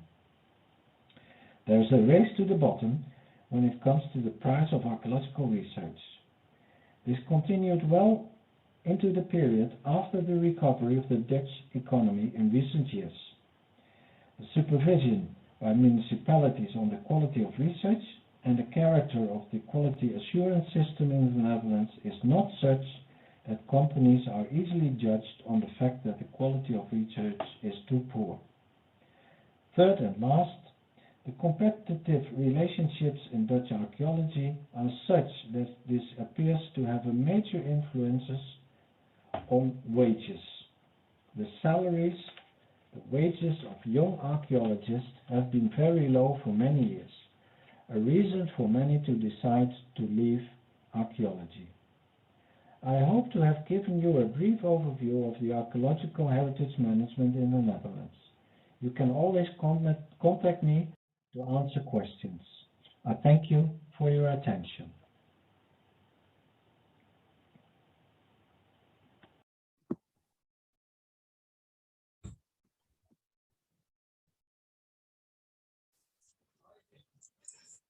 Hello, everybody. My name is Ivana Pandžić. I'm a senior curator archaeologist working at the Museum of Republic of Srpska in Banja Luka. I'm also associate professor at the University of Banja Luka at the History Department, and I teach their subjects archaeology and museology. I want to thank Adam Crnobrnja and Alexander for inviting me to give this short presentation about heritage situation in Republic of Srpska and partly of Bosnia and Herzegovina. I will share my screen now, just a second.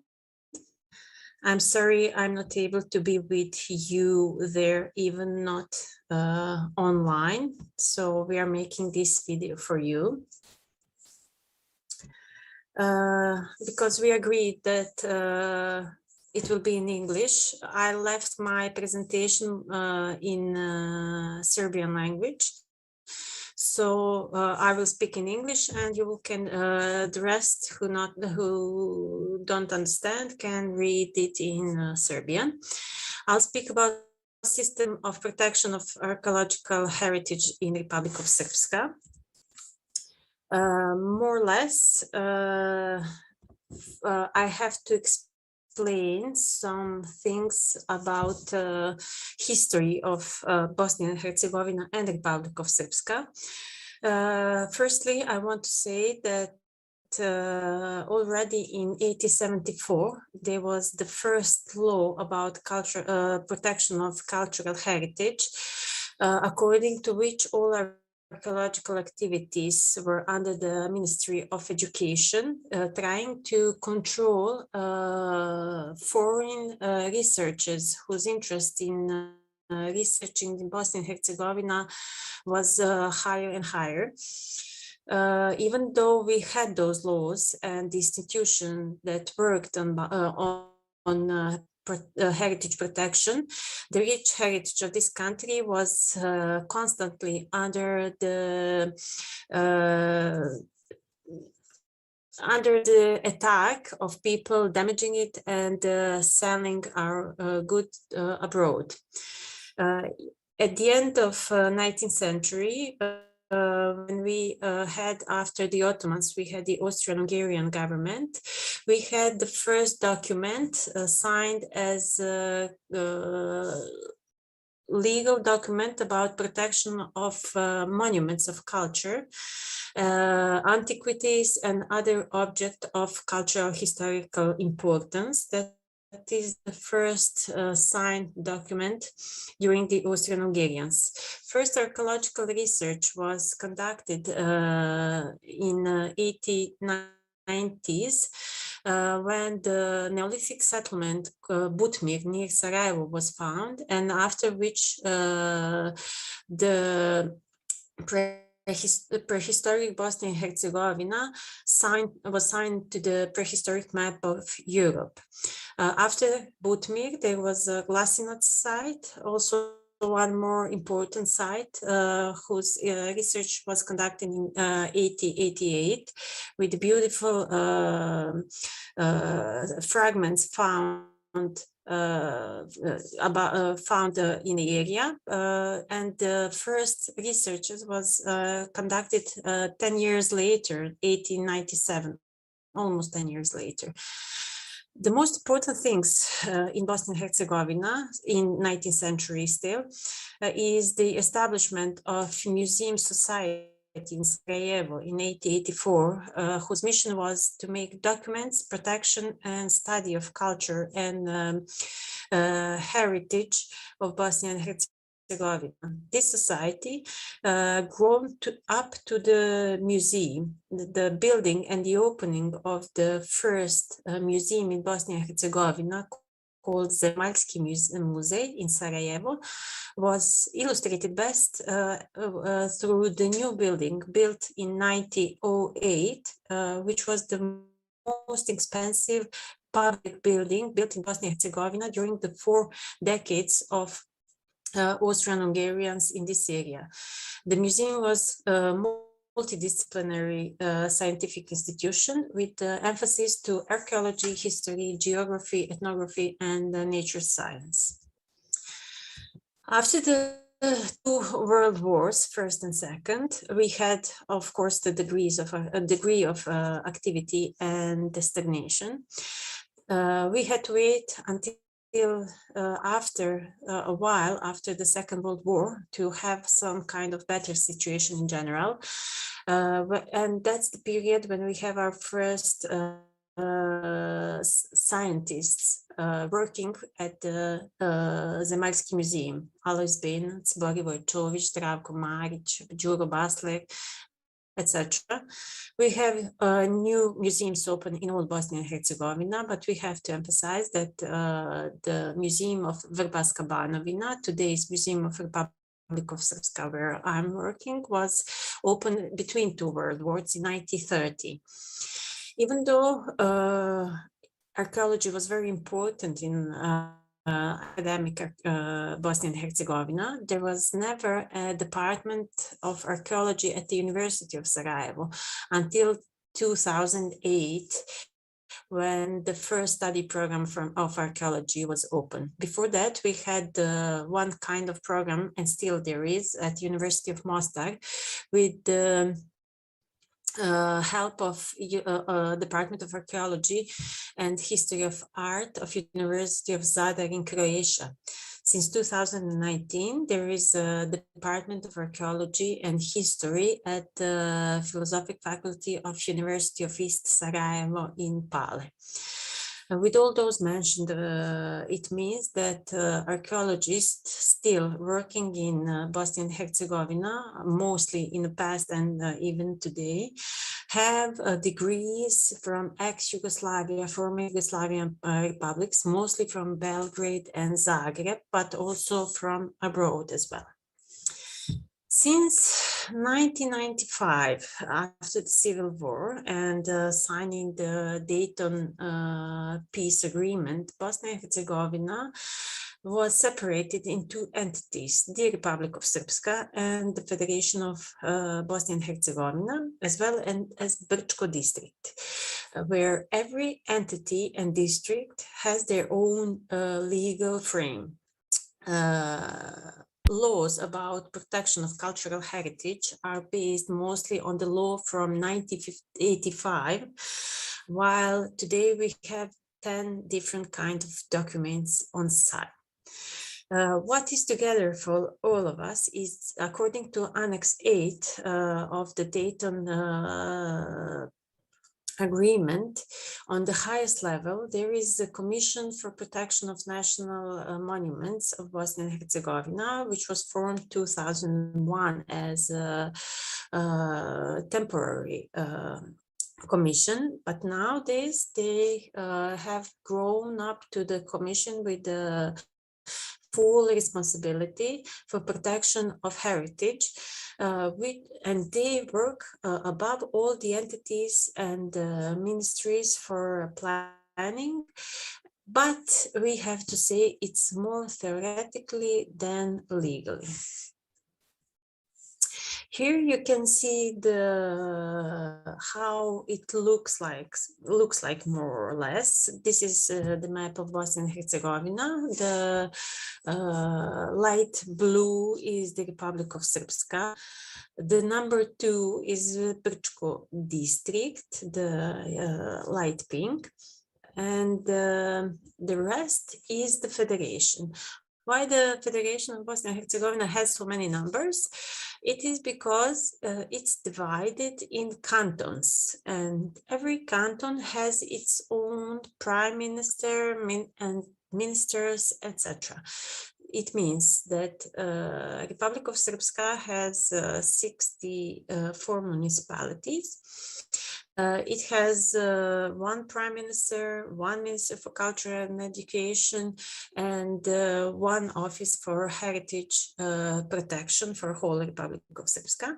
And in federation, you have 10 cantons, 79 municipalities, and every municipality has his own minister. Several cantons has their own offices for heritage protection, and it makes our work very complicated.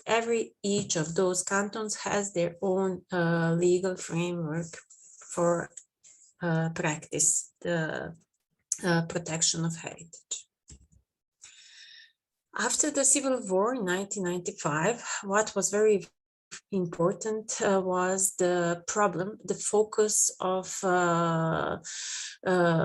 remembering on our cultural heritage. That changed a little bit the perception about intangible heritage that before didn't have so much, wasn't that much on site and wasn't that important as it is now. Unfortunately, we use the heritage today not just for having peace in this area, but it's also used for making even more conflicts. There are many of challenges because institutions that are here to protect cultural heritage don't have very well qualified staff and have lack of financing. We still have very difficult economical situation in the country, not just not just connected to heritage protection, but the lack of legal framework about heritage protection. It means that it's very difficult to forbid or to stop illegal buildings that threat the cultural heritage. As I present here, according to Professor Novakovic from Slovenia, the situation in Bosnia and Herzegovina is that financing the preventive archaeology is 50 times lower than in Croatia and Slovenia. What is good? Let's say some good things and good facts in general. From 10 days ago, we have a new legal framework for the museum work, for museums. Here is the site where you can find, and also there is a new law about cultural heritage that soon will be on the public debate. And I have to say that I was involved in both working groups about those documents. I can't say we managed the maximum. I still believe we could do even more, but I think both of those legal frameworks are not just one step forward, are 10 steps forward. The best thing for us is that the new law about cultural heritage says that we have to do the first regulation of archaeological excavation as a separate document, which we never had before. And that's something I personally insisted on, because I believe we will be able to do more things having this paper signed and officially to use it officially as theoretically, so in practice as well. Here you can see, I just took a few photos from newspapers about illegal excavations here in our region. And these are some stuff which were found in Bosanska Dubica. It was done in cooperation with Interpol and research of criminal investigation under the name Pandora on a European level, where they try to track all illegal online cells from this area. The thing was that finding those people, the only thing they could arrest them for was having the metal detector, because they were not found on the site. And the biggest problem for us is that we have a very big number of people doing the illegal excavations, and we cannot trace everything of this.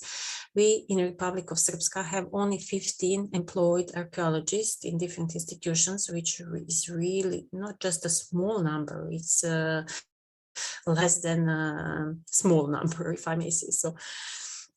The bad thing about the new law, I think, so far there was a statement that anything found up to 40 centimeters inland belongs to the owner of the land. Now anything that of the cultural heritage which is good, which is found, belongs to the state.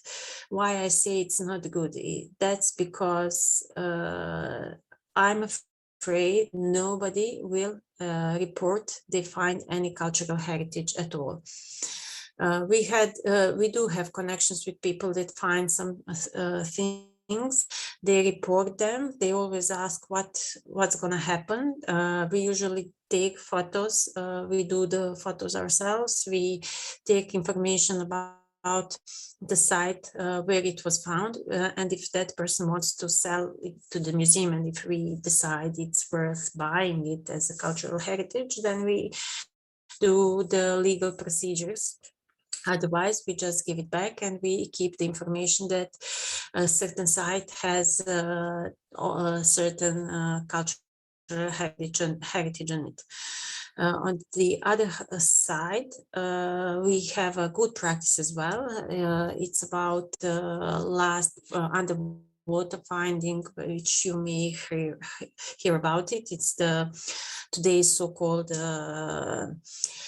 sword from the stone from Verbas River, or by Lucas Excalibur, that was found. The sword, the medieval sword, was found in Verbas River by a local diver who reported it to the club book, Divers Club, and then we were contacted by them, and we did the first underwater excavation, and now the sword is in the permanent exhibition of Museum of the Republic of Srpska.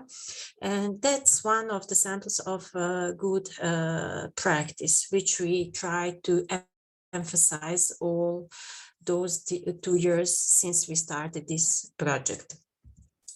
Also, upcoming event that will take place in November this year is the first roundtable on theme the protection of cultural heritage of the Republic of Srpska. It will be organized in cooperation of Archaeologist Association of the Republic of Srpska with the Archaeological Association of Serbia, Ministry of Education and Culture of the Republic of Srpska, and Ministry of Internal Affairs and Museum of the Republic of Srpska, and we are looking forward to it because we hope to bringing all those people together at one table, together with all other directors of public institution or other museums in the Republic of Srpska, or any other stakeholders in general, that will give more positive results about the protection of our heritage. So this is a short presentation, and unfortunately you cannot make questions this time, so we will leave it for some next time. And I promise the paper will be much better than this my short presentation. At least I will give my best. So thank you for listening. You can visit our sites as well of Museum of the Republic of Srpska, also the Society for Archaeologists of the Republic of Srpska. And if you have any questions, you can email us, send us what's your interest, and we will try to answer this way. Thank you very much for listening, and hope to see you next year, all on spot and not online. Bye.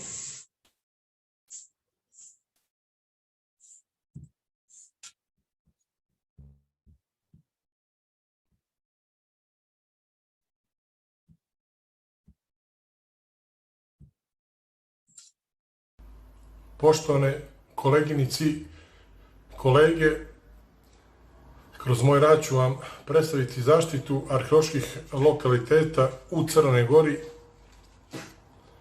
legislativa i praksa. Arheologija u Crnoj Gori je zvanično otpočela 1890. godine. Jako znamo da je i ranije bilo arheoloških ispitivanja i raznih proučavanja. Tu moramo naravno da napomenemo i čuvenog Artura Evansa, ali 1890. godine pod pokroviteljstvom knjaza Nikole zvanično su počela ispitivanja na dukti koje je vodio Pavle Rovinski. Također, već 1896. imamo formiranje prve ustanove iz oblasti kulture, a to je ustanova koja se zvala Državna biblioteka i muzej. Nakon toga imamo ispitivanja nekoliko tumula kod pljevalja i donošenje prvog zakonskog akta 1908. godine, koji se zvao raspis Ministarstva prosvjete oblasnim upravama, kapetanskim i opštinskim sudovima o zabrani iznošenja starina iz zemlje i rasprodavanja strancima. Također, 1909. godine smo imali iskopavanja vile na Mirištima, 1913. godine prva monografija o Duklji, a također 1926. godine imamo pravila o uređenju državnog muzeja na Cetinju. Nažalost, sve do maltene kraja Drugog svjetskog rata nemamo donošenje pravnih akata iz oblasti zaštite kulturne baštine, iako je bilo više pokušaja, do realizacije nije došlo. U međuratnom periodu, znači, imamo 1930. godine ispitivanja rimskog hospitijuma u Arisnu, imamo 1938. godine slučajno otkrivanje helenističke i rimske nekropole u Budi prilikom kopanja temelja za novi hotel Avala. 1945. godine donosi se zakon o zaštiti spomenika kulture i prirodnjačkih rijetkosti, a također, pored svih uredbi koje ovdje možete da pogledate, jeste jedna od bitnijih 1949. godine kada se donosi zakon o zaštiti spomenika kulture i prirodnih rijetkosti u Narodnoj Republici Crnoj Gori. Također, od 1952. do 1955. godine realizuju se sistematska arheološka ispitivanja nekropole u Budvi, čiji rezultati nisu nikada objavljeni. I od ove godine maltene ponovo oživljava arheologija u Crnoj Gori nakon Drugog svjetskog rata. Također, počinju različita arheološka ispitivanja u Crnoj Gori, jako je, kao i sada tada, kadra bilo veoma malo, ali naravno u ispitivanjima učestvuju kolege iz čitave bivše Jugoslavije, te tako imamo ispitivanja u Cinju, na Crvenoj stijeni. Također se nastavljaju ispitivanja hospitijuma u Ovarisnu, kao i na Mihovskoj prevlaci i veljim ledinama kod Podgorice u selu Gostilju. Također, u tim 50. godinama 20. vijeka veoma značajno jeste donošenje Haške konvencije 1954. godine, to je Konvencija o zaštiti kulturnih dobara u slučaju oružanog sukoba sa 2 protokola. Također imamo i deklaraciju koja je donesena iste godine u Beogradu o zaštiti kulturnih dobara u slučaju oružanog sukoba, a također imamo i preporuku o međunarodnim principima koje treba primjenjivati pri arheološkim iskopavanjima, koja je donesena u New Delhi 1956. godine. 1959. godine se donosi opšti zakon o zaštiti spomenika kulture FNRJ, a 60. godine imamo zakon o zaštiti spomenika kulture u Crnoj Gori. Također, 61. godine su formirani Republički zavod za zaštitu spomenika kulture, koji se sada odvaja od Zavoda za zaštitu prirode, a također formirana i arheološka zbirka. Iste godine je donesen zakon o muzejima, a 64. godine počinju ispitivanja nekropole municipijuma S. Iste godine je usvojena Venecijanska povelja koja se bavi zaštitom i restauracijom spomenika i područja. 65. godine je ispitivan trikonkos u Baru, a 65. godine je usvojen osnovni zakon o zaštiti spomenika kulture i 68. godine su započeta ispitivanja na carinama. Krajem 60. godina i 70. godina također imamo više projekata arheoloških u Crnoj Gori i donošenje pravnih akata kako globalno, tako i lokalno. Navešćemo samo neke, te tako imamo, znači, 69. godine Evropsku konvenciju o zaštiti arheološke baštine u Londonu. Također imamo 71. deklaraciju o ulozi lokalnih vlasti u zaštiti istorijskih gradova koje je usvojeno u Splitu. 72. godine je donesena konvencija o zaštiti svjetske kulturne i prirodne baštine. 77. godine ponovo zakon o zaštiti spomenika kulture. 80. godine se formira opštinski zavod za zaštitu spomenika kulture u Kotoru, koji je izašao iz potrebe obnove graditeljskog nasljeđa nakon razornog zemljotresa 79. godine, a 80. godine se prvi put usvaja pravilnik o uslovima i načinu na koji se mogu vršiti arheološka iskopavanja i istraživanja spomenika kulture u Crnoj Gori.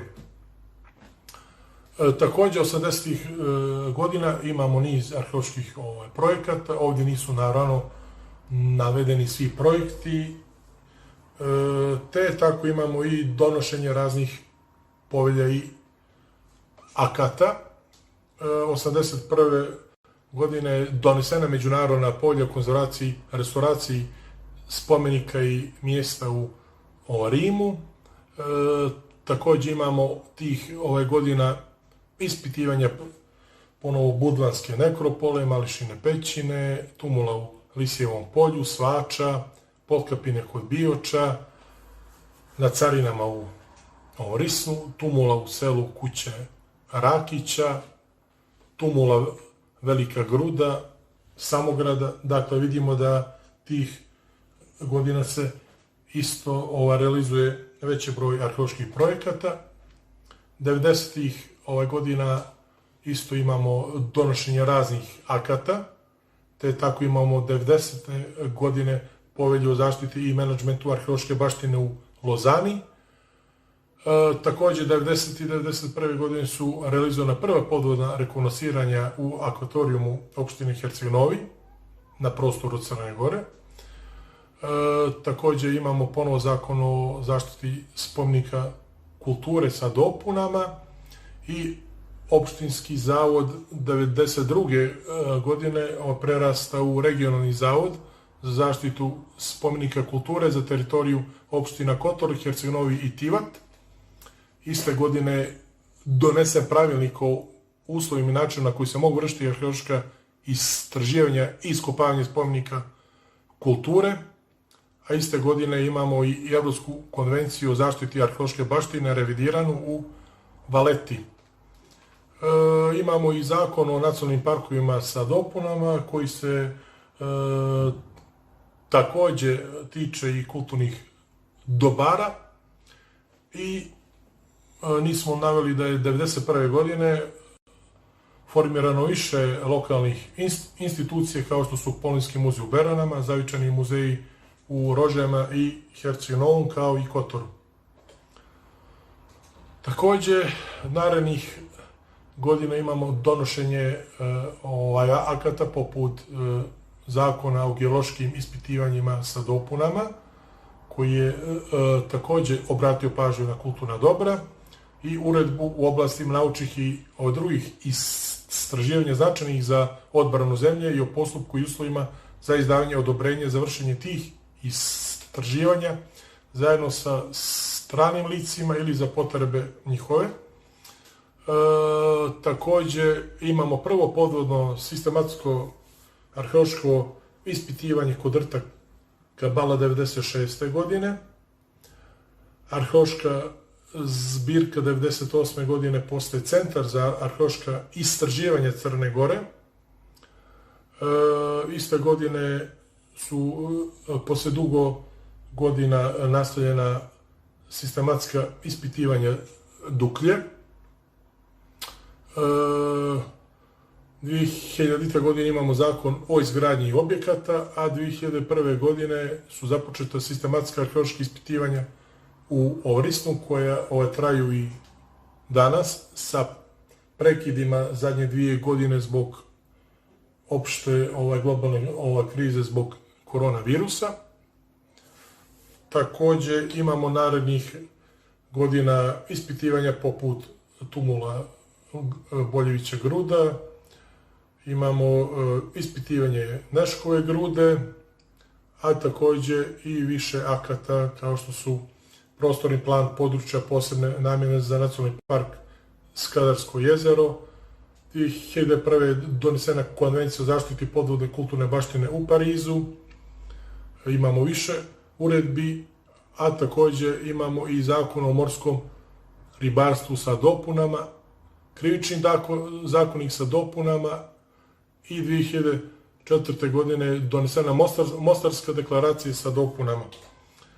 2004. i 2005. godine je donesen pravilnik o vršenju podvodnih aktivnosti u vodama Republike Crne Gore. Nastavljena su ispitivanja u Starom Baru. Imamo više deklaracija, poput Venecijanske deklaracije, deklaracije iz Opatije, a takođe 2006. početo rekognosciranje teritorije Crne Gore, koje je završeno 2015. godine sa uspjehom.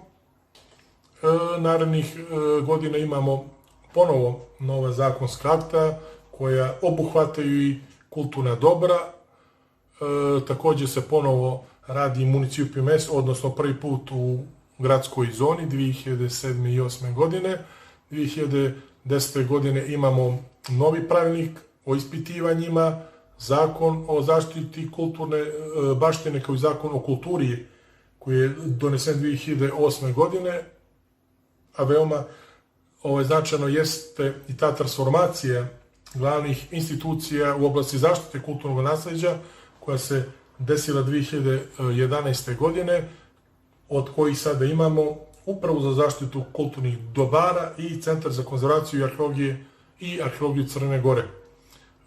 Takođe imamo i podvodna ispitivanja na Bigovici. Narednih godina imamo i obuku kadrova, arheologa i konzervatora prvu u Crnoj Gori, koji su dobili međunarodne licence za bavljenje podvodnom arheologijom. Imamo veliki broj projekata. Takođe je počelo donošenje studija zaštite kulturnih dobara, kao i menadžment planovi. Možemo reći na kraju da je dati prošle godine javni oglas za nadmetanje u otvorenom postupku davanja koncesije za valorizaciju nepokretnog kulturnog dobra tvrđava Besac, Virpazar, opština Bar. Na kraju možemo zaključiti da koliko ima i pozitivnih ocjena, toliko ima naravno i negativnih. Jedno je legislativa, drugo je praksa. Možemo reći da imamo veliki broj pravnih akata, ali koji se često ne prate zajedno sa radom na terenu. Imamo veliki broj devastiranih kulturnih dobara i arheoloških nalazišta. Imamo mali broj inspektora u oblasti kulturne baštine, loših zakonskih rešenja i nema neke generalne vizije za očuvanje i revitalizaciju kulturne baštine. Tu je naravno i samovolja građanskih firmi, ali moramo da napomenemo da je od 2012. godine kroz program zaštite i očuvanje kulturnih dobara tretiran arheološki i konzervatorski veliki broj lokaliteta. I na kraju možemo da zaključimo da situacija nije baš ni dobra, ali nije ni toliko negativna. Jednostavno iskustva u arheologiji Crne Gore se ne razlikuju mnogo od regiona i drugih zemalja. Jednostavno, neki su ovaj problem ipak bolje malo riješeni u nekim drugim državama, ali nam dosadašnja iskustva mogu biti od velike pomoći u budućnosti i doprinijeti kvalitetnim rješenjima u zaštiti arheoloških lokaliteta.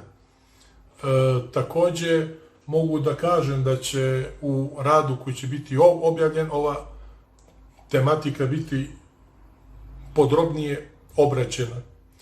Hvala vam na pažnju. Hello, my name is Milena Kamenova. I am an architect working with cultural heritage for 15 years.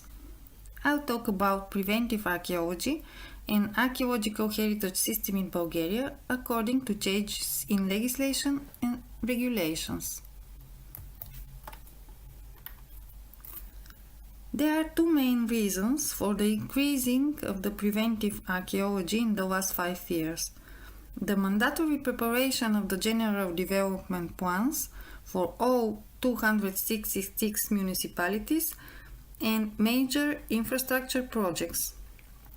This diagram shows that the share of the late developed archaeology is significantly increasing compared to the regular one, and there is a growth in the number of rescue excavations in the last 10 years too. In this slide, we can see the source of financing for archaeological fieldworks.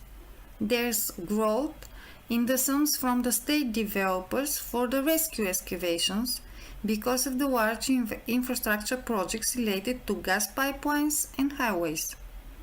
The share of the private developers' financing is bigger too. In accordance with the requirements of the National Institute of Immovable Cultural Heritage, all immovable cultural assets, including the archaeological ones, are indicated in the master plans, and for them, excavations and special system protection is provided. In the next slides, I'll present you the state of the archaeological heritage system in Bulgaria, comparing the articles of the Charter for the Archaeological Heritage, the current Bulgarian legislations, and the real situation. We can summarize that our laws concerning archaeological heritage are good and implements all relevant international charters and conventions. When we talk about identification and maintenance of an inventory of archaeological heritage, we must note that the Automated Information System Archaeological Map of Bulgaria is the most complete register of the archaeological heritage based on GIS platform. It already contains information on over 22,000 sites.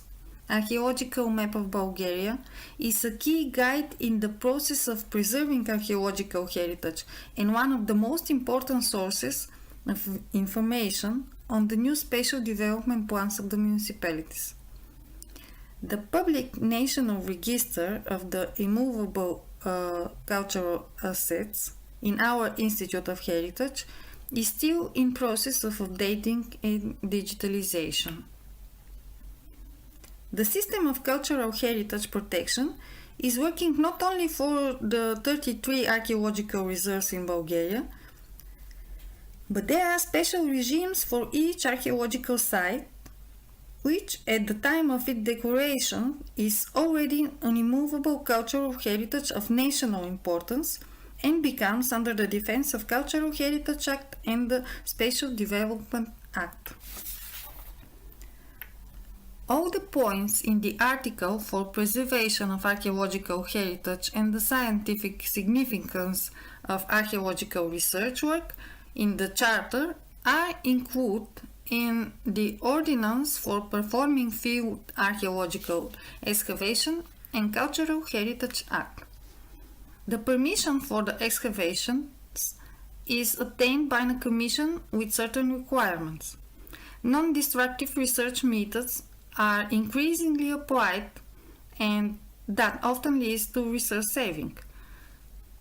It is the duty of the archaeologists to undertake field conservation under the guidance of the restorer and to ensure the preservation of the structures. The measures for the physical protection of the archaeological heritage in situ are temporary and permanent. The field conservation actions are performed by the site excavators. Projects for conservation and restorations are made by the municipalities and the state with public funds.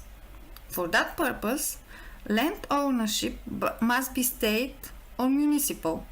This is often too long as a procedure, and for many of the sites, the temporary measures turn out to be permanent. Integrated conservation is the activity that has an extremely important and positive impact on the preservation of the archaeological heritage. Thanks to the additional requirements of National Institute of Immovable Cultural Heritage, to the development plans, the town and regional planners requested and complied with the initial data submitted by the archaeologists. The archaeological sites marked in the development plan receive a regime of territorial protection as cultural heritage sites with certain boundaries and defense zones around them. This is one of the reasons for the large increase in the number of rescue excavations, especially in the cities' highest of ancient settlements. The financing of archaeological research in concert in Cultural Heritage Act and in the Ordinance for Performing Field Archaeological Excavations. There is a minimum wage linked to the average salary for the country and standard plan accounts for the types of excavations. Thus, the payment of the leading archaeologists is 3 times the average salary for the respective working time. The collection and dissemination of scientific information is guaranteed by the obligatory registration of the archaeological discoveries in Archaeological Map of Bulgaria, where photo and graphic information about the sites is submitted. The primary publicity is ensured by the annual archaeological reports and their publishing. There are certain requirements for the documentation of the fieldwork. Contemporary technologies are used a lot: 3D laser scanning, aerophotogrammetry, LIDAR, georadars, and so on. There are more and more educational programs and events in museums and in situ. Media platforms have been created, and active work is being done in social networks to promote cultural heritage. Many archaeologists have realized that the great media coverage also contributes to greater funding, and so the topic is becoming increasingly popular. The prevention of the illicit circulation of elements of the archaeological heritage is something that doesn't work properly. The reasons are many. The main thing is that the pyramid of treasury at its base, where the treasure hunters are, is very wide, and its top is very high with great financial opportunities and influence. In conclusion, I'll mark the positive characteristic in our archaeological heritage conservation system. First of all, the archaeology is still an exclusive state property. Current Bulgarian legislation concerning archaeological heritage is good and implements all relevant international charters and conventions. There is an expert state control on each phase of conservation design. Obligatory approval of any conservation project by relevant archaeologists, design, conservation, restoration projects can be carried out only by licensed experts, obligatory field conservation after excavations, gradual increase of public interests, intensive digitalization of the archaeological heritage, 3D laser scanning, LIDAR, aerophotogrammetry, and so on, integrated conservation, the annual archaeological reports with certain requirements for the documentation from the excavations, and implementation in archaeological map of Bulgaria. Of course, there is much to desire, but the development trends are positive. Thank you for your attention.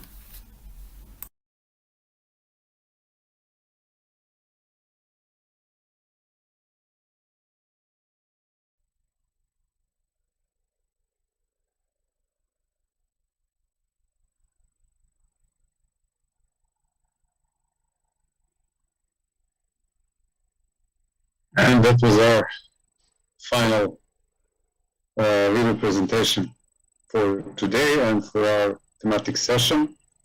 We had like 15 presentations held today from 14 different countries. 3 of them were online presentations, and I want to thank to all online participants, Professor Campana, Novakovic, Barreiro, and Pavleta from Poland, for making the live part of our session possible, and the discussion that followed. I want to thank to all the participants who have sent their presentations, and I hope that the main subject, the subject of the session itself, will have the impact on Serbian archaeology and the implementation of preventive archaeology in Serbia finally. So I thank you all, and I thank you to our technical support that, although we had problems, and I'm so sorry for technical difficulties, but thanks to our technical support for supporting this event. So this is it for now. Stay well and goodbye.